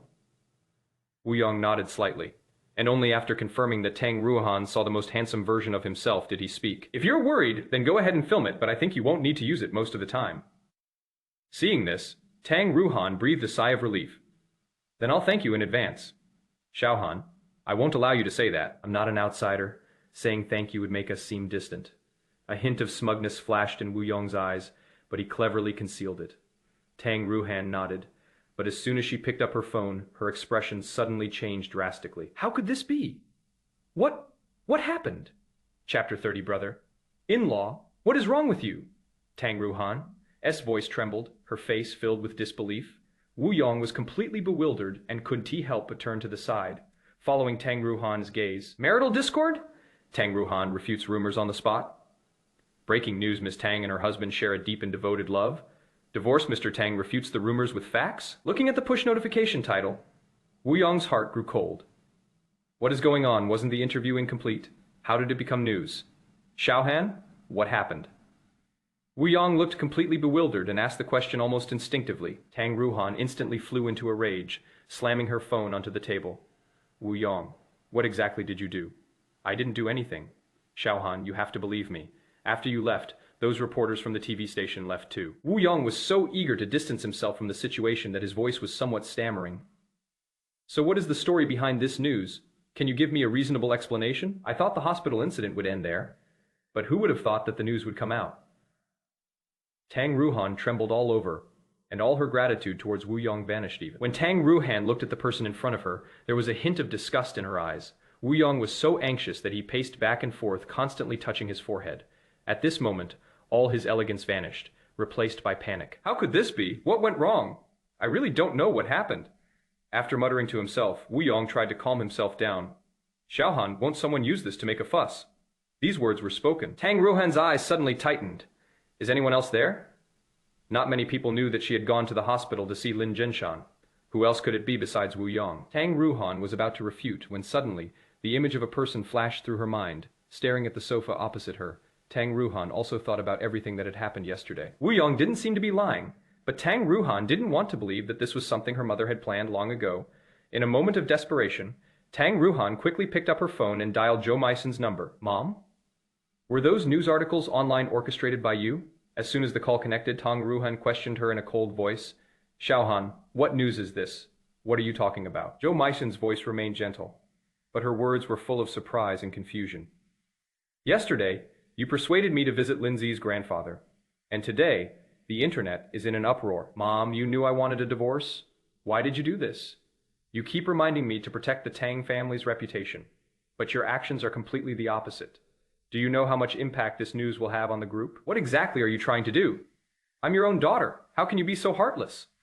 Tang Ruohan's voice was filled with helplessness, and her knuckles were turning white as she gripped her phone. Zhou Meishan laughed awkwardly a few times. Xiaohan, you can't blame us for this. We're doing this for your own good. Lin Ze is a really good person. Before the other party could finish speaking, Tang Ruohan hung up the phone. Slumped in her chair, Tang Ruohan was on the verge of a breakdown. Xiaohan, are you all right? Let me get you a glass of water. Wu Yong looked at Tang Ruohan with concern, but felt a sense of relief that was so close. Tang Ruohan almost mistook herself for an enemy.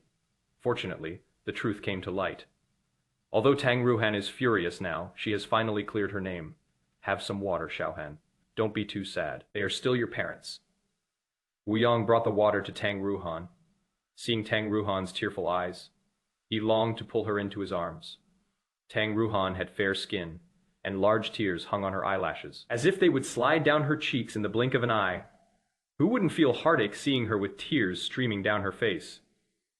I'm sorry, Wu Yong. I misunderstood you just now. It is all right.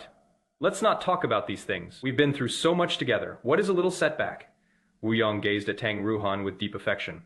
Today, the city's public security authorities successfully cracked a major case of cultural relic theft from the provincial museum. 3 criminals were apprehended, and the stolen precious cultural relic, the 9-eyed Zai bead, was recovered. This time, all departments worked together. Before the TV broadcast had finished, Lin Ze had already turned off the power. Press releases announcing the successful cracking of cases are mostly the same.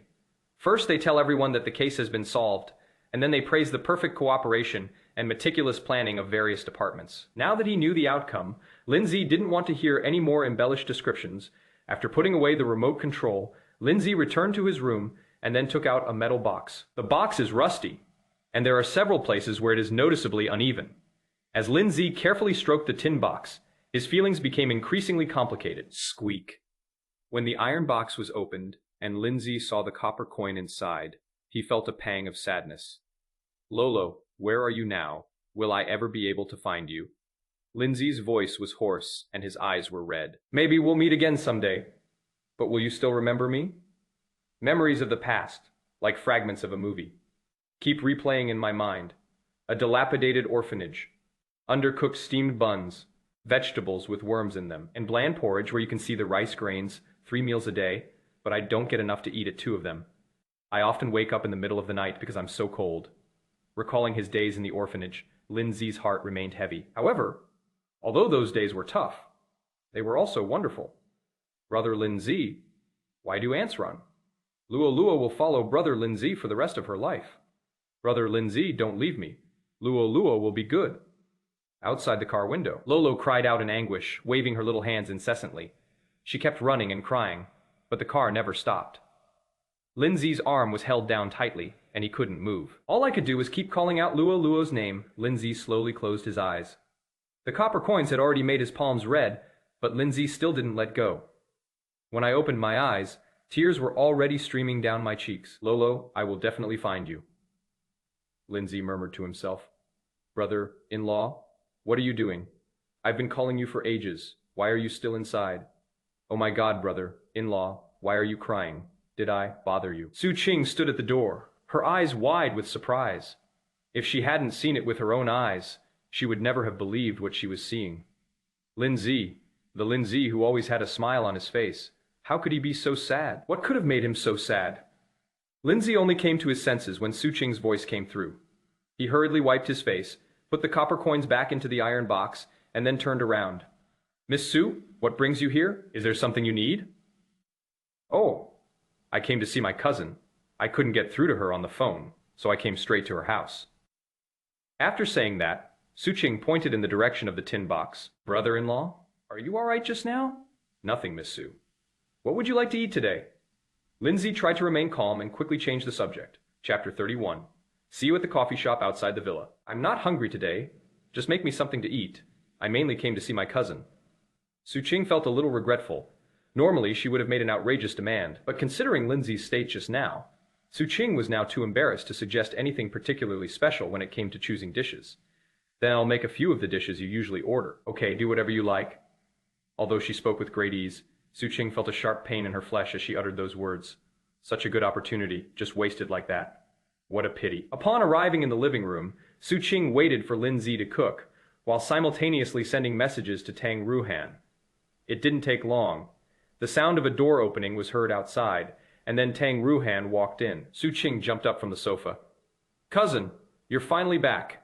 I thought you had a sweetheart and wouldn't be coming home at night. What nonsense are you spouting? Tang Ruohan put down the keys in her hand, her eyebrows furrowing instantly. Why aren't you in class? What are you doing here? Of course I'm supervising my cousin. Also, there is something else I want to understand. Su Qing raised her eyebrows and winked mysteriously at Tang Ruohan. Tang Ruohan was speechless. After changing into slippers, she walked straight to the sofa. Su Qing followed closely behind her. Tang Ruohan was already used to her cousin's outspokenness, so even though Su Qing deliberately exaggerated her facial expressions, Tang Ruohan remained leisurely, left with no other choice. Su Qing had no choice but to tap the phone screen a few times. Here it is. Cousin! What is wrong with you? Haven't you always had Wu Yong in your heart? Why are you showing affection to your husband again? Don't talk nonsense about showing affection. These things are a misunderstanding. Upon seeing those news reports on the internet, Tang Ruohan instantly became anxious. Su Qing looked completely unconvinced. What misunderstanding? It is trending on social media, and you still won't admit it. Tang Ruohan reached up and touched her forehead, her voice full of exhaustion. This is a trap, believe it or not. Su Qing's eyes widened, her mouth slightly open, and a gossipy expression immediately appeared on her face. What do you mean you've been set up? Who would dare to do that? As you know, I'm about to divorce Lin Ze, but my parents disagree. Perhaps they're doing this to give me a warning. At this point, Tang Ruohan's gaze suddenly hardened. But they're wrong, no matter the cost. I will get a divorce. Sometimes, I really wonder if I'm their biological daughter, or just a pawn in their game. The matter has caused quite a stir, but did they even consider my feelings? After venting her frustrations, Tang Ruohan hugged her knees and curled up on the sofa as usual. Su Qing glanced towards the kitchen, hesitated for a moment, and then whispered, Cousin, if you can't accept this, then won't your husband be even more upset? Tang Ruohan turned her head, a look of disbelief on her face. Is he feeling unwell? Yes. Su Qing looked at Tang Ruohan solemnly. I think my brother-in-law is the one who is most hurt. First, you'll be a loving couple online, but it won't be long before you divorce. You can do everything you can to protect the Tang family's reputation. your own name, and even the Tang Group stock. But my brother, in-law has nothing, so he can only grit his teeth and bear the criticism on the internet. He should be feeling even worse. Tang Ruohan was stunned. It seemed she had never considered any of the things Su Qing mentioned. After the incident, Tang Ruohan considered many things, but she didn't consider Lin Ze at all. Now that Su Qing had said that, Tang Ruohan suddenly felt a little guilty after spending 3 years together. Even though she had no feelings for Lin Ze, they probably wouldn't have become enemies. Today's events made me the victim, but Lin Ze was also implicated. It seems that is a fair way to put it. What do you mean seems like? It is obviously true. Su Qing moved closer to Tang Ruohan, whispering in her ear while covering her mouth with her hand as she spoke. Let me tell you, my brother. In-law was so angry, he cried. What? You're kidding me, right? Tang Ruohan's voice suddenly rose, her eyes filled with disbelief. Although she didn't know Lin Ze well, in Tang Ruohan's impression, Lin Ze had a very strong ability to endure hardship. At his wedding that year, Lin Ze remained remarkably calm despite the ridicule and mockery from so many people. Over the course of 3 years, he embarrassed Lin Ze on many occasions, but Lin Ze accepted it calmly. This time, the reporter's sudden visit was somewhat unexpected, but surely he wouldn't cry. Su Qing shook her head vigorously. I saw it with my own eyes. How could I lie to you? Tang Ruohan frowned slightly. Impossible. I swear, I saw him cry. After all, nobody has been able to ignore him for the past few years, and that has been so unfair to him. Su Qing tried to explain, but dared not make a loud sound. Lin Ze had been in the kitchen for a while and could come out at any time. How embarrassing would it be if he heard me gossiping about these things? Tang Ruohan looked directly into Su Qing's eyes. Su Qing pouted. And just like when she was a child, under Tang Ruohan's pressure, she truthfully recounted what had just happened. I'm not sure why, but he definitely cried. If you still don't believe me, ask him yourself in a bit. No way, I don't have the habit of gossiping. Tang Ruohan rolled her eyes at Su Qing. I think you're just feeling guilty. Don't you also feel guilty because your brother-in-law has been too good to you these past 3 years? Tang Ruohan's heart tightened. My feelings became complicated. She was truly unmoved by Lin Ze's efforts. Was Lin Ze really upset about this? Mr. Tang, Miss Su, dinner is ready. Lin Ze's voice interrupted Tang Ruohan's thoughts. Immediately, Su Qing almost screamed, Brother-in-law, you're so kind. You actually made braised pork, boiled shrimp, and this is my favorite dish too.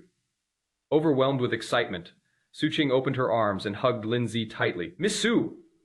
Lin Ze was embarrassed. Tang Ruohan stood up instantly. Su Qing, go wash your hands. After dinner, Su Qing and Tang Ruohan went for a night run.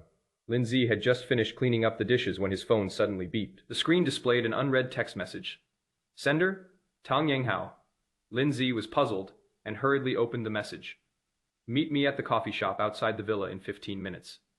These few words made Lin Ze frown. Why are you talking at me now? Invite him to the coffee shop. Immediately afterwards, another message came in. Don't let Xiaohan know. Lin Ze's expression turned serious. He then picked up his coat and went straight out. It is only a 10-minute walk from the villa to the coffee shop Tang Yinghao mentioned. But Lin Ze's steps were very heavy at this time. The fact that Tang Yinghao met with her without Tang Ruohan's knowledge meant that what he was talking about was definitely not simple. Chapter 32, ILL handle things with her. The cafe was unusually quiet at night. Soothing music, the air filled with the aroma of coffee, and a few couples whispering sweet nothings. It exudes a warm feeling at all times and in all places. When Lin Ze arrived, Tang Yinghao was already sitting in a window seat. Mr. Tang, what can I do for you? Lin Ze remained calm and spoke politely. Tang Yinghao pointed to the seat opposite him and said calmly, Sit down first. Okay, Mr. Tang. There was a cup of coffee in front of Tang Yinghao, but he didn't seem to want to touch it. Only after Lin Ze sat down did Tang Yinghao pick up his coffee spoon. How has Xiaohan been these past few days? In response to Mr. Tang's appetite has been good recently, and his daily routine has not changed much compared to before. Before Lin Ze could finish speaking, Tang Yinghao's voice came out. That's not what I meant. Lin Ze pursed his lips and remained silent. Tang Yinghao looked up. The 3 years are almost up, and she must have undergone a lot of emotional changes. Thinking back to Tang Ruohan's stubborn attitude, Tang Yinghao frowned slightly. Lin Ze's lips twitched slightly. Mr. Tang, the 3-year agreement is indeed about to expire, so it is normal for you to have some emotional changes. Have you reached an agreement? Tang Yinghao suddenly changed the subject, staring directly at Lin Ze. Yes, when the time comes, we'll get a divorce. Lin Ze's voice was calm, and his eyes showed no emotion. Tang Yinghao's face immediately darkened. At first, Tang Ruohan said that Lin Ze and the others had already discussed it, and Tang Yinghao was somewhat skeptical.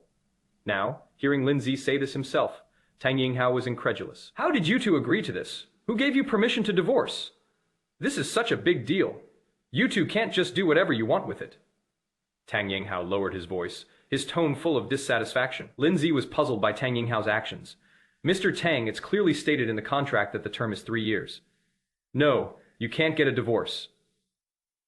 Tang Yinghao waved his hand, signaling Lin Ze to stop talking. Listen to me, just continue living your lives as usual, and pretend this never happened. Don't worry about Xiaohan's feelings. I'll handle things with her. Her contract is expiring, so let's renew it. This time, Lin Ze was completely stunned. I thought it was just a 3-year period, but who would have thought that it would become the starting point in Tang Yinghao's mouth? Renewal. Impossible. He doesn't want to do that anymore. Moreover, the issue of contract renewal was not mentioned during the initial negotiations. Please wait a moment. Seeing that Tang Yinghao's emotions had stabilized somewhat, Lin Ze finally spoke. Miss Tang, let's stick to the terms of the contract. When the time comes, we'll complete the divorce proceedings. What do you mean? Are you deliberately trying to go against me? You do whatever I tell you to do. If you go along with Xiaohan's wishes, all our efforts will be wasted. Tang Yinghao was furious. Lin Ze, you think you're all grown up now, and you don't even listen to me anymore. You'd better think this through, because everything you have now is thanks to me, Tang Yinghao. Food, clothing expenses, including your grandfather's medical bills, wasn't all of that paid for by the Tang family? If you think it is not enough, then add more. You name the amount. I've already paved the way. You'll be doing a news interview tomorrow. Tang Yinghao used both soft and hard tactics, but Lin Ze became increasingly puzzled. Why would Tang Yinghao go to such lengths when the contract is about to expire? Lin Ze did not refute Tang Yinghao, but began to frown and ponder. Opposite, Tang Yinghao's tone softened as well. I'm doing this for your own good. We've seen all your hard work over the past 3 years. You've really taken good care of Xiaohan. We feel very reassured leaving her in your care. You saw today's news, right? This is all just preparation. You'll be giving an exclusive interview tomorrow, so you don't need to worry about the rest. Tang Yinghao had already arranged the rest, but Lin Ze was thinking about something else entirely. Is today's news related to Tang Yinghao? To ascertain his thoughts, Lin Ze inquired further. Mr. Tang, were those reporters at the hospital today arranged by you? Not entirely, Tang Yinghao said bluntly. How could those stupid reporters possibly get anything done? My people had already written the article before they even got there. Thinking about today's arrangements, Tang Yinghao was full of pride. Lin Ze's heart sank little by little. It turns out that so many people cared about Tang Ruohan when she went to the hospital to visit her grandfather. Tang Yinghao and Wu Yong both used their own tricks. If the judgment is correct, Tang Yinghao should have first stirred up public opinion, and then used the Tang family's reputation to morally blackmail Tang Ruohan, thereby achieving the goal of not allowing them to divorce. However, this time, Tang Yinghao was wrong. Mr. Tang, let's cancel the interview tomorrow. I respect your decision, and I also want to end this relationship. 3 years ago, the Tang family did indeed save him from a critical situation. However, during those 3 years, he carefully fulfilled the promises made in the contract. The money he had did indeed belong to the Tang family, but it was also earned through his hard work. He also lost a lot during the contract period. Therefore, once the contract expires, the marriage will definitely end in divorce. Lin Ze, you'd better think this through. The Tang family in the East China Sea, while not all-powerful, still has a say. Tang Yinghao spoke slowly, his face as if covered with a layer of ice. Everything that needed to be said had already been said. Since Lin Ze still disagreed, it was even more necessary to remind him that the Tang family was not just for show. Lin Ze glanced at the clock on the wall. Mr. Tang, it's getting late. If I don't go back soon, Mr. Tang will find out. If there's nothing else, I'll be going now. After saying these words in a calm tone, Lin Ze stood up and left. In the instant, he turned around. I heard a sound of someone slamming a table behind me. Bang! The sound was low and subdued. It was like a fist slamming onto a table. Lin Ze didn't turn around and walked straight to the entrance of the coffee shop. Tang Yinghao's anger was almost bursting out of his eyes. Cousin, what should we do? Your husband is out. What if he finds out about us? Su Qing was terrified, her breathing rapid and her chest heaving. Tang Ruohan withdrew her gaze, her voice gradually turning cold. Let's go back. Should we go back and confront my brother-in-law? Won't he think we were following him? It is okay. I can vouch for us. It really was a coincidence. Su Qing spoke haltingly, while raising 3 fingers at the same time. Tang Ruohan's eyebrows furrowed. Unexpectedly, during a night run, I bumped into Lin Ze meeting his father at a coffee shop. Through the glass, she couldn't hear what the two people inside were saying. Judging from the expressions on their faces, it was clear that their meeting did not go well. The father was just as angry as he had been during their heated argument that day. The words Wang Jing and Wu Yong spoke flashed through Tang Ruohan's mind, deepening her doubts. Over the course of 3 years, Lin Zhenshan's medical expenses were indeed substantial. Could it be that they really made some kind of agreement behind my back then? Tang Ruohan narrowed her eyes into slits, and her thoughts became clearer and clearer at this moment. Su Qing gasped in surprise. They re-out. He instantly grabbed Tang Ruohan. Chapter 33, The Instigator is Unforgivable. Tang Ruohan flashed and instantly pulled Su Qing aside. Tang Ruohan only looked away after Lin Ze left. Go back, and remember, once you're back, don't say anything. Cousin, aren't you going to ask what your husband and uncle talked about when they met? Su Qing's clear eyes were filled with confusion. You've already seen it, but you still pretend nothing happened.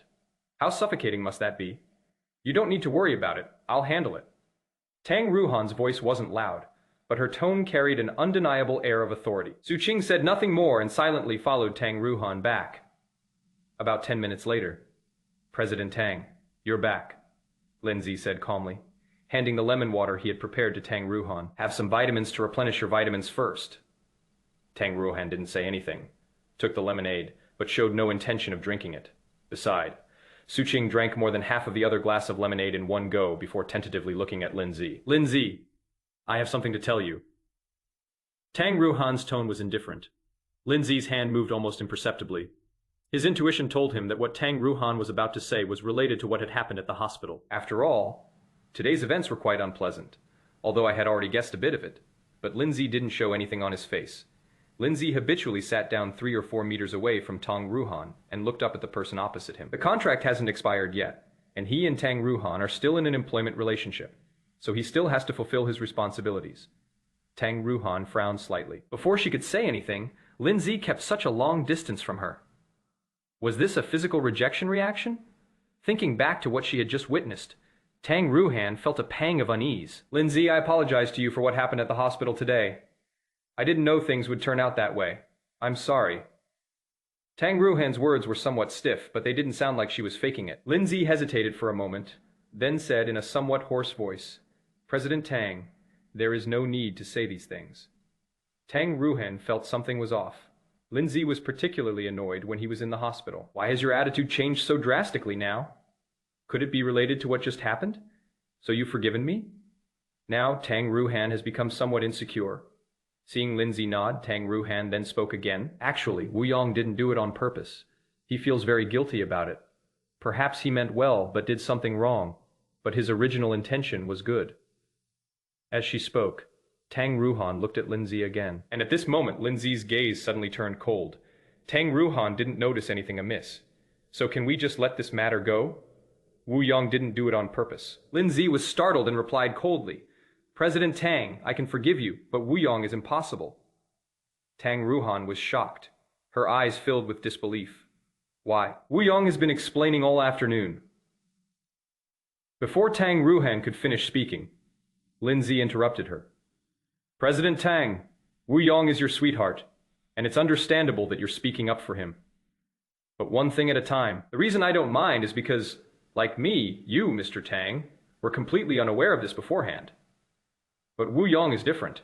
He was the one who started this whole thing, and I can't forgive him. Since Tang Ruohan had started speaking up for Wu Yong, Lin Ze decided to be blunt. Moreover, Lin Ze believed that Tang Ruohan couldn't possibly misunderstand what he had said. Really. After Lin Ze finished speaking, Tang Ruohan frowned again. Her lips parted slightly, but she didn't know what to say. Lin Ze's attitude was firm, clearly indicating that he had no intention of forgiving Wu Yong. The atmosphere suddenly became awkward. Su Qing glanced at Tang Ruohan for a while, then at Lin Ze, unsure of which side to take. She learned the whole story from Tang Ruohan, and Su Qing instinctively wanted to speak up for Lin Ze. Seeing Tang Ruohan's frosty expression, Su Qing felt a chill run down her spine. Time passed little by little. Neither of them spoke. Tang Ruohan kept waiting, as if waiting for Lin Ze to change his mind, or as if waiting for him to take the initiative to talk about tonight. At the same time, Tang Ruohan was also a little uneasy. If Lin Ze continues to remain silent, Then finally, Tang Ruohan couldn't help but break the silence first. Lin Ze Wuyong, that person. President Tang, I am not familiar with Wuyong, and I don't want to know what kind of person he is. I only believe what I see in front of me. Lin Ze remained resolute. Tonight, I met with Mr. Tang and also learned that those news articles online were all arranged by Mr. Tang, which makes me certain that you are a victim just like me. I have already explained my thoughts to Mr. Tang. The divorce is definitely going to happen, so I have already declined the personal interview tomorrow. As for Wuyong, Mr. Tang, please don't say anything more. There is really no need. Tang Ruohan frowned slightly, her face ashen. Hearing Lin Ze mention the press release, the feeling of being deceived washed over Tang Ruohan again. Looking at Lin Ze in front of her, Tang Ruohan felt a pang of guilt. On the way here, I was wondering if Lin Ze would keep the matter a secret. She was even wondering if Lin Ze and her father were conspiring to deceive her. Seeing Lin Ze's open and honest attitude, Tang Ruohan felt a little embarrassed. Since Lin Ze has already said so much, the matter of explaining things to Wuyong can only end here. Okay, that is all. You can go ahead and get back to work. With a weary expression, Tang Ruohan slowly got up and went upstairs. Cousin, it seems we were overthinking things. I told you long ago that your husband isn't the kind of person we suspected. Suqing muttered to herself as she went upstairs. On the contrary, Wuyong went too far. Even if he wanted to show off, he shouldn't have joked about patience. If it were me, I wouldn't have forgiven him either. A complex look flashed in Tang Ruohan's eyes. He just didn't handle things properly, and he has already explained it to me. Cousin, no wonder people say that even close relatives are somewhat biased. It seems that Wuyong still holds a very important place in your heart.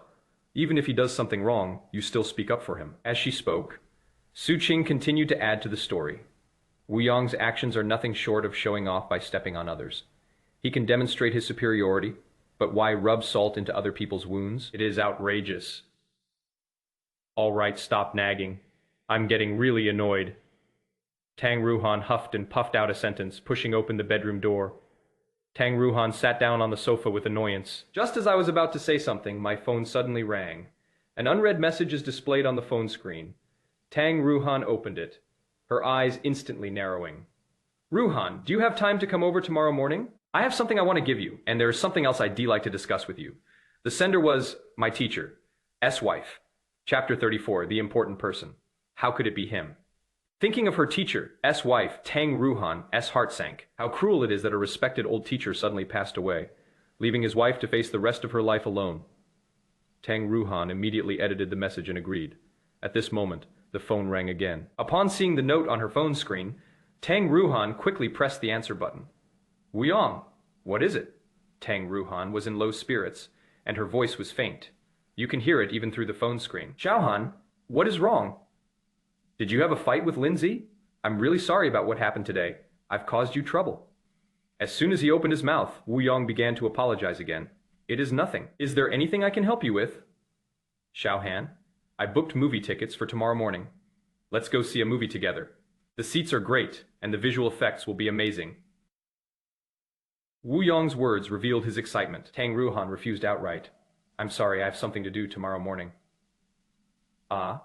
Wuyong was disappointed. His earlier enthusiasm vanished instantly. That is right. I need to go to my teacher's wife's place tomorrow morning. So you're going to see your teacher's wife? Wuyong paused. Logically speaking, we should go. How about this? I'll go with you. I also want to see her.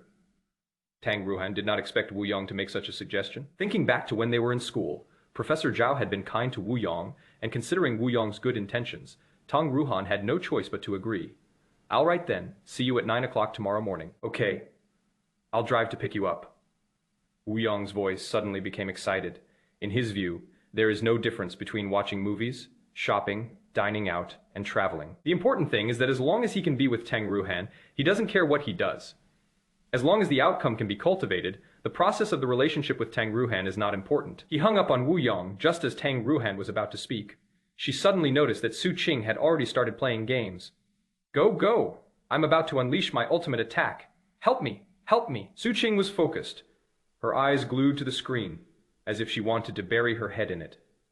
Even though his hands were trembling uncontrollably, in the end, the other person still managed to kill him. Tang Ruohan's gaze softened. University life is wonderful. The world seems so clear and bright. When Tang Ruohan recalls her college days, the image that flashes through her mind most often is Wuyong. The next morning, after dinner, Su Qing went to school, while Tang Ruohan didn't rush to the company. Tang Ruohan didn't leave until almost 9 o'clock. Lin Ze immediately recognized the black luxury car parked at the entrance as Wu Yong's. Before Wu Yong could get out of the car, Lin Ze turned and went inside. Everyone has their own things to do, just like Tang Ruohan is busy dating, and he is busy sending out resumes. 20 minutes later, Tang Ruohan appeared at Professor Zhao's villa. It was still that same white 2-story building, but compared to usual, Tang Ruohan felt an extra layer of oppression. The door was opened by the teacher's mother herself. After not seeing her for a few days, the teacher's wife looked exhausted. His steps became unsteady, and his temples seemed to have turned much whiter.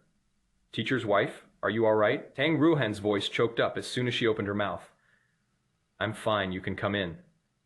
The old lady forced a smile onto her face before slipping away.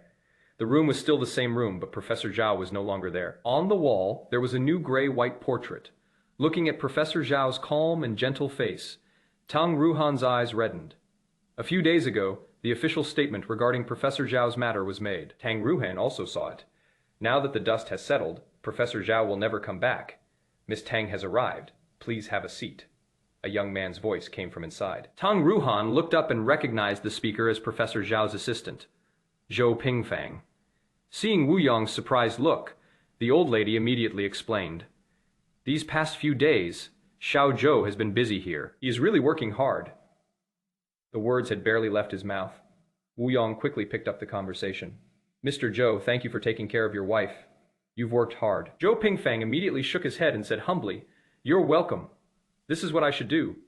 My master's passing was too sudden, and I can't let go of him." The atmosphere in the room became heavy once again. The old lady sighed softly. "Now that things have come to this, let's all accept the facts." Then the old lady looked at Zhou Pingfang. "Xiao Zhou, take out your master's things." Zhou Pingfang nodded and quickly went into the inner room. Soon, Zhou Pingfang carried over a box, moving it very carefully. "Ruohan, you can keep these things," the old lady said slowly.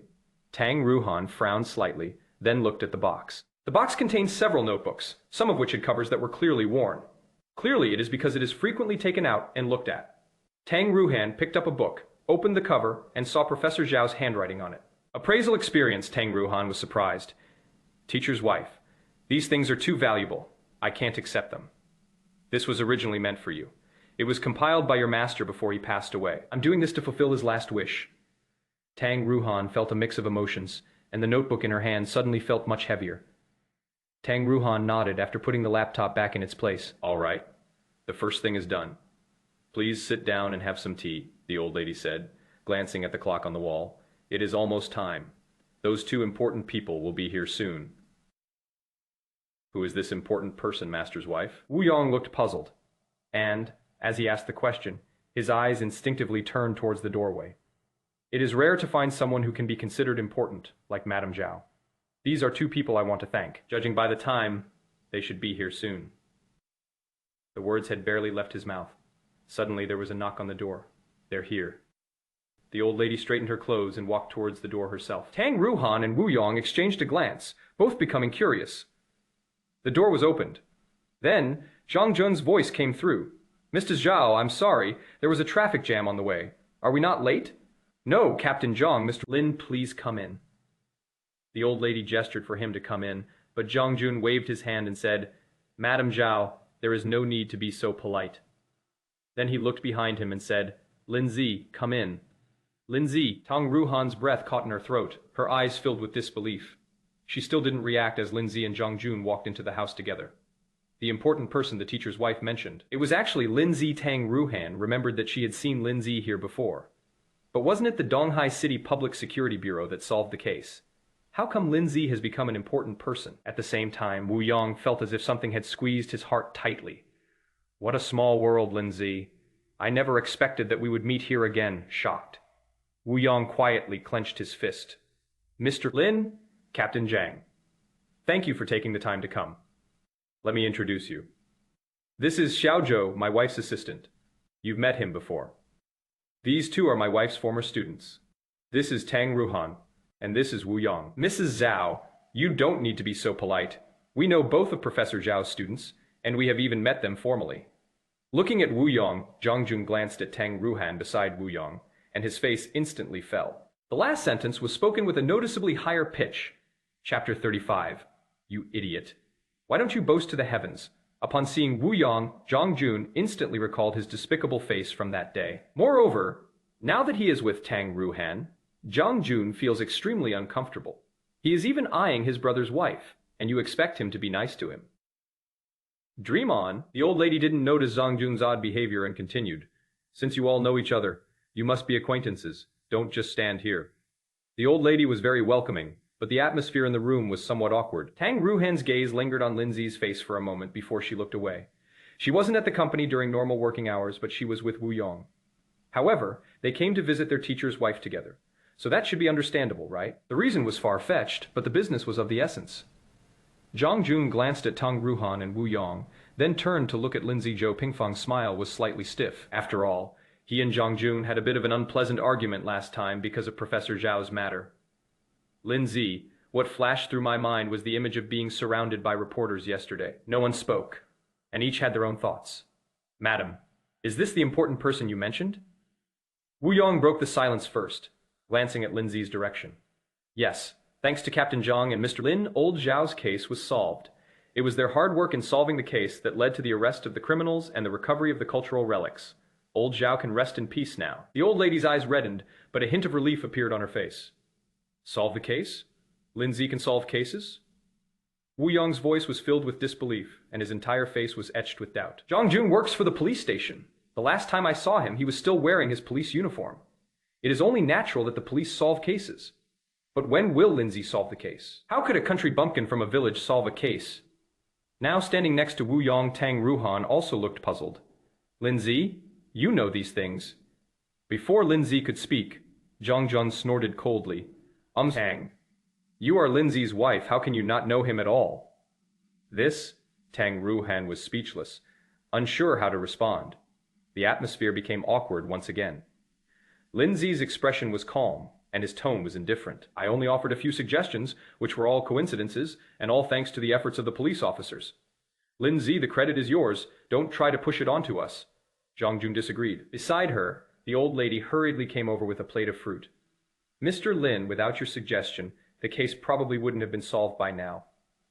I went to the police station every day for the past few days, and I know exactly how deadlocked the case was. If you hadn't discovered that crucial clue, the murderer might still be missing, let alone the artifact. Mr. Lin, thank you so much for old Zhao's matter. The old lady placed the fruit plate down and bowed to Lin Ze in front of everyone. Lin Ze quickly reached out to support him. Madam Zhao, please don't be so polite. This is all we should do.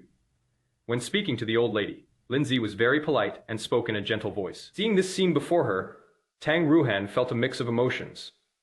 Having spent 3 years with Lin Ze, she realized she knew absolutely nothing about him. His wife was so grateful to him. A few days ago, Mr. Chen treated him with utmost respect, but she only regarded Lin Ze as a useless nanny and servant. The old lady's words just now deeply shocked Tang Ruohan. The key to solving a major case in Donghai City actually lies with Lin Ze. This is unbelievable. How did Lin Ze manage to do things that even professionals couldn't? Mr. Lin is truly a talent. Wu Yang suddenly raised his voice, a meaningful smile appearing on his face. We all thought you only knew how to do laundry and cook, but we never expected you could even solve cases. After making his sarcastic remarks, Wu Yang turned to the old lady and said, Master's wife, if you hadn't said it this way, we really wouldn't have known. There are many things you don't know, Zhang Jun immediately retorted, then took out a file folder from his briefcase. Madam Zhao, the case is closed. These are the items we took from here last time. Please take a look and see if anything is missing or damaged. After hearing this, the old lady hurriedly waved her hand. I trust you to handle things. There is no need to look. It is best to take a look, after all. What Professor Zhao left behind is very valuable. Let's take a look, Zhang Jun persisted. The old lady had no choice but to open the folder and call Zhou Pingfang over. Little Zhou, come and take a look. Yes, madam. Zhou Pingfang quickly stepped forward and carefully examined the manuscript in the file folder. The old lady looked at everyone and gestured for them to sit down again. Please sit down. There are no outsiders here. Ruohan, the main reason I called you here is that there is something I want to discuss with you. Xiao Zhou is an assistant who has been with Lao Zhao for several years. You and Wu Yang are both Lao Zhao's students. It's perfect that Officer Zhang and Mr. Lin are here now. You can also give me some advice. Before, Lao Zhao had been wanting to buy an old item, but he hadn't made a decision yet. And then the museum incident happened. Now, the other party has started contacting me again. I want to fulfill Lao Zhao's last wish, but I'm not confident. I'd like to ask you for your help. The old lady spoke very solemnly. All eyes were fixed on the old woman's face. Buying old items? Wu Yong shook his head and said, Really? This is all my fault. If I had come back earlier, I might have been able to help my master complete this matter personally, and he wouldn't have any regrets. Wu Yong, what are you saying? Tang Ruohan was completely confused. Wu Yong looked at Tang Ruohan, and his voice rose as well. Xiaohan, I forgot to tell you this. Before I came back, I had already started to integrate resources. In addition to the group I currently own, I also have another company. The company's business scope is to identify antiques. Our company's team consists of professionals with extensive experience, and our equipment is top-notch. We are highly authoritative in the field of antique appraisal. The old lady looked surprised when she heard this. Really, it is not easy to get all those professionals together. Tang Ruohan also expressed her doubts. Wu Yong, this wasn't your major when you were in school. How did you come up with the idea of starting this kind of company? Wu Yong smiled, his tone extremely relaxed. People should learn until they die. The sea of books is boundless, and there is only exploration to be found. Although I didn't study this major, I believe that as long as I work hard, I will eventually succeed. And hard work pays off, and I did indeed achieve that. Despite the skeptical looks on everyone's faces, Wu Yong remained extremely smug. In fact, the entire staff at his Cultural Relic Appraisal Center were newcomers with almost no experience in authentication. The idea of establishing the appraisal center wasn't his. This was done entirely at the behest of the backers behind the scenes. The appraisal center deals with a lot of old items, and many of them are quite lucrative. Only with the right methods can one access some shady professions. The profits are extraordinary, but that is secondary. The ultimate goal is to do the thing the boss asked me to do. Lin Ze's face remained expressionless as Wu Yong spoke. Zhang Jun, however, had already been muttering to himself. Wu Yong, you idiot. Why don't you just blow your own horn to the heavens? Chapter 36, whom are you questioning? Before Wu Yong could say anything more, Zhang Jun suddenly spoke up. Wow, that is amazing. We'll have to see it next time something like this happens. Although he was speaking politely, Zhang Jun's words were full of denial. Wu Yong didn't mind, and instead went along with Zhang Jun's words, saying, Next time, if your police station has any cases that you can't solve, you can choose to come to us. I think you're just being wise after the event. Zhang Jun didn't say the last sentence. The case is solved, and you come to give advice. Isn't that just like the saying? The child is dead, and you're here to nurse the baby. Wu Yong's face darkened instantly, and his hand holding the teacup trembled slightly. Zhang Jun, however, still tilted his head and looked in Wu Yong's direction. Sensing the awkward atmosphere, the old lady quickly changed the subject. Everyone means well and has the same goal. Regarding Lao Zhao's matter, I would like to hear everyone's opinions. The topic was brought back, and the atmosphere in the room eased a bit. Master's wife. What is that old item that Master wants to acquire? Tang Ruohan asked first. The old lady looked at Zhou Pingfang and said, Little Zhou, you tell us. Zhou Pingfang immediately stepped forward, nodded to everyone, and then began to explain. Some time ago, Professor Zhao found a lost old object, which is a product from the Northern Song dynasty. The old object is from Dengfeng Kiln, and the craftsmanship is very unique. Professor Zhao once told me about the technological characteristics of Dengfeng Kiln. During the production process, the craftsman would apply a layer of white slip to the surface of the clay body. Then, the outline is carved into the clay layer. After removing the slip outside the pattern outline until the dark body is exposed, a transparent glaze is applied, and then it is fired. This manufacturing process can make the pattern stand out, which can be used to increase the three-dimensionality in decoration. Zhou Pingfang explained in great detail, and everyone looked very serious. Lin Ze frowned slightly. The firing techniques of Dengfeng Kiln described by Zhou Pingfang are indeed no different from those recorded in the archives. This is indeed a characteristic of the firing process at Dengfeng Kiln. Because of the contrast between that layer of slip and the dark base, the resulting pattern will be very obvious, and the contrast will be quite strong. Compared to other clay materials, the clay used in Dengfeng Kilns is coarser, so a layer of slip is needed. This also became the unique artistic style of Dengfeng Kiln. Beside Tang Ruohan and Wu Yong were both deep in thought. Zhang Jun had no expertise in cultural relics. Yet he still showed great respect for them. Is that old item real or fake? How much does it cost? Wu Yong suddenly asked abruptly. The moment everyone present turned their attention to Wu Yong, seemingly sensing something was amiss. Wu Yong forced an awkward smile. Excuse me, I am eager to know the result. Please continue. After being interrupted, Zhou Pingfang also began to follow Wu Yong's lead. The last price we negotiated was around 3.5 million. Once the words were spoken, Wu Yong's heart tightened for a moment. Lin Ze remained calm and composed. If this is a Northern Song Dynasty product from Dengfeng Kiln, and it is not a fake, the price would be around this range. Not high, but not low either. At this moment, the old lady picked up where Zhou Pingfang left off. Old Zhao didn't get this done when he was alive, and I've always felt uneasy about it. Logically, I should fulfill his last wish, but now there is a problem. I have never seen this old object before, and I don't know its true value. That is why I called you here to discuss whether this matter should continue. Creak! The chair Zhou Pingfang was sitting in wobbled slightly. Professor's wife, I saw that collection with Professor Zhao before. Professor Zhao said that it is not a replica, but the real thing. When I answered the phone these past 2 days, the other party said that the price was negotiable, but the time frame was a bit tight. Because we are not the only ones interested in this item, we would like to get a definite answer in the next 2 days. After saying that, Zhou Pingfang looked at the old lady with a questioning gaze. The old lady frowned again, and a hesitant expression returned to her face.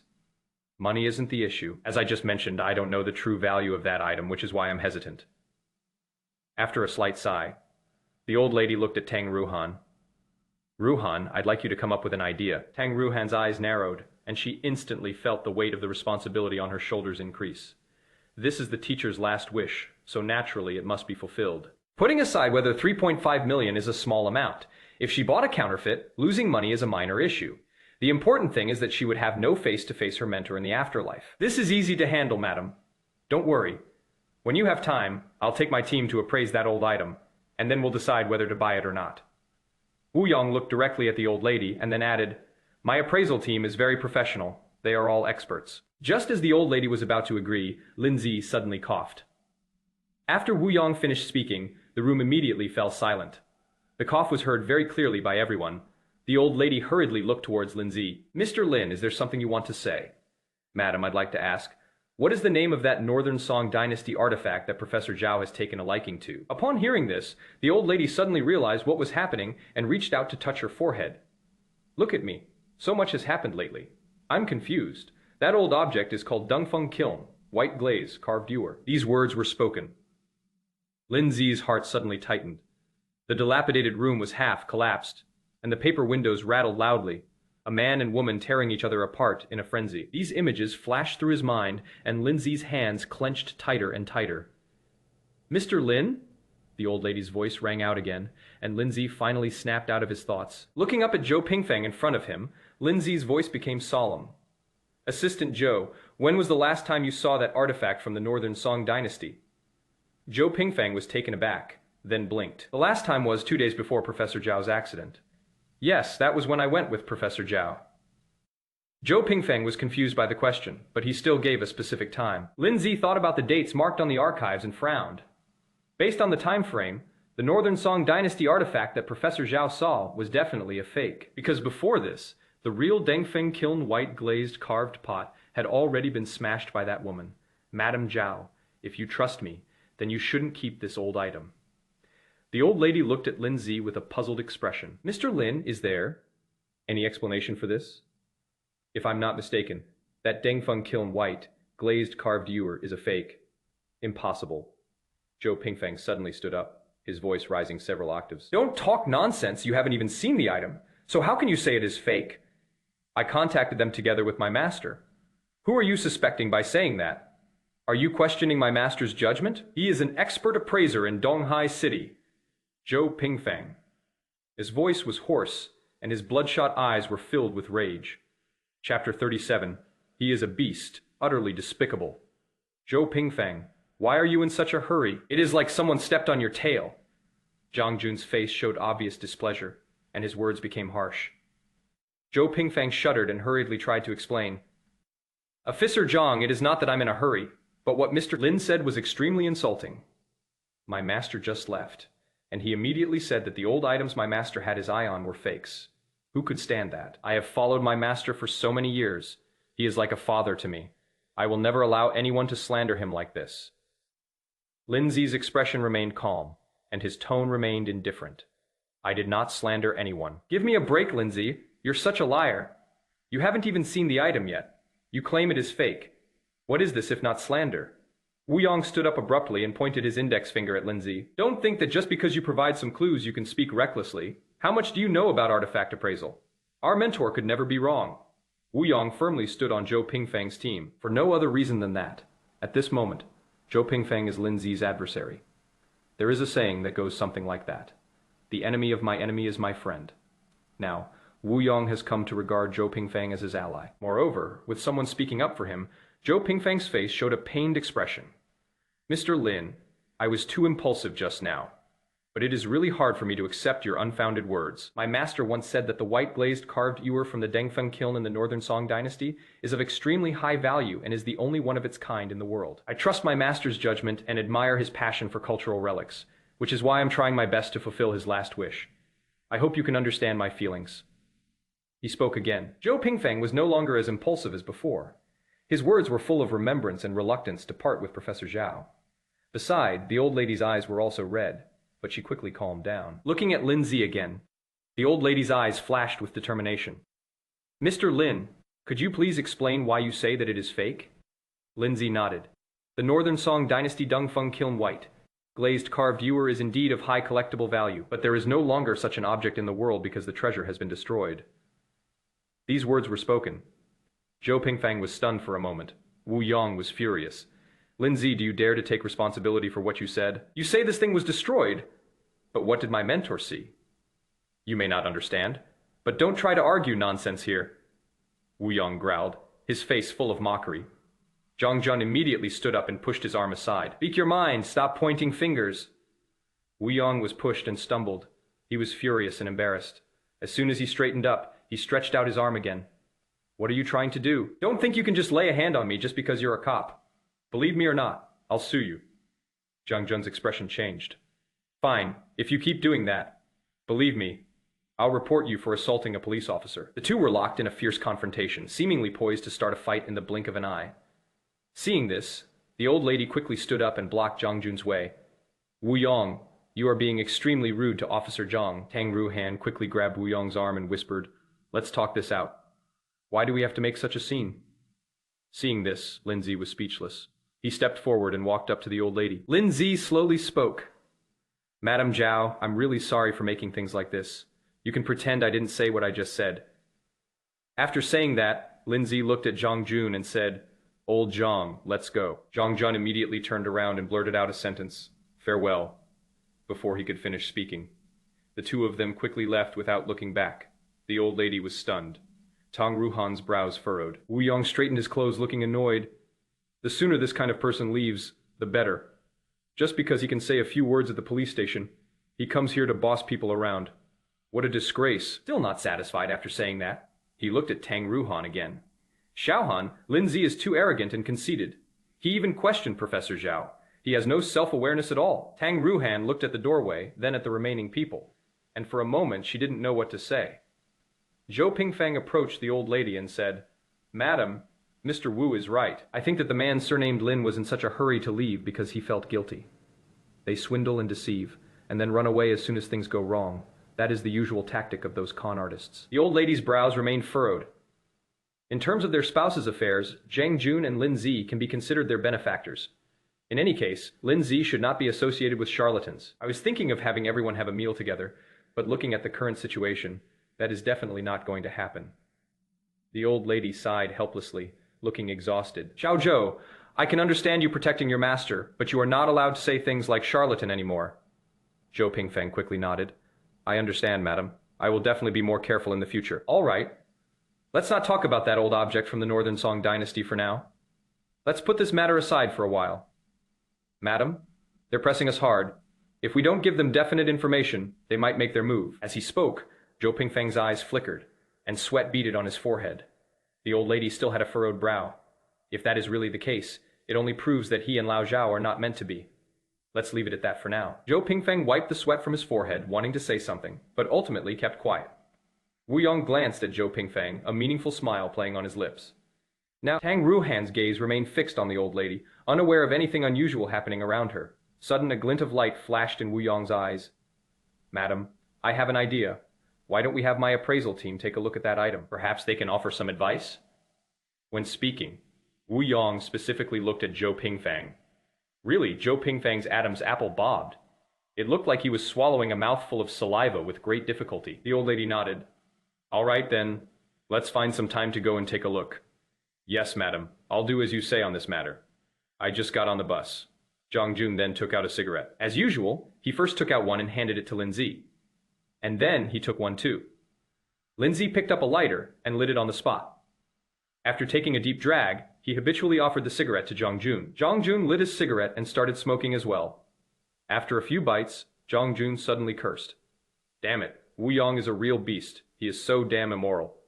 Lin Ze stared straight ahead. Officer Zhang, speak properly and watch your words. I've disliked him for a long time. If it weren't for the constant reminder that I'm a police officer, I would have beaten him to a pulp. That shameless bastard. He is clearly doing it on purpose. Lin Ze didn't respond to Zhang Jun's question, but instead asked a question in return. Don't you think there is something wrong with Zhou Pingfang? These words were spoken. Zhang Jun's eyes narrowed instantly. Chapter 38, Don T, go back. Let us have a drink. What do you mean, old Lin? Explain yourself clearly. Zhang Jun's hands were on the steering wheel, but his head was looking at Lin Ze. Turn your head straight. Don't let this habit develop. It'll cause an accident when you're driving later. First, he reminded Zhang Jun. And then Lin Ze spoke his intuition. Zhou Pingfang kept saying that he wanted to fulfill Professor Zhao's last wish. But in reality, he wanted Mrs. Zhao to buy that Northern Song Dynasty artifact. Zhang Jun frowned and carefully recalled Zhou Pingfang's performance just now. You know what? It seems to be true. He was affirming the old item while putting pressure on the old lady, saying that if it couldn't be decided, it would be given to someone else. Isn't this the trick that shop owners love to use? Seeing that the cigarette in his hand was about to go out, Zhang Jun took 2 more puffs. He choked because he was sucking too fast. Cough, cough, cough. He coughed violently twice before he recovered. Forget it. We can't control everything. We've said what we needed to say. As for what happens next, let's leave it to fate. Lin Ze didn't want to continue this topic. I don't want to get too involved in Professor Zhao's affairs. To put it bluntly, with my own situation in complete disarray, how can I possibly be in the mood to interfere with the cause and effect of others? That is enough. That is enough.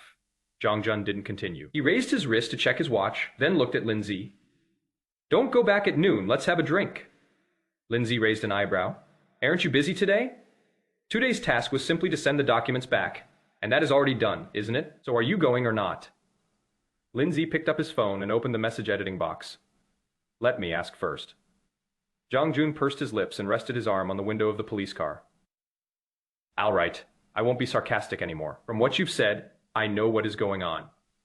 You need to ask your wife what she thinks, right? Lin Ze didn't say anything. Since we're not divorced yet, we must abide by the terms of the contract during its term. Otherwise, who can afford to pay such high penalties for breach of contract? Mr. Tang, may I take the lunch break today? After the message was sent, Lin Ze kept staring at his phone screen. Soon, Tang Ruohan gave a reply. Okay, I'll go home tonight too. A simple sentence, and an entire afternoon was squeezed out. Lin Ze breathed a sigh of relief. Let's go. Zhang Jun immediately perked up. So fast. Shall I call a few more? As you like. All right, I'll call Haozi and the others too. After saying that, Zhang Jun started making phone calls to his contacts. Lin Ze was looking at the smoke he was exhaling. His focused expression was as if he were looking at a work of art. Zhou Hao, Zhang Jun, Ma Xiaoyang, and a group of people who used to hang out together in college all seemed to have drifted apart at this point. Since marrying Tang Ruohan, he seems to have cut off contact with everyone except Zhang Jun. Hearing Zhang Jun mention rats now, Lin Ze felt a surge of emotion. These past 3 years have passed very slowly, as if every day has been torture.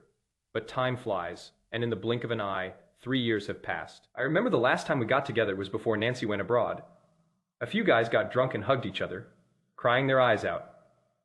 Ma Xiaoyang, Nancy, those familiar yet unfamiliar faces flashed through Lin Ze's mind one by one. All right, it is just a coincidence that Haozi and Ma Xiaoyang are here today.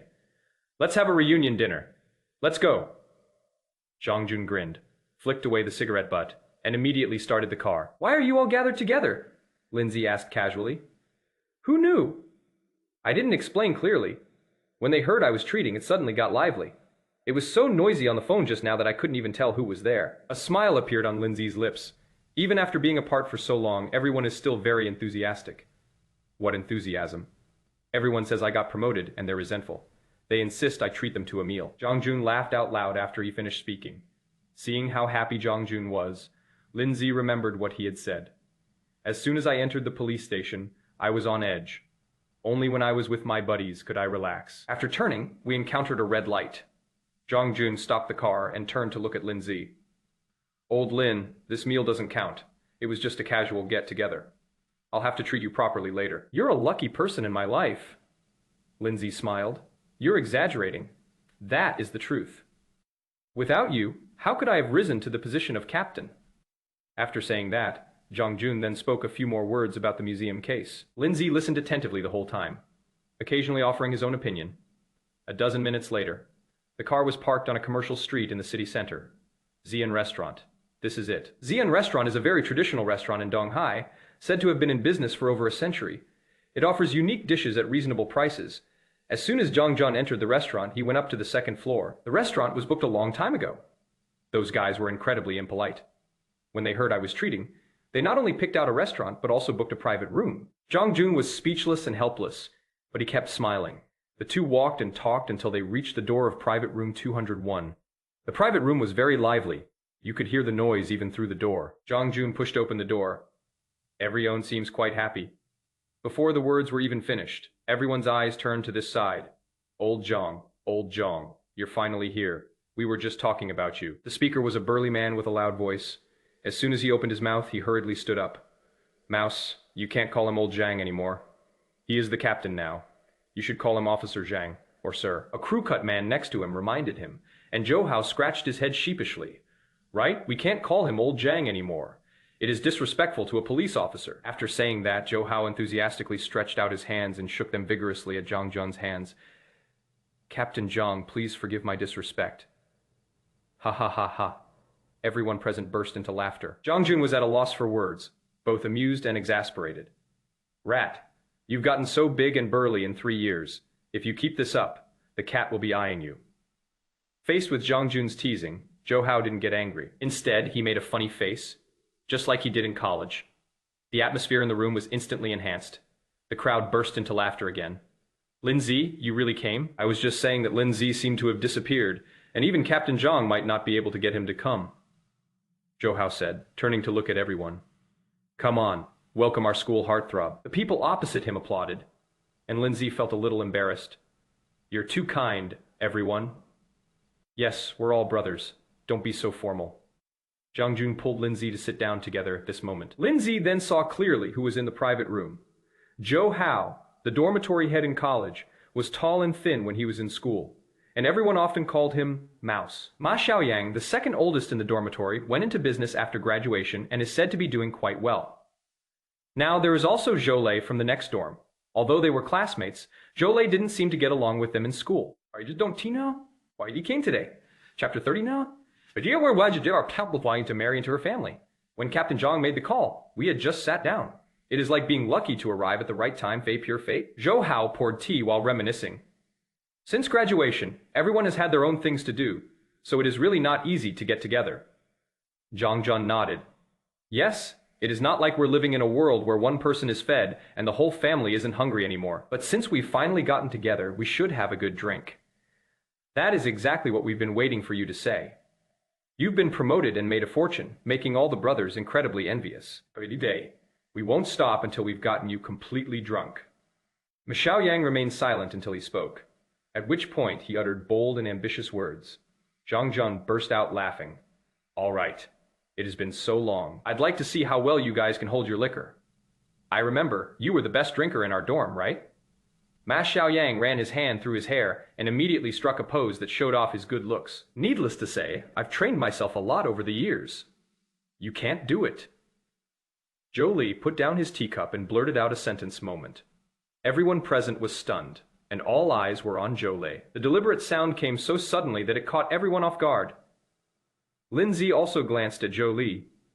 Zhou Li hasn't changed much since he was in school. He wasn't very tall, but his features were fairly handsome. He had a short buzz cut, wore a plaid shirt and jeans. In Lin Ze's memory, he always seemed to be dressed like this. He is generally kind to people, but he doesn't talk much. Ma Xiaoyang paused for a moment, then tried to break the awkward silence.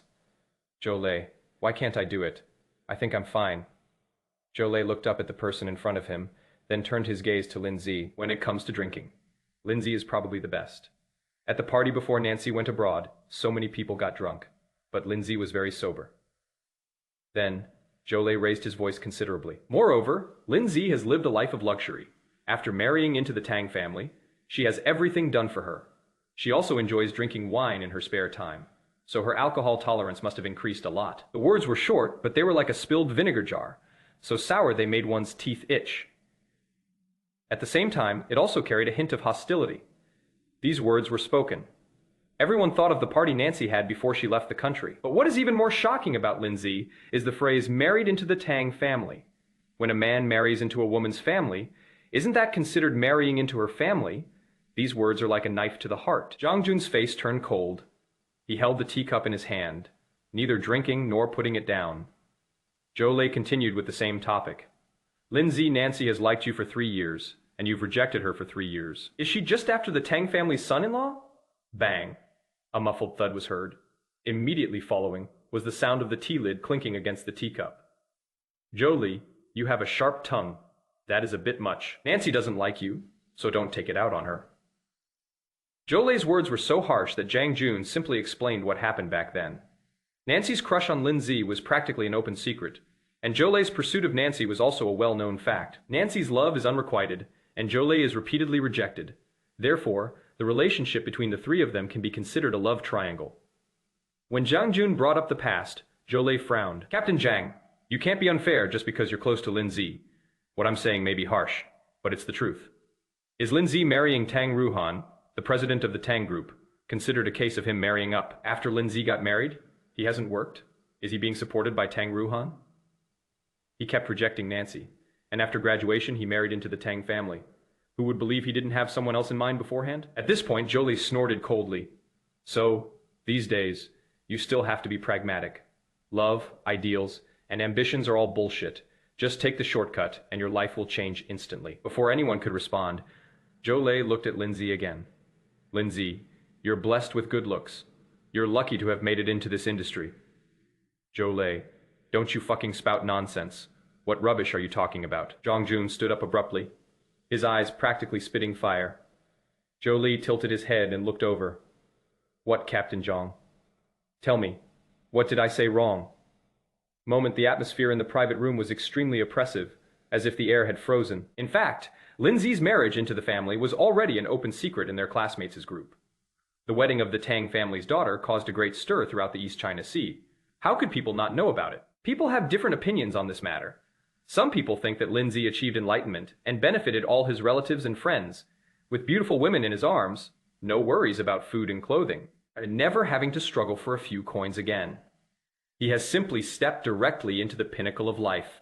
Some people are not optimistic about Lin Ze and Tang Ruohan's relationship. After all, they are not a good match. And even if they get married, it is not certain that it will last.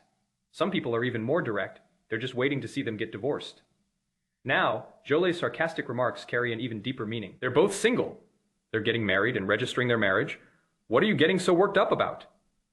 Zhang Jun's words became increasingly harsh. I think you've just been rejected too many times and you've developed some kind of mental problem. Say it again. Repeat what you just said.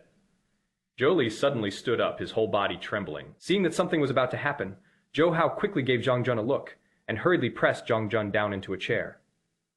All right, what is going on? We finally got together. Why are you arguing? Zhou Hao coughed heavily twice, raising his voice. Today, let's just drink. We won't talk about anything related to relationships, like marriage or confessions. Let's stop here. Since Zhou Hao had already put it this way, Zhang Jun couldn't say anything more. Zhou also sat back down in his original seat. Lin Ze frowned slightly and turned to look at the side. Ma Xiaoyang's eyes darted around, making sure no one was looking in their direction before lowering his voice. Don't even mention it. Zhou got a shock. Nancy is coming back to China, and he confessed to her again yesterday, only to be rejected again. Lin Ze understood instantly. No wonder Zhou was so furious with himself. It turns out it was still related to Nancy, but he hadn't heard anyone mention Nancy's return to the country. The atmosphere in the private room eased somewhat. At this moment, Ma Xiaoyang stood up and forced a smile onto his face. I have some great news to share. Our Nancy University beauty queen is coming back. Let's make a deal today. and when Nancy gets back, we'll have a proper get-together." These words were spoken. Everyone present agreed. Zhou Li was the only one who didn't speak. He picked up the teacup in front of him and drank it all in one gulp. Zhang Jun rolled his eyes in annoyance.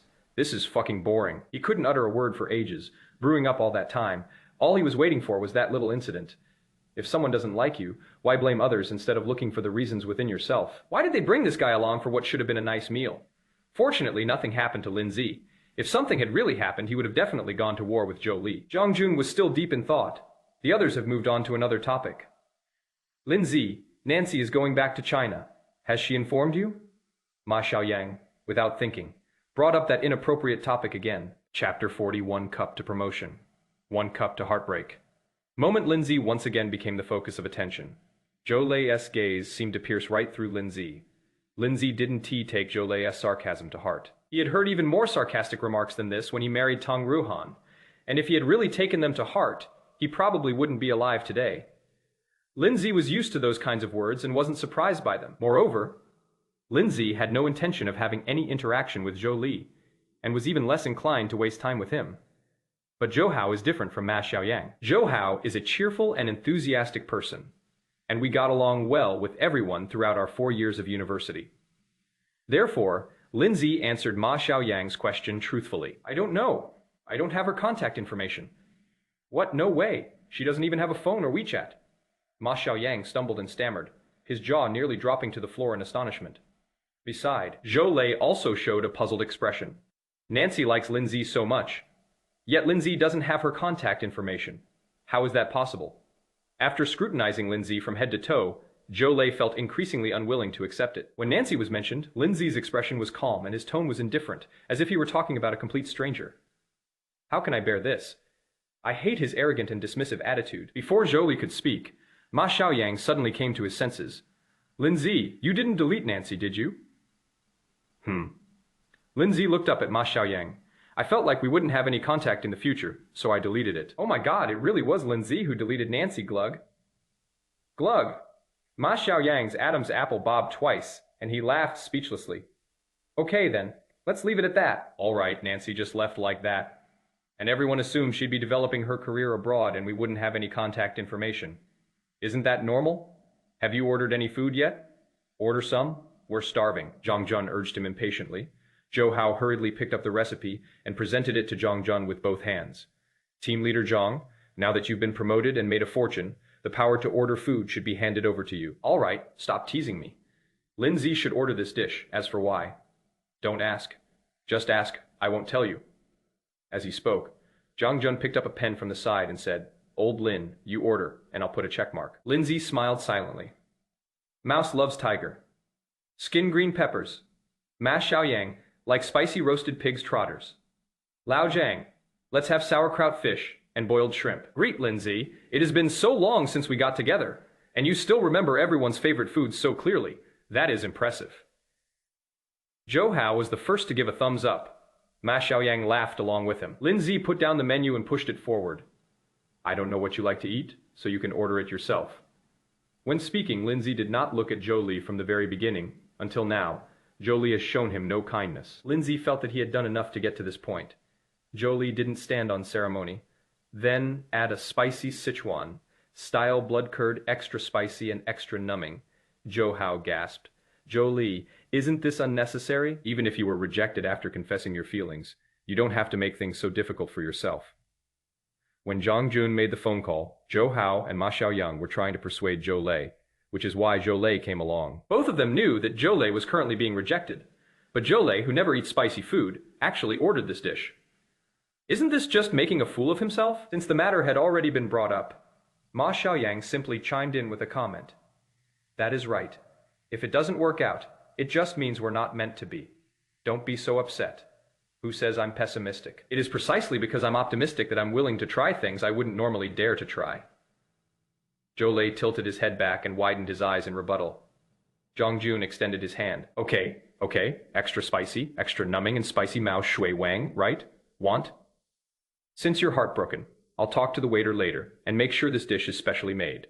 It has to be spicy and numbing. Zhang Jun took a pen and heavily put a checkmark after Mao Shui Wang, a spicy Sichuan dish, adding the words extra spicy and numbing as a special touch. Zhou sighed deeply, rubbed his hair, and his voice was filled with exhaustion. Break up my foot. I was never even in a relationship. It was originally a very sad statement, but who knew that after saying it, Ma Xiaoyang couldn't hold it in and burst out laughing. Then, Zhou Hao's laughter rang out again. The atmosphere in the room suddenly changed again. About 10 minutes later, the waiter brought over the beer, and the dishes we ordered were served one after another. Zhou Hao first turned around and raised his voice to everyone. Today's events have come at a rather coincidental time.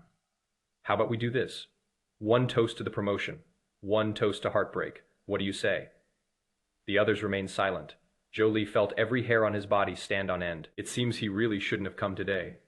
Xiaohan, you seem to have something on your mind. Are you still worried about Professor Zhao?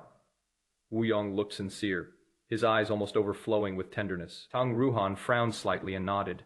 I'm wondering why the professor didn't buy that Northern Song Dynasty artifact. Was it because of its high price? Or something else? This is the professor's last wish, and we must do our utmost to fulfill it. But if there really is a problem with that Dengfeng Kiln White glazed carved ewer, wouldn't that be counterproductive? Wu Yong shook his head, looking completely unconcerned.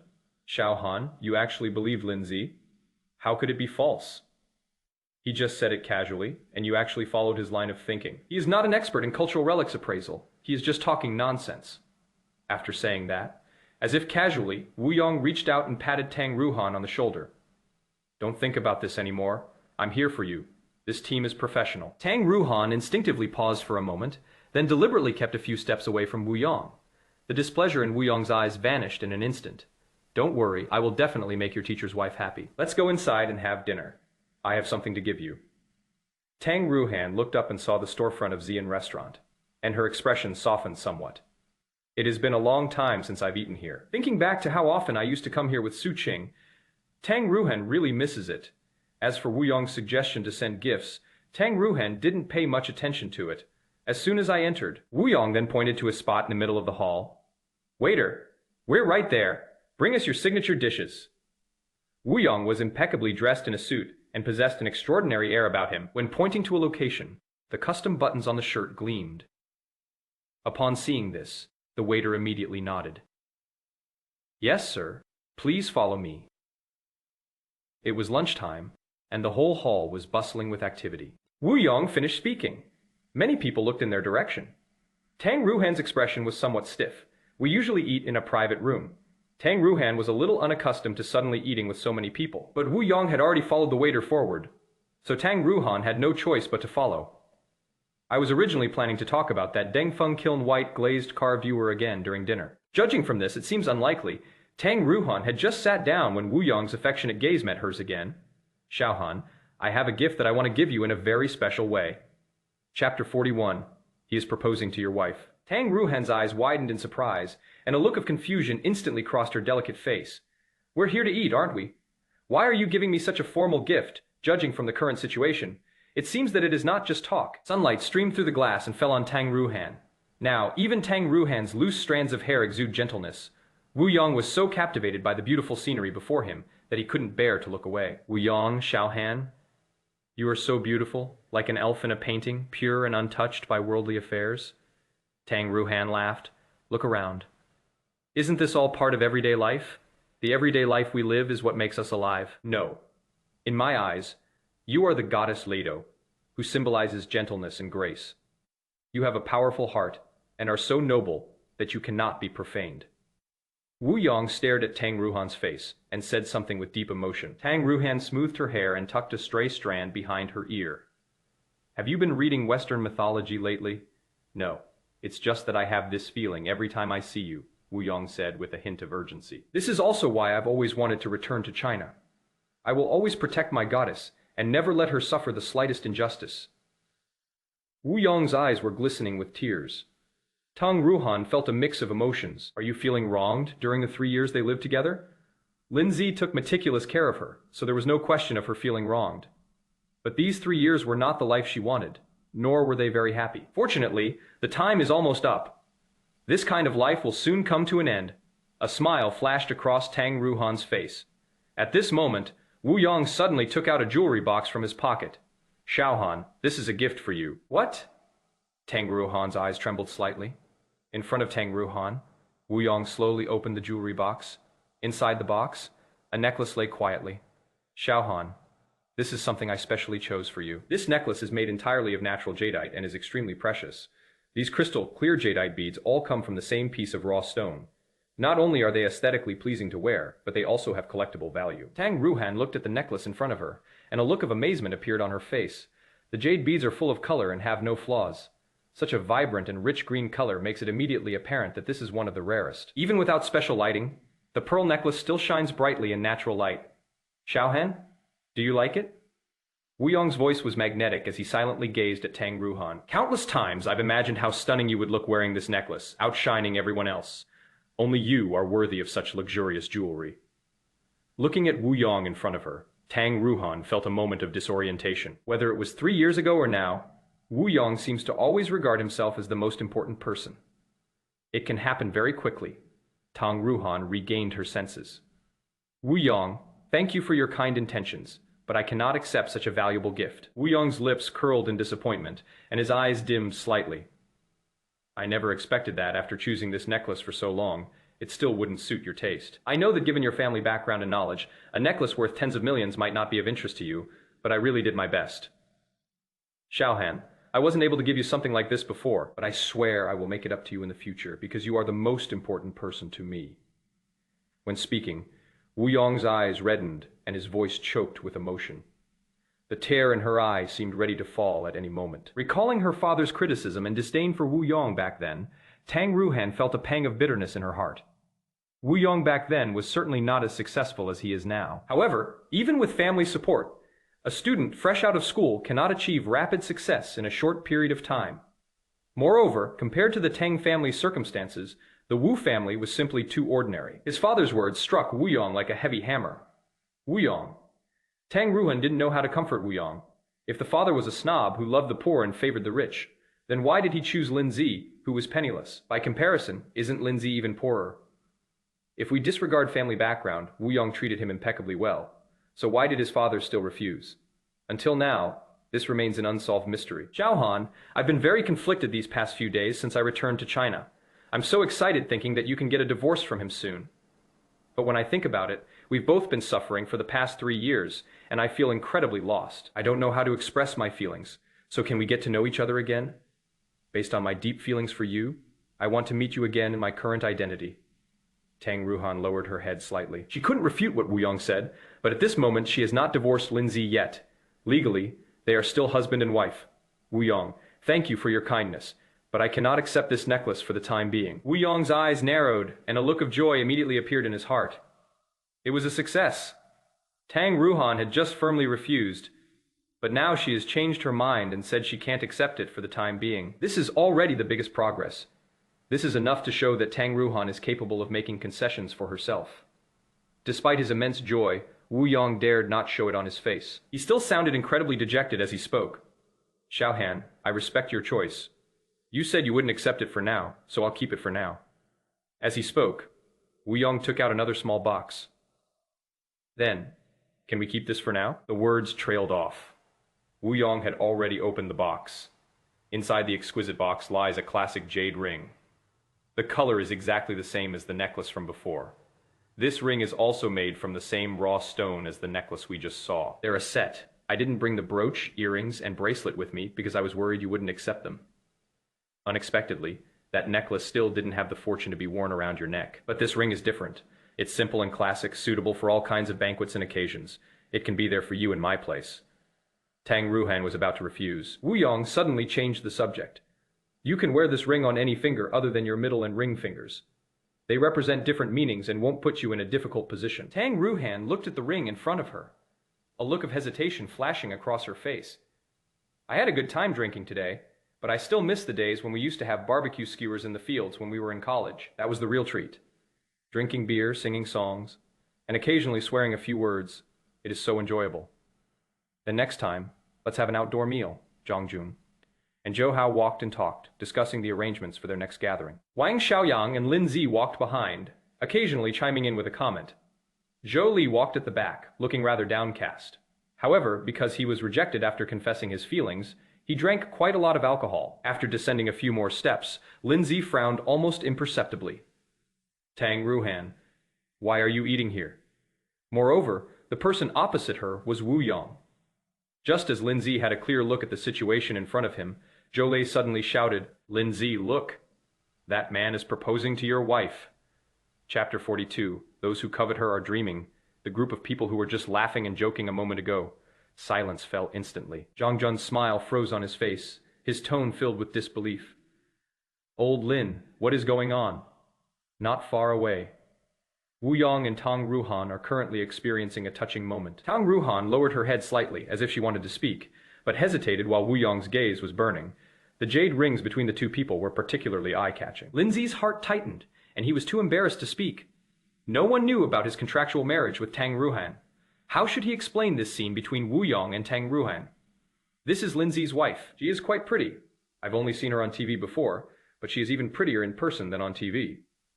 To ease the awkwardness, Zhou Hao awkwardly uttered a few words. Zhang Jun ignored this and nudged Lin Ze's elbow instead. "What are you doing? Should we go over there?" Zhou Li's lips were slightly parted, and he didn't even blink as he faced the important topic he had just captured. "Am I seeing things? That man is holding a ring. Is he proposing? Don't add fuel to the fire. Okay, don't talk nonsense if you don't understand what happened." Despite his many doubts, Zhang Jun still sided with Lin Ze at this point. "This is too much. Lin Ze, is there something wrong with your life in this wealthy family? Or is this just a normal part of your life?" Zhou Li lowered his voice, and the question he asked was like rubbing salt into a wound, as is widely known. Life in a wealthy family is not easy. Lin Ze marrying Tang Ruohan was already a step up for him. Therefore, in daily life, one has to swallow one's anger and endure being cheated on. Lin Ze withdrew his gaze, his expression calm. "They are just friends." To avoid further trouble, Lin Ze had no choice but to say that Wu Yong was Tang Ruohan's friend. However, whether they believe it or not is beyond their control. Really. Before Lin Ze could finish speaking, Zhou Lei's voice suddenly rose. "Friends? I can't see that, can I? Who exchanges rings with friends? Look at those two. Their eyes are practically glued to each other." Zhang Jun stepped forward, directly blocking Zhou Li's view. "Zhou Li, after you were rejected, do you enjoy seeing scenes like this? And then you indulge in endless fantasies? What is wrong with you?" Zhou Li was stunned for a moment, then gasped.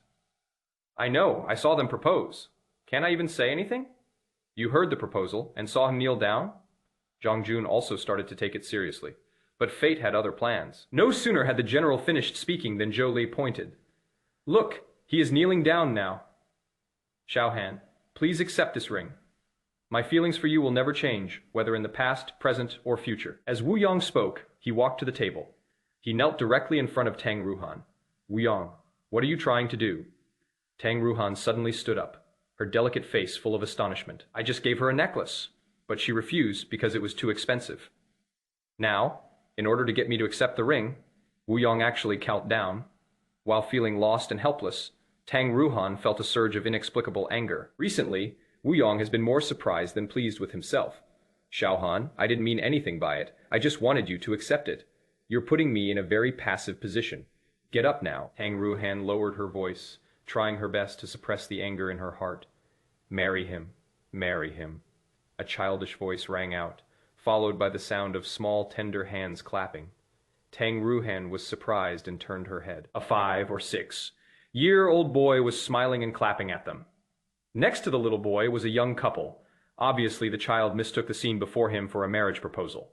Tang Ruohan was extremely embarrassed. Just as I was about to look away, I suddenly froze. My heart skipped a few beats. "Lin Ze, how did he end up here? He is eating here too. I didn't see him earlier." Tang Ruohan reached out and touched her forehead. "It is a complete mess right now. I can't even sort it out." Now, Wu Yong was facing away from Lin Ze. Wu Yong was completely unaware of what Tang Ruohan had witnessed. Lin Ze and the others clearly saw Wu Yong kneeling down with deep emotion. Cough, cough, cough. Tang Ruohan cleared her throat, and her face immediately fell. "Wu Yong, pack your things. Let's not see each other for the next couple of days." After saying that, Tang Ruohan turned and left without looking back. Wu Yong looked bewildered, kneeling on the ground, at a loss, a few meters away. Zhang Jun and Zhou Hao were also completely baffled. "Uncle, the pretty lady has left.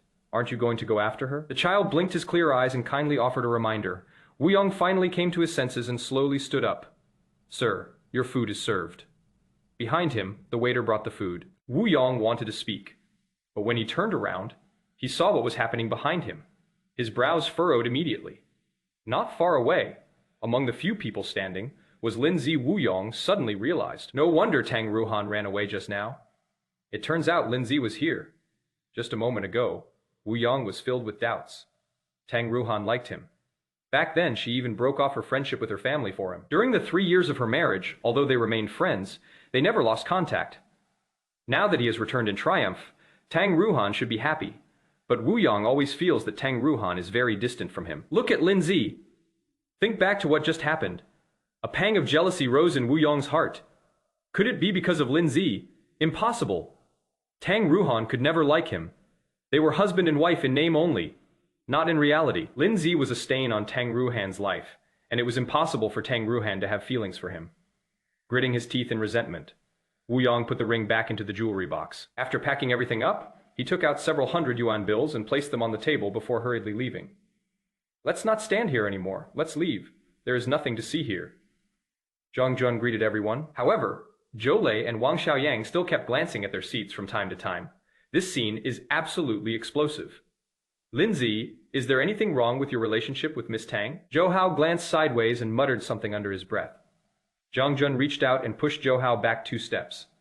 Give me a break. Didn't you see his wife just left? Even if it wasn't a proposal, she would have refused. The eldest daughter of the Tang family, the president of Flash Creation Film and Television Media, is both beautiful and aloof, so naturally she has many suitors. But all their efforts were in vain. Tang Ruohan is Lin Ze's wife, and that is legally recognized. Zhang Jun's words were forceful and resounding. Lin Ze remained silent. That is what we can say now. But in a while, it will definitely prove us wrong. At this moment, Zhou Hao chimed in. That is right. Those who covet Tang Ruohan are dreaming. They're gone. They're gone. Everyone was worried that Lin Ze would be embarrassed, so they all pretended to be nonchalant and tried to smooth things over. Lin Ze didn't say anything. In any case, his marriage with Tang Ruohan will be dissolved in a few days, and all of this will come to an end. Now, why add another source of ridicule for people to laugh at? A short while later, the group arrived at the restaurant entrance. Everyone just drank alcohol. While waiting to hail a taxi, Lin Ze's phone suddenly rang. Beep, beep, beep, beep, beep. A rhythmic sound emanated. Everyone looked towards Lin Ze. Lin Ze took out his phone. On the screen was an unfamiliar phone number. Chapter 43. A woman like her. You can handle her. Lin Ze didn't want to answer the phone, but the phone kept ringing. The people next to him stared wide, eyed at him, left with no other choice. Lin Ze pressed the answer button. Hello. This is Lin Ze. Who are you looking for? Lin Ze frowned slightly, his tone tinged with impatience. The other person paused for a moment before cautiously speaking. Lin Ze? On the other end of the phone, it was a girl speaking. Her voice was soft, and she seemed quite young. Yes, I am Lin Ze. Who are you? Lin Ze, is that really you? You can't recognize my voice? It is Nancy. I'm back in China. The voice on the other end of the phone sounded noticeably excited, followed by 2 soft chuckles. Lin Ze was stunned. Beside Zhou Hao, Zhang Jun, Ma Xiaoyang, and even Zhou Li, all had frozen expressions on their faces. When Lin Ze answered the phone just now, he did not turn on the speakerphone. But the group huddled together, and they could all hear the voices on the other end of the phone clearly. Upon learning that it was Nancy who contacted Lin Ze, Zhou Hao immediately swallowed hard. Zhou Li felt a mix of emotions. After regaining his composure, he immediately craned his neck to look over. Let me see. Is this Nancy's phone number? Not long ago, he had just confessed his feelings to Nancy on the phone, but she firmly rejected him, which extinguished the flame in his heart. When Zhou Li looked at the screen, he desperately hoped it was just a prank by his classmates. But unexpectedly, that phone number definitely belongs to Nancy. In an instant, Zhou Li's emotions plummeted. Lin Ze, are you listening to me? Nancy's voice came again. Lin Ze hummed in agreement. Long time, no see. How about we get together sometime? Lin Ze wanted to refuse, but before he could say anything, the people next to him started winking at him. Lin Ze hesitated for a moment before saying, Okay, I'll contact you later. Okay, if there is nothing else, I'll hang up now. See you later. Good. Throughout Nancy's phone call, Lin Ze maintained only one expression. Calm as still water, however. The people next to them had already widened their eyes in disbelief. Zhou Li's eyes were filled with disbelief, and his expression froze again. Ma Xiaoyang and Zhou Hao were so excited that they almost danced with joy. Look at you guys, so pathetic. If you're so capable, why didn't you get Nancy to ask you out? She asked Lin Ze out. What are you so happy about? Ma Xiaoyang tilted his head back, deliberately putting on a serious expression. Captain Zhang, you can't say that.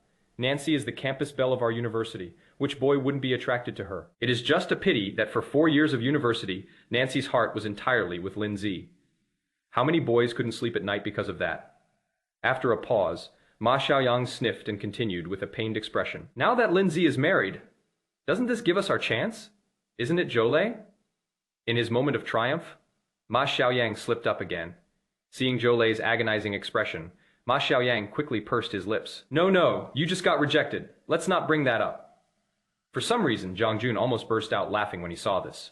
At this moment, a taxi stopped in front of them. Zhang Jun waved them over and opened the taxi door as he did so. All right. I'll call you later. You guys go first. Lao Lin and I will wait for the next bus. We're going the same way. Although Ma Xiaoyang and Zhou Hao were reluctant, they still got Zhou into the car. Zhang Jun finally breathed a sigh of relief as the taxi drove away. Zhang Jun reached out and patted Lin Ze on the shoulder, then took out a cigarette from his pocket, flicked the cigarette pack twice, and a cigarette popped out. Leijin? Lin Ze raised his hand in refusal. I'm not in the mood. I'm in no mood to smoke, so hurry up. As he spoke, Zhang Jun had already taken out a lighter, lit a cigarette, and taken a deep drag. Then, he exhaled a smoke ring, perfectly executed. Seeing this, Lin Ze rolled his eyes. Old Zhang, if I remember correctly, I started smoking to avoid your second-hand smoke, right? It has been so long, yet you remember it so clearly, Zhang Jun grinned. But his gaze toward Lin Ze remained full of concern. Seeing Lin Ze take the cigarette, Zhang Jun asked, What is wrong with Tang Ruohan? Did you two have a fight? Did she dump you? Zhang Jun didn't ask any questions in detail just now in front of so many people. However, judging from the state of the restaurant, anyone who saw it could tell that something was wrong. Seeing that Lin Ze remained silent, Zhang Jun frowned again, as if he had expected this. I told you long ago that you can't handle a woman like Tang Ruohan. She's the daughter of the Tang family. Rich, powerful, well-connected, and influential. If she wants to leave, ordinary people like us can't keep her. I know what to do next. Lin Ze slowly uttered a sentence. What should we do? Get a divorce, or just let her cheat on you? No matter what we do now, it is a lose-lose situation. Listening to Zhang Jun's analysis, Lin Ze didn't know whether to laugh or cry. Only Zhang Jun could describe him in such a way. Lin Ze did not intend to hide it from Zhang Jun, but it was impossible to explain in a few words at the moment. Seeing that Zhang Jun was staring at him, Lin Ze flicked off his cigarette ash. I'll tell you the details later. The car's here. Go do your thing. Zhang Jun was taken aback. Aren't we going together? I need some time to calm down. Zhang Jun wanted to say something, but seeing Lin Ze's expression, he swallowed the words that were on the tip of his tongue.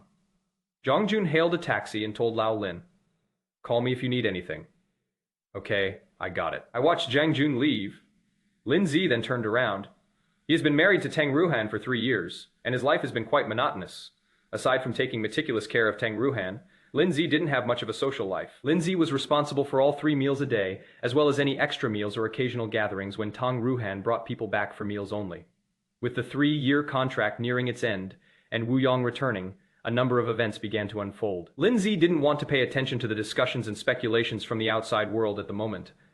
Lin Ze only hoped to hold on until the last day and successfully end his marriage with Tang Ruohan. If there is anything else I need to think about, it is my grandfather's medical expenses. Back then, faced with exorbitant medical expenses, Lin Ze wouldn't have signed that contract with Tang Yanghao if he hadn't been desperate. Lin Ze wandered aimlessly, walking slowly. He usually chooses this method when he wants to express his frustrations. Only Lin Ze hadn't walked far when he suddenly stopped, not far away. A black luxury car was parked on the side of the road, understated yet luxurious, limited edition car model and license plate number. Lin Ze recognized it at a glance. It was Tang Ruohan's car. Now, Tang Ruohan was leaning against the car door, her back to him. Opposite Tang Ruohan was Wu Yong, who looked anxious. The distance is too far. Lin Ze couldn't hear what they were saying. Judging from Wu Yong's expression, he must be saying nice things at this moment. Lin Ze glanced at it indifferently and then turned away. Lin Ze, wait a minute. An urgent voice came from behind. Lin Ze tried to pretend he hadn't heard, but Wu Yong had already come running over. Lin Ze, wait a minute. Chapter 44 didn't. Your father teach you that lying is wrong. Lin Ze frowned. He didn't understand why Wu Yong had come looking for him. At this time, Wasn't he on a date with Tang Ruohan? Is there something you need? Seeing Wu Yong blocking his way, Lin Ze gave him a cold glance. To this day, Lin Ze still remembers the scene where Wu Yong brought a group of reporters to stand in front of his grandfather's hospital room. Lin Ze, I want to tell you something. Please don't blame Xiao Han for what happened at the hospital. I know who started this, but I'm not so confused about right and wrong. Lin Ze's tone was devoid of any warmth. Wu Yong frowned, his expression freezing on the spot. Does Lin Ze really think he is something? He rushed over to apologize, simply wanting to leave a good impression on Tang Ruohan. Unexpectedly, Lin Ze still wouldn't let go of this matter. Heh? Lin Ze, there's no point in saying that. Don't think that just because you're married to Tang Ruohan, your worth will increase. Wu Yong raised his voice again. In the end, you're just someone who is clinging to the Tang family's coattails. As long as you're not divorced, you have to make sacrifices for Xiao Han. This is the price you pay for being alive. In son-in-law. Lin Ze's eyes were like ice. Are you done? Clenching his fist, Lin Ze tried hard to suppress his inner impulse. Say what you're saying and get lost. Wu Yong's eyes widened instantly. Who did you tell to get out? Say it again. Get lost after you've said that. Can't you understand human language? Lin Ze showed no mercy to Wu Yong. How he and Tang Ruohan get along is their own business. Whether it is a contract or a sacrifice, it is none of an outsider's place to dictate. Moreover, this is a villain who wants to exploit Grandpa's illness for publicity. Wu Yong gritted his teeth and lowered his voice. You broke me up with Tang Ruohan, and I'll remember that forever. So what if you used your grandfather's illness as an excuse? I wish he were dead. Crack. Crack. Lin Ze's knuckles cracked, and his face grew increasingly pale. Wu Yong narrowed his eyes. What? Are you angry? Let me tell you. You messed this up, so we'll see you when your grandfather dies. At that time, I'll let you. Fuck you. Lin Ze suddenly stretched out his hand, aimed it at Wu Yong's face, and slapped him twice on the spot. Smack. Smack. A crisp slapping sound rang out. Wu Yong was instantly stunned. Before he could even utter a sound of surprise, two handprints already appeared on his cheeks. Lin Ze stared intently at Wu Yong, every word he uttered as if chilled to the bone. Remember this. If you try to use my grandfather's illness as leverage again, I'll cripple you. Before Wu Yong could react, Lin Ze kicked him in the stomach again. Ah! Wu Yong stumbled and was kicked to the ground. Tang Ruohan, who had just arrived, happened to witness this scene. Lin Ze, stop! What are you doing? As they were talking, Tang Ruohan immediately stood in front of Wu Yong, even extending her hands. Lin Ze straightened up and calmly looked at Tang Ruohan. However, Tang Ruohan could not hide the fierceness in her eyes. Lin Ze, Wu Yong admitted his mistake to you. So why did you hit him? He has been very remorseful these past few days and has been trying to find an opportunity to explain this matter. I order you to apologize immediately. Right now. A cold smile appeared on Lin Ze's lips. Mr. Tang. You don't need to defend your sweetheart like this. We both know the truth. Tang Ruohan frowned, staring at Lin Ze in disbelief behind him. Wu Yong stumbled to his feet, took a step forward, and came to Tang Ruohan's side. Lin Ze, you are being too impulsive. I've already agreed to give you 100,000 yuan as compensation for your emotional distress. Isn't that enough? I admit that what I did that day was inappropriate, but you and your grandfather didn't suffer any losses. You can! Just ask for 500,000. This constitutes extortion. What? 500,000? Tang Ruohan exclaimed in surprise, her delicate face instantly turning pale. Wu Yong, you, Xiao Han, I feel guilty, so I want to make it up to you. But Lin Ze is asking for too much. Wu Yong hesitated, his face showing a troubled expression. Tang Ruohan frowned. Lin Ze, how could you do this? You've gone too far. What you're doing is illegal. Lin Ze let out a cold laugh. His gaze swept over Tang Ruohan and finally settled on Wu Yong's face. Wu Yong, did your father ever teach you that lying is wrong? I didn't lie, nor did I have any reason to lie. 500,000 is nothing to me, but I can't encourage this kind of behavior. It's bad for society. Before he could finish speaking, there was a loud bang. Lin Ze's fist landed precisely on Wu Yong's face. Ah! Wu Yong let out a miserable scream. He immediately covered his eyes. Tang Ruohan's mind went blank, and she looked at Lin Ze as if he were a stranger. Is this Lin Ze? In the 3 years of their marriage, Lin Ze had never raised his voice when speaking to himself. How could he be so rude to my face? The slap just now, and that kick. Now another punch, Lin Ze. Is this insane? Ah, help? Wu Yong's voice came again, and Tang Ruohan finally came to her senses. I looked up and was instantly stunned. Wu Yong's face was covered in blood, and he could barely stand. Fresh blood trickled down between Wu Yong's fingers. The pristine white cuffs were now stained with blood. Wu Yong, how are you? I'll call an ambulance right away. Tang Ruohan panicked and immediately pulled out her phone to make a call. Lin Ze sneered again and was about to turn around. Suddenly, a police siren blared. I thought it was just a routine police response. Unexpectedly, the police car stopped in front of Lin Ze and his group. After a sudden stop, the police car doors opened, and instantly, 4 or 5 uniformed officers jumped out of the vehicle. The person who got out of the driver's seat was none other than Zhang Jun. When Zhang Jun arrived at Lin Ze, he was also a little confused. Old Lin, what are you doing here? What is going on? Lin Ze flexed his wrists and glanced sideways at Wu Yong. Now Zhang Jun seemed to understand something as well. Zhang Jun stepped forward and lowered his voice. What? You've made a move? Damn. We got a call from the public saying there was a fight going on here, but I never expected this. He stopped mid-sentence and coughed heavily. Xiao Zhou, Xiao Zheng, you guys handle the scene. Xiao Liu, ask about the situation. Zhang Jun took command on the spot. Upon seeing the police officers approaching, Wu Yong immediately stepped forward and quickly explained the situation with a heavy nasal tone. Officer, I'm the victim. I was beaten. I didn't fight back at all. Look at my face. It's still bleeding. My nose must have collapsed. It will leave lasting effects. Wu Yong spoke shakily, gesturing constantly with his hands. Lin Ze remained silent, coldly staring at Wu Yong. Tang Ruohan ran over in a panic, holding a large stack of tissues she had just taken from the car. Officer, this. Madam, please calm down. We need to understand the situation in detail. Xiao Liu held a pen and took notes while speaking. Seeing the blood flowing uncontrollably, Wu Yong was terrified. Officer, I've explained the situation. I'm seriously injured. Can I go to the hospital first? Zhang Jun stepped forward. Indeed, you are seriously injured. That's why we need to investigate more thoroughly and not just listen to one person's side of the story. After speaking, Zhang Jun's voice suddenly rose. Xiao Liu, ask for more details. Chapter 45, if you don't. Care about your husband. Who do you care about? Wu Yong was completely bewildered, his head buzzing. If the injury is serious, shouldn't you go to the hospital first? Officer, sir. Please come this way. We have a few questions that we need to ask in more detail. Xiao Liu remained expressionless, speaking in a serious tone. Wu Yong had no choice but to follow Xiao Liu forward. A few minutes later, Lin Ze and Wu Yong went to the police station together. Tang Ruohan followed in her car, looking anxious, her eyes filled with tears. Thinking of Wu Yong's face covered in blood, his hands began to tremble. At the same time, a hint of resentment rose in her heart.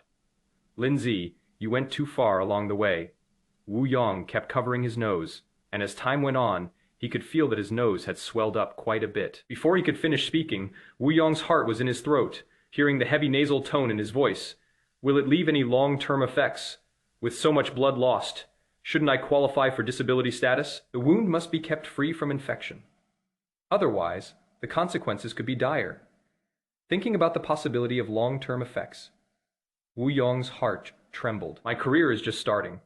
I haven't even won Tang Ruohan's heart yet, and I haven't enjoyed the riches and honors I've been living. Absolutely nothing can go wrong. Officer, I strongly request to go to the hospital. My heart is racing, I have tinnitus, and I feel my blood pressure is rising. Sitting in the passenger seat, Zhang Jun looked back and spoke casually. We've seen this situation many times before. It won't cause any fundamental damage, so don't worry too much. But don't say so much. If you insist on leaving, we can't rule out the possibility that you're feeling guilty and want to run away. Zhang Jun spoke slowly and deliberately, enunciating each word very clearly.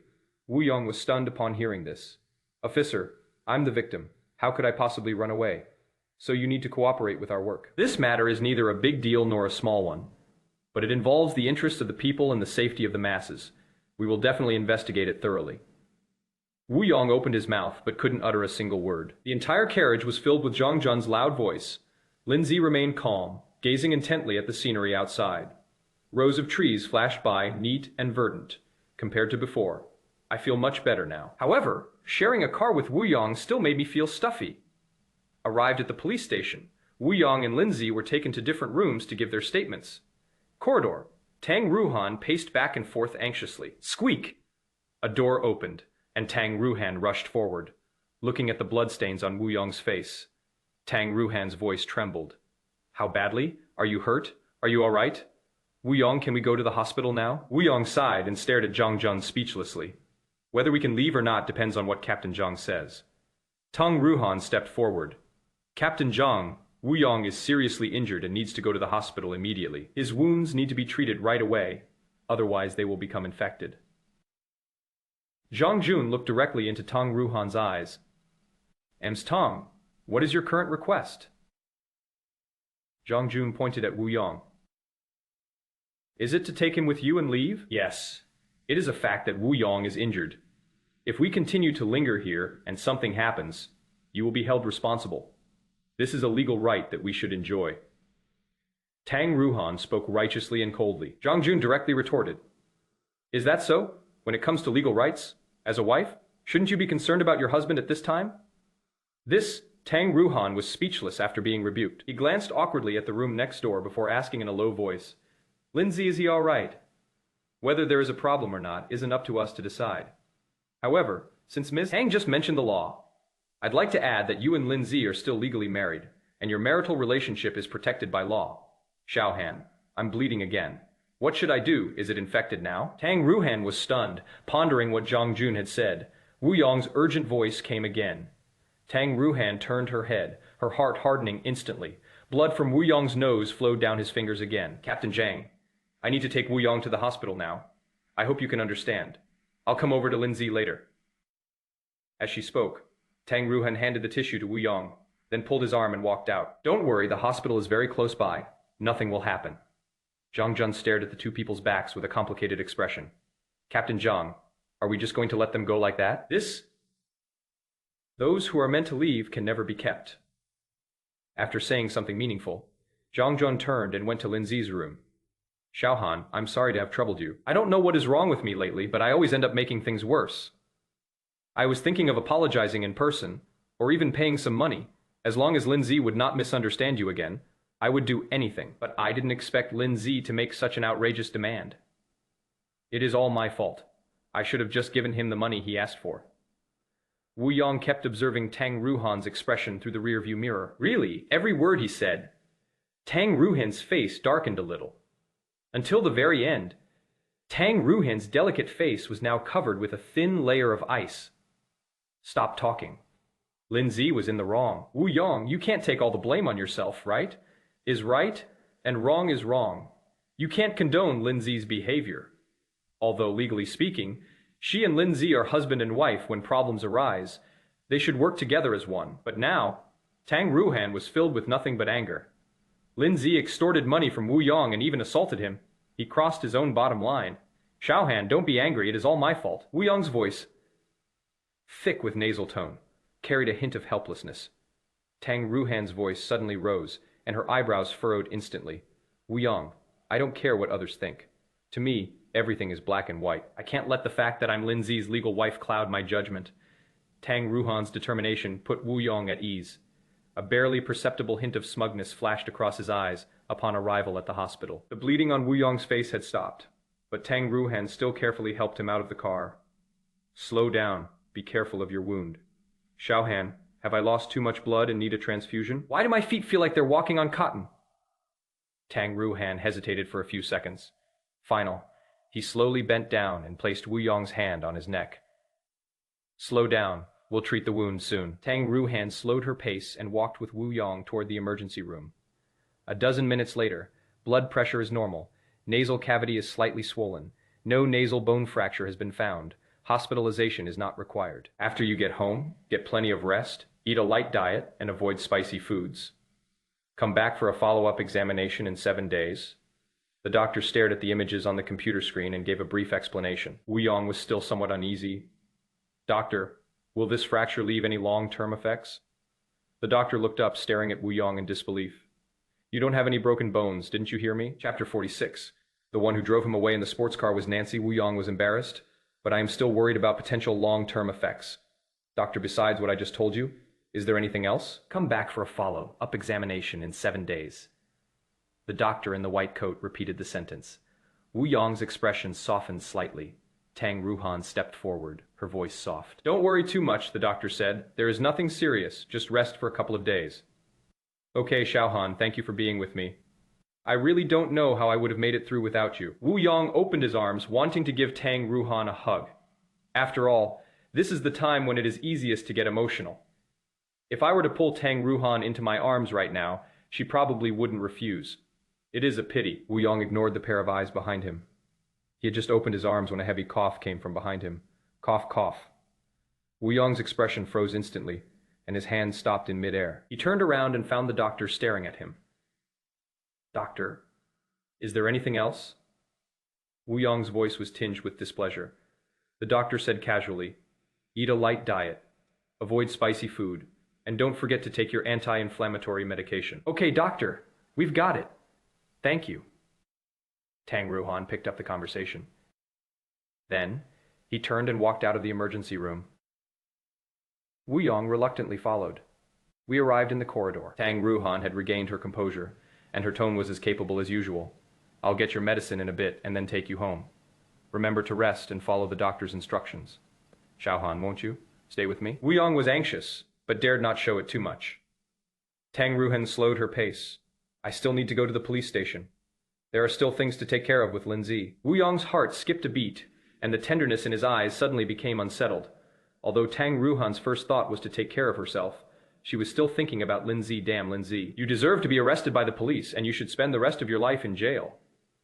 Wu Yong cursed Lin Ze in his heart, then suddenly realized that Tang Ruohan had already walked far away. "Xiaohan, wait for me." Back at the police station, Tang Ruohan went straight to the room where Lin Ze had given his statement. "Madam, who are you looking for?" A young policeman chased after him, asking questions as he went. Tang Ruohan looked around and immediately asked, "Where is Lin Ze, the one who was arrested for assaulting someone?" The young policeman was taken aback, frowned, thought for a moment, and quickly replied, "You mean Brother Lin. He has been picked up by someone." Tang Ruohan's face was full of confusion. "Brother Lin? Do all the junior police officers at the station address Lin Ze like that? Besides, they were picked up by someone. Who picked him up when?" After regaining her composure, Tang Ruohan asked again. The young policeman answered very honestly. It must have been about 10 minutes. The person who picked up Brother Lin was a young girl, quite pretty, who drove a sports car. I don't know her name. After the other party finished speaking, Tang Ruohan was stunned. Who will pick up Lin Ze? Could it be Su Qing? Aside from Su Qing, Lin Ze doesn't seem to have any interaction with other girls. Instinctively opening her bag, Tang Ruohan wanted to take out her phone to ask, but found that her hands were shaking. Heartbeat. It also sped up. Taking a deep breath, Tang Ruohan tried to calm herself down, but the image in my mind just won't go away. A beautiful young woman drove a sports car and took Lin Ze away. Originally, Tang Ruohan was still thinking of taking Lin Ze away, and on the way she would carefully ask him what exactly happened. Unexpectedly, it didn't work out. Besides, Lin Ze hadn't even come out of the room yet when she had already left with Wu Yong. Will Lin Ze blame himself? Just as Zhang Jun said, no matter what, before the divorce, she and Lin Ze are still legally husband and wife. When something happens, she abandons her husband and goes to care for another man first. Even if there is no affection between them, it still sounds bad to outsiders. In a short time, Tang Ruohan stood there, stunned. Beside, the young policeman didn't know whether to stay or leave. After a while, Tang Ruohan murmured a question. "So, is this case closed? How was it classified?" The young policeman shook his head. "I'm sorry, ma'am. I'm not in charge of this case, so I'm not aware of the details you're asking about." "Okay, I got it." Tang Ruohan didn't want to hear anything else, so she put her phone back down and hurriedly left. Step out of the courtyard. Tang Ruohan's guilt grew stronger and stronger. At the same time, a look of doubt flashed across his face. Again, we've been together for 3 years. She knew Lin Ze's character fairly well, and it was impossible for him to extort money from her. Recalling her earlier accusations against Lin Ze, Tang Ruohan suddenly realized that she had acted impulsively. Since Su Qing is now with Lin Ze, why not make a phone call first? If necessary, she can apologize to Lin Ze for her previous attitude. However, one thing at a time, Lin Ze's act of hitting someone was ultimately wrong. After calming down, Tang Ruohan picked up her phone again and quickly dialed Su Qing's number. Soon, a sweet, clear voice came from the other end of the phone. "Cousin, What made you suddenly decide to call me? Aren't you supposed to be whispering sweet nothings to your sweetheart right now? Su Qing's tone was teasing. Tang Ruohan frowned instantly. Su Qing, stop talking nonsense. Where is Lin Ze? Let him answer the phone. Cousin, I'm not with my husband. Where can I find him to answer the phone? Su Qing was startled at first, then suddenly realized, oh, I see. Are you going on another date with Wu Yong and not going home for dinner? Don't worry, I'll definitely pass on that message to you. I'll call and tell my brother-in-law. Su Qing guessed on her own, and then made a decision based on what she thought. Tang Ruohan's brows furrowed even more deeply. You weren't with Lin Ze. You didn't come to the police station to pick him up. In short, this left Su Qing completely bewildered. There was a pause of a few seconds on the other end of the phone. Then, it was Su Qing's deafening voice. Cousin, what happened? Why are you going to the police station to pick up your husband? You two didn't fight, did you? Where are you now? I'll come find you right away. By the way, where is my brother-in-law? Where did he go? Su Qing was rambling incoherently, asking one question after another. Tang Ruohan's thoughts were in complete disarray, and Su Qing's constant chatter was driving her crazy. All right, if you're not with Lin Ze, that is fine. Let's leave it at that and talk about it later. Before Su Qing could say anything, Tang Ruohan hung up the phone immediately. If it wasn't Su Qing, then who was it that took Lin Ze away? At the entrance of the police station parking lot on the right, Lin Ze was chatting with a girl. The girl had a small, well-proportioned face and fair white skin that glowed faintly in the sunlight. A pair of clear eyes remained fixed on Lin Ze's face. Her lips curved into a perfect smile, and her eyes held an undisguised delight. The crisp red leather skirt features a unique design at the waist, perfectly showcasing the wearer's figure. The skirt hem stopped above her knees, exuding youthful energy while maintaining an incredibly capable look. Looking at the girl in front of him, Lin Ze was momentarily dazed. This is completely different from the image of her in my memory, 4 years of university. What impressed Lin Ze the most was her high ponytail. Her school uniform was neat, and she had a pure and innocent look. Every time get out of class ended, the whole classroom would be noisy, but she would sit quietly by the window. The sounds of laughter and her tranquility seemed to create a scene reminiscent of an oil painting. What is wrong? It is like you don't recognize me. I've been talking to you for ages. Why do you still look at me like I'm a stranger?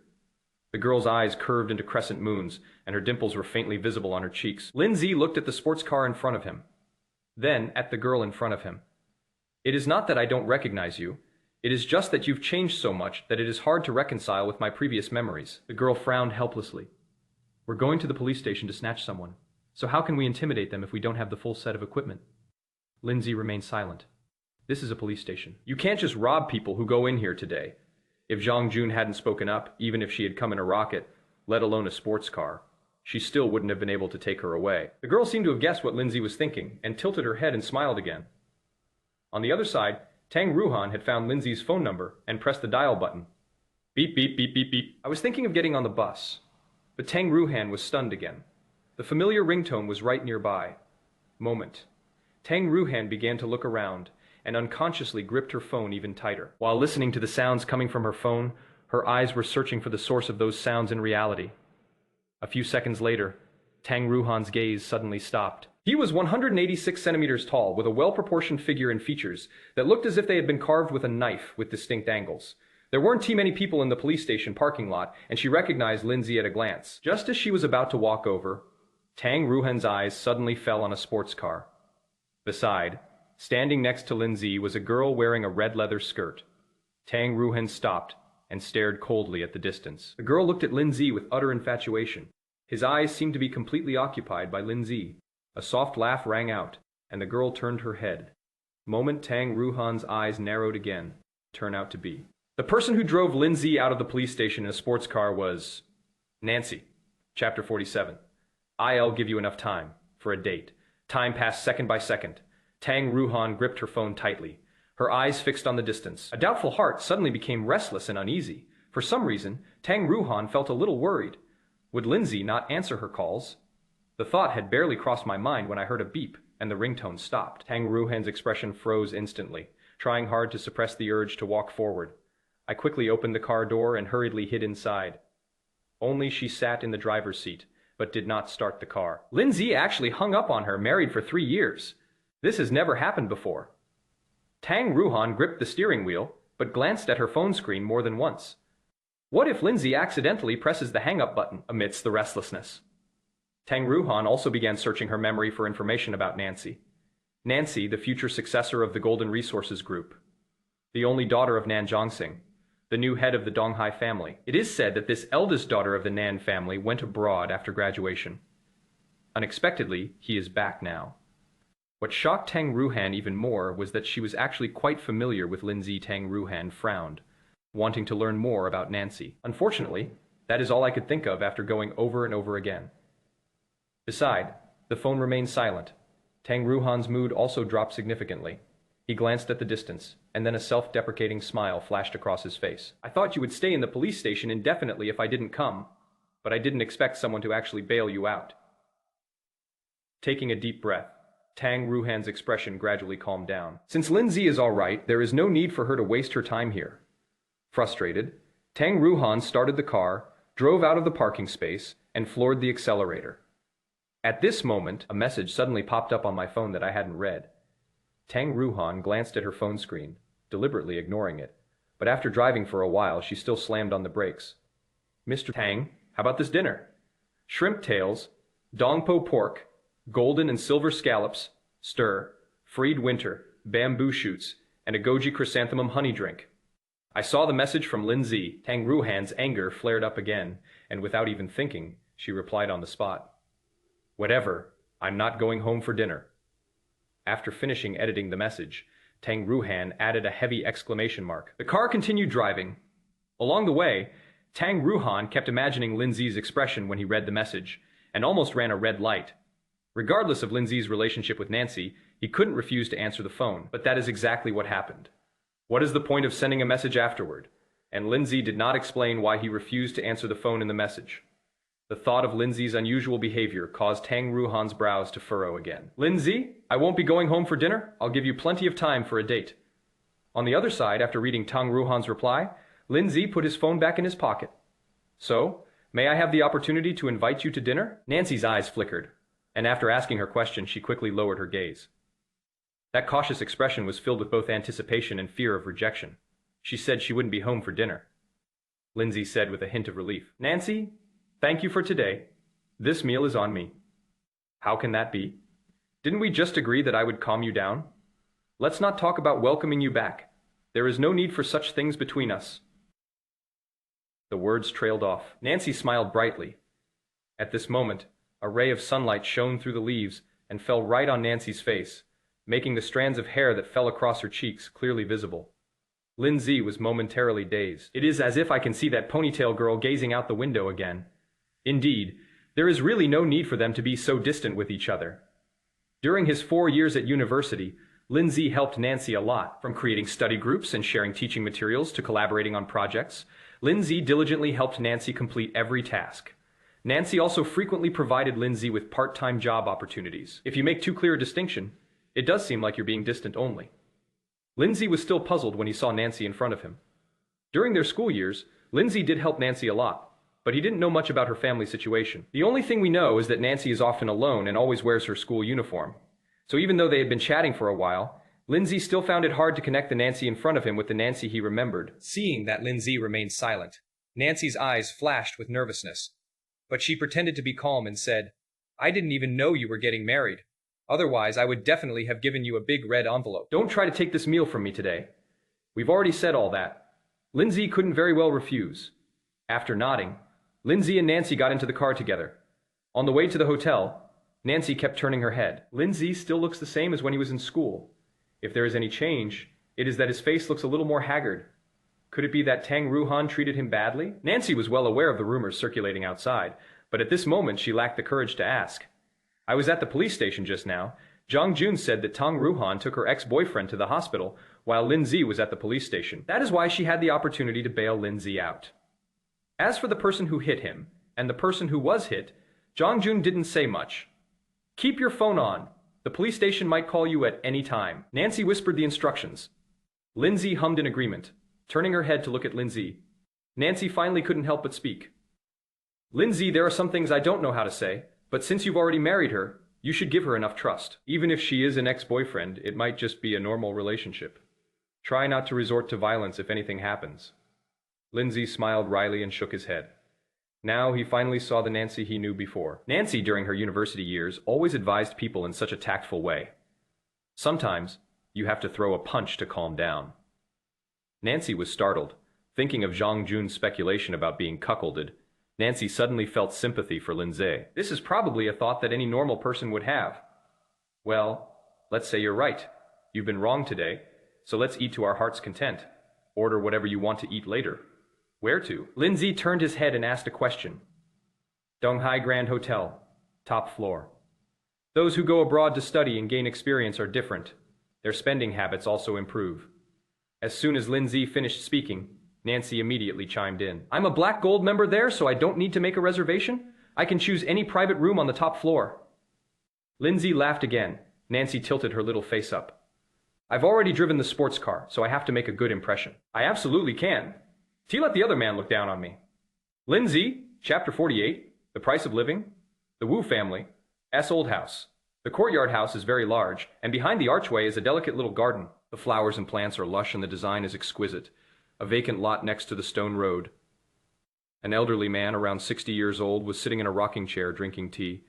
Wu Yong looked weary and distressed. Already cautious, upon seeing the old man, their careful steps faltered in midair, hesitant to place their feet. You're back. The old man didn't even lift his eyelids, and coldly asked a question. Wu Yong looked up, hesitated for a moment, then casually called out, Father, how is the matter going?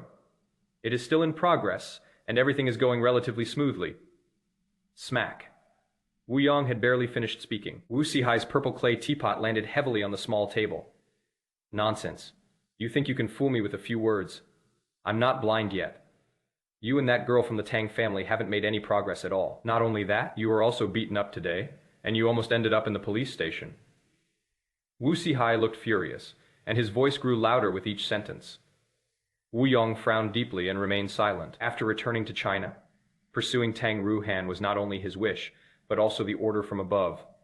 The development of the situation and his own actions were closely watched, not only by his father but also by the mastermind behind it. Recently, there was indeed no substantial progress between him and Tang Ruohan, so it was understandable that his father was angry.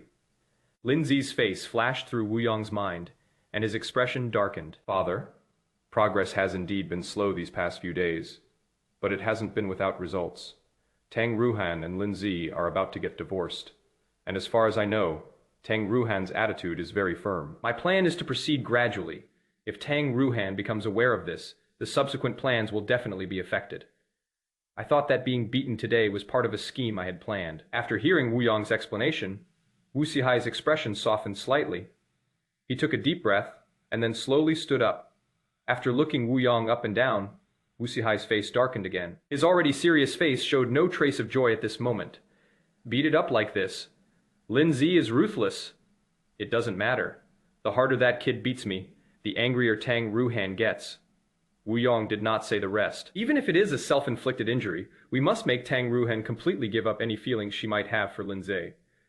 Tang Ruohan can only belong to him alone. Realizing he had nothing to explain, Wu Sihai raised his hand and waved it. Go and rest, but don't forget the important business. Good father. Wu Yong replied respectfully, then turned and walked to the side. Wu Yong walked through the garden and entered a room, entered the house and quickly closed the door. Their attitude changed instantly. Damn it. This lousy courtyard has been a disaster ever since I moved in. This courtyard is cursed to bring me bad luck.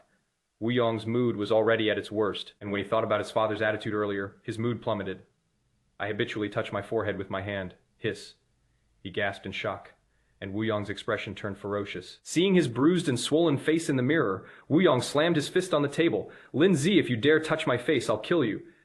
If it weren't for pursuing Tang Ruohan, why would I make concessions to you? I'll swallow this for now.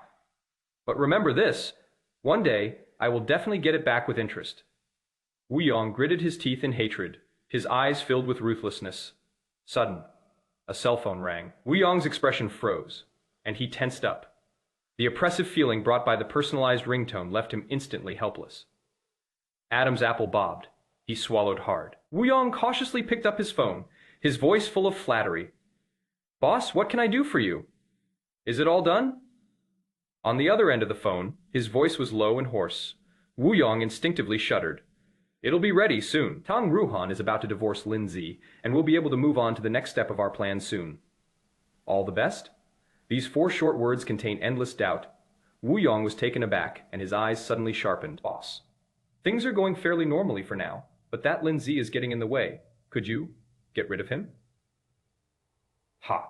The voice on the other end of the phone was full of sarcasm. The eldest son of the Wu family in Donghai is gentle and refined, but in private, he is so ruthless. Wu Yong snorted coldly. I didn't want this either, but he was in my way. I've already died once. What don't I understand? You don't need to focus your attention on Lin Ze. I have other plans right now. Winning over Tang Ruohan is the most important thing. Wu Yong frowned, his swollen face full of doubt, regardless of Lin Ze. Is the boss going to take matters into his own hands? Impossible. Who is Lin Ze? He doesn't deserve the boss's personal attention. Amidst his confusion, Wu Yong also felt a surge of pleasure. Lin Ze, now that the boss has his eye on you, your days are probably numbered. It seems that even God is on my side. Boss, don't worry. I'll take care of Tang Ruohan as soon as possible. Remember, don't give anything away. And absolutely do not let the Tang family suspect anything. The voice on the other end of the phone became stern once again. Wu Yong's voice trembled with nervousness. Okay, boss, I understand what to do. The call was interrupted. Wu Yong finally breathed a sigh of relief.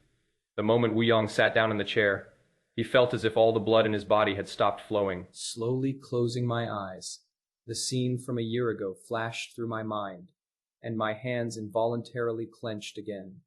My mind went blank, and my consciousness was scattered. Those few seconds that brushed with death were a fear etched into his very bones. At last it was that mysterious man who saved him. From then on he became a puppet on a string. This was the price of living. On the surface they appear incredibly successful, but in reality they are mere puppets, just like the courtyard in front of us. The moment Wu Yong took his first step, he felt an overwhelming sense of rejection. However, he and his father still moved in, because there was no other choice. The boss behind the scenes provided everything: connections, relationships, and even gave him the title of CEO worth hundreds of millions. He only needs to complete the tasks assigned by his boss to survive. As his thoughts gradually calmed down, Wu Yong kept repeating 3 words from his throat. Tang Ruohan, Tang Ruohan. Donghai Hotel, top floor. The private room is filled with stars. Nancy sat opposite Lin Ze, her gaze fixed on his face. Her jet-black hair fell gently over her shoulders, but it couldn't match the subtlety in her eyes. Those eyes were still as clear as spring water. Lin Ze, what would you like to eat? Order whatever you like today. As they were talking, Nancy stood up and personally delivered the menu to Lin Ze. Lin Ze smiled. After being taken to the police station, Nancy is now treating herself as a high-priority protected individual. But just now, it was clearly him who hit someone. Could it be? In Nancy's eyes, he had become a spineless man who needed to be coaxed after being wronged. The mere thought of this made Lin Ze feel uneasy. But what happened to him cannot be explained in just a few words. Never mind. Let's not talk about it anymore. Anyway, I'll be divorcing Tang Ruohan soon, and all of this will be over. Lin Ze looked at the menu. Nancy's gaze lingered once again on Lin Ze's face. I'm back in China. It is so good to see the man I've had a crush on for 4 years again. Chapter 49, a faint spark of hope has been ignited. Having lived abroad for several years, do you have any dietary restrictions? Lin Ze looked at the menu while asking questions. No, I can't get used to foreign food, but I can eat all the food in China. Nancy smiled and fixed her gaze on Lin Ze's face again. Compared to before, Lin Ze's face has lost some of its youthful naivete and gained more composure. Although he looks a bit haggard now, he is still incredibly handsome. This face has sharp features, making it an extremely conspicuous presence wherever it goes. During her years abroad, Nancy had many suitors. However, in Nancy's view, all her suitors combined were not even 1/10,000th of Lin Ze's. Perhaps this is what people mean when they say, beauty is in the eye of the beholder. With Lin Ze's face as the standard, no matter how outstanding others are, they cannot catch Nancy's eye, let alone enter her heart. Lin Ze ordered 4 dishes and a soup. Nancy nodded again with a smile. Compared to Nancy's shyness, Lin Ze was much calmer. Even after not seeing each other for several years, Lin Ze's initial awkwardness quickly dissipated. On the contrary, Nancy seemed to be thinking deeply as she spoke. In fact, Nancy had made various plans for this trip back to China. She had imagined meeting Lin Ze countless times. Nancy was carefully considering what expression to make, what to say, and what kind of impression to leave on Lin Ze after meeting him. Nancy never imagined that their first meeting after returning home would be under such circumstances. Now, Nancy is actually quite glad that she made a phone call to Jiang Jun, which gave her the opportunity to spend time with Lin Ze. After you come back this time, are you leaving again? You had excellent grades in college, and you must have improved a lot after spending a few years abroad, right? Lin Ze put down the menu and naturally looked at Nancy. I didn't make much progress. I just finished my postgraduate studies. That is impressive. You should be leaving soon, right? When are you leaving? Let me know so I can see you off. As he spoke, Lin Ze brought up Nancy's trip abroad last time. I'm sorry about last time everyone drank too much, and I had to keep an eye on them. Nancy organized a party before leaving the country. As the event drew to a close, the boys who had a crush on Nancy all drank too much and started crying uncontrollably. Although Lin Ze wasn't drunk, he couldn't leave this mess. So I missed taking Nancy to the airport. Fortunately, Nancy came back this time. Lin Ze thought that when she left next time, he would definitely see her off. Nancy hesitated and stammered as she spoke. I haven't decided whether to go or not. Lin Ze was taken aback, puzzled. Nancy comes from a well-off family and has spent 3 years abroad. If she has the opportunity to continue her studies, wouldn't it be a pity to give it up? Why give up such a good opportunity? Nancy's face flashed with embarrassment. Lin Ze staring at her like that made her cheeks feel like they were on fire. A few hours ago, Nancy still wants to continue her studies abroad, but now that she saw Lin Ze, she suddenly had a different thought. If Lin Ze and Tang Ruohan are a loving couple, she will choose to leave. He stayed far away, silently watching Lin Ze without disturbing him. But the situation is different now. Tang Ruohan doesn't seem to care about Lin Ze. In other words, whether the two of them can continue their relationship is uncertain. After all, in that situation, no normal person would leave their husband at the police station to accompany their ex-boyfriend to the hospital, right? This incident may be a turning point for Lin Ze, but in her view, it was an opportunity to make up for the regrets. She has already missed 3 years, and she doesn't want to miss out anymore. When Nancy learned of Lin Ze's marriage, she felt like her heart had died. Now, that heart seems to be slowly coming back to life. The flame of hope, though faint, has already been ignited. So a few minutes ago, Nancy decided not to leave. What is wrong? Is there something else happening back home? Lin Ze's voice came again. Nancy nodded in agreement. Yes, my family has some businesses, and they want me to try taking over some, so I don't want to leave. At this point, Nancy changed the subject. By the way, stop talking about me. How are you? When can I meet your wife? Before she could finish speaking, Nancy tensed up again. To hide her unease, she picked up a water glass. Lin Ze was stunned again. His expression froze for a moment before he finally managed to squeeze out a sentence. Let's talk about it later. Thinking about what happened today, Nancy frowned. I'm sorry. Did I bring something I shouldn't have? Nancy took a big gulp of water and put the glass aside. Then we'll listen to you. Now that the misunderstanding is cleared up, it is not too late for everyone to get together again. Until now, Nancy still maintains that the matter between Tang Ruohan and Wu Yong is a misunderstanding. No matter what, she always hoped that Lin Ze would be happy. Lin Ze is not a casual person. Since he chose to marry Tang Ruohan, it must have been a well-thought decision. To say I don't love you would be a lie. Lin Ze would never treat marriage, such a sacred matter, as a joke. That is why Nancy hopes that Lin Ze and Tang Ruohan can reconcile and clear up their misunderstandings. Even if they reconcile, she will still choose to leave. But on the other hand, if Tang Ruohan truly no longer has feelings for Lin Ze, she will stand up without hesitation. However, given a person's most basic moral character, she would never do something like stirring up trouble. Nancy was lost in thought. Lin Ze suddenly said something in a calm tone. There is no misunderstanding, and there is no need to meet. What, you guys?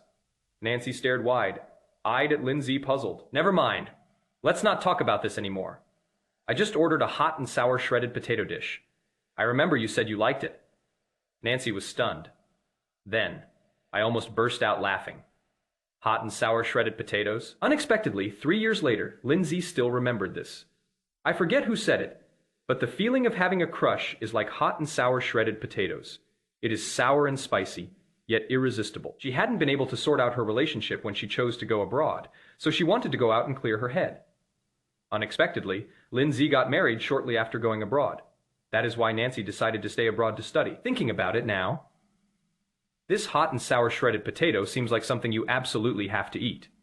After all, Lin Ze was right in front of her, and the previous sense of loss and confusion was gone. Instead, there is a hint of sweetness.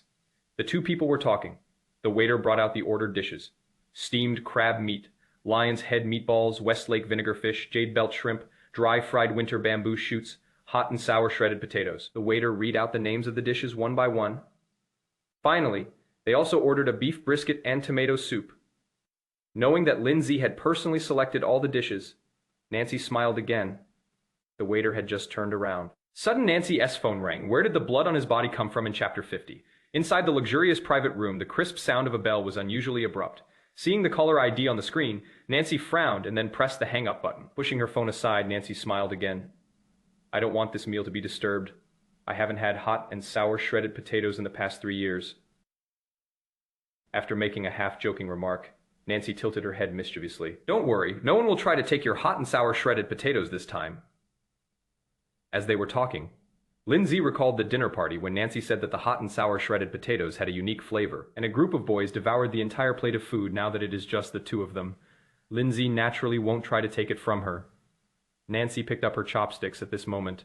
The phone rang again. As she turned her head, Nancy sighed. Lin Ze looked up. You answer the phone. I'll go and leave for a bit. Seeing Lin Ze about to stand up, Nancy quickly stopped him. It is okay. Don't mind him. Sit down. Let's continue eating. This was the first meal Nancy had with Lin Ze since returning, and as mentioned earlier, she didn't want to be disturbed. The call ended again. But just a few seconds later, the phone rang again. Lin Ze stood up. I'm going to wash my hands. I'll be back in a bit. The phone kept ringing, so it must be something important. He got up to avoid making Nancy feel awkward.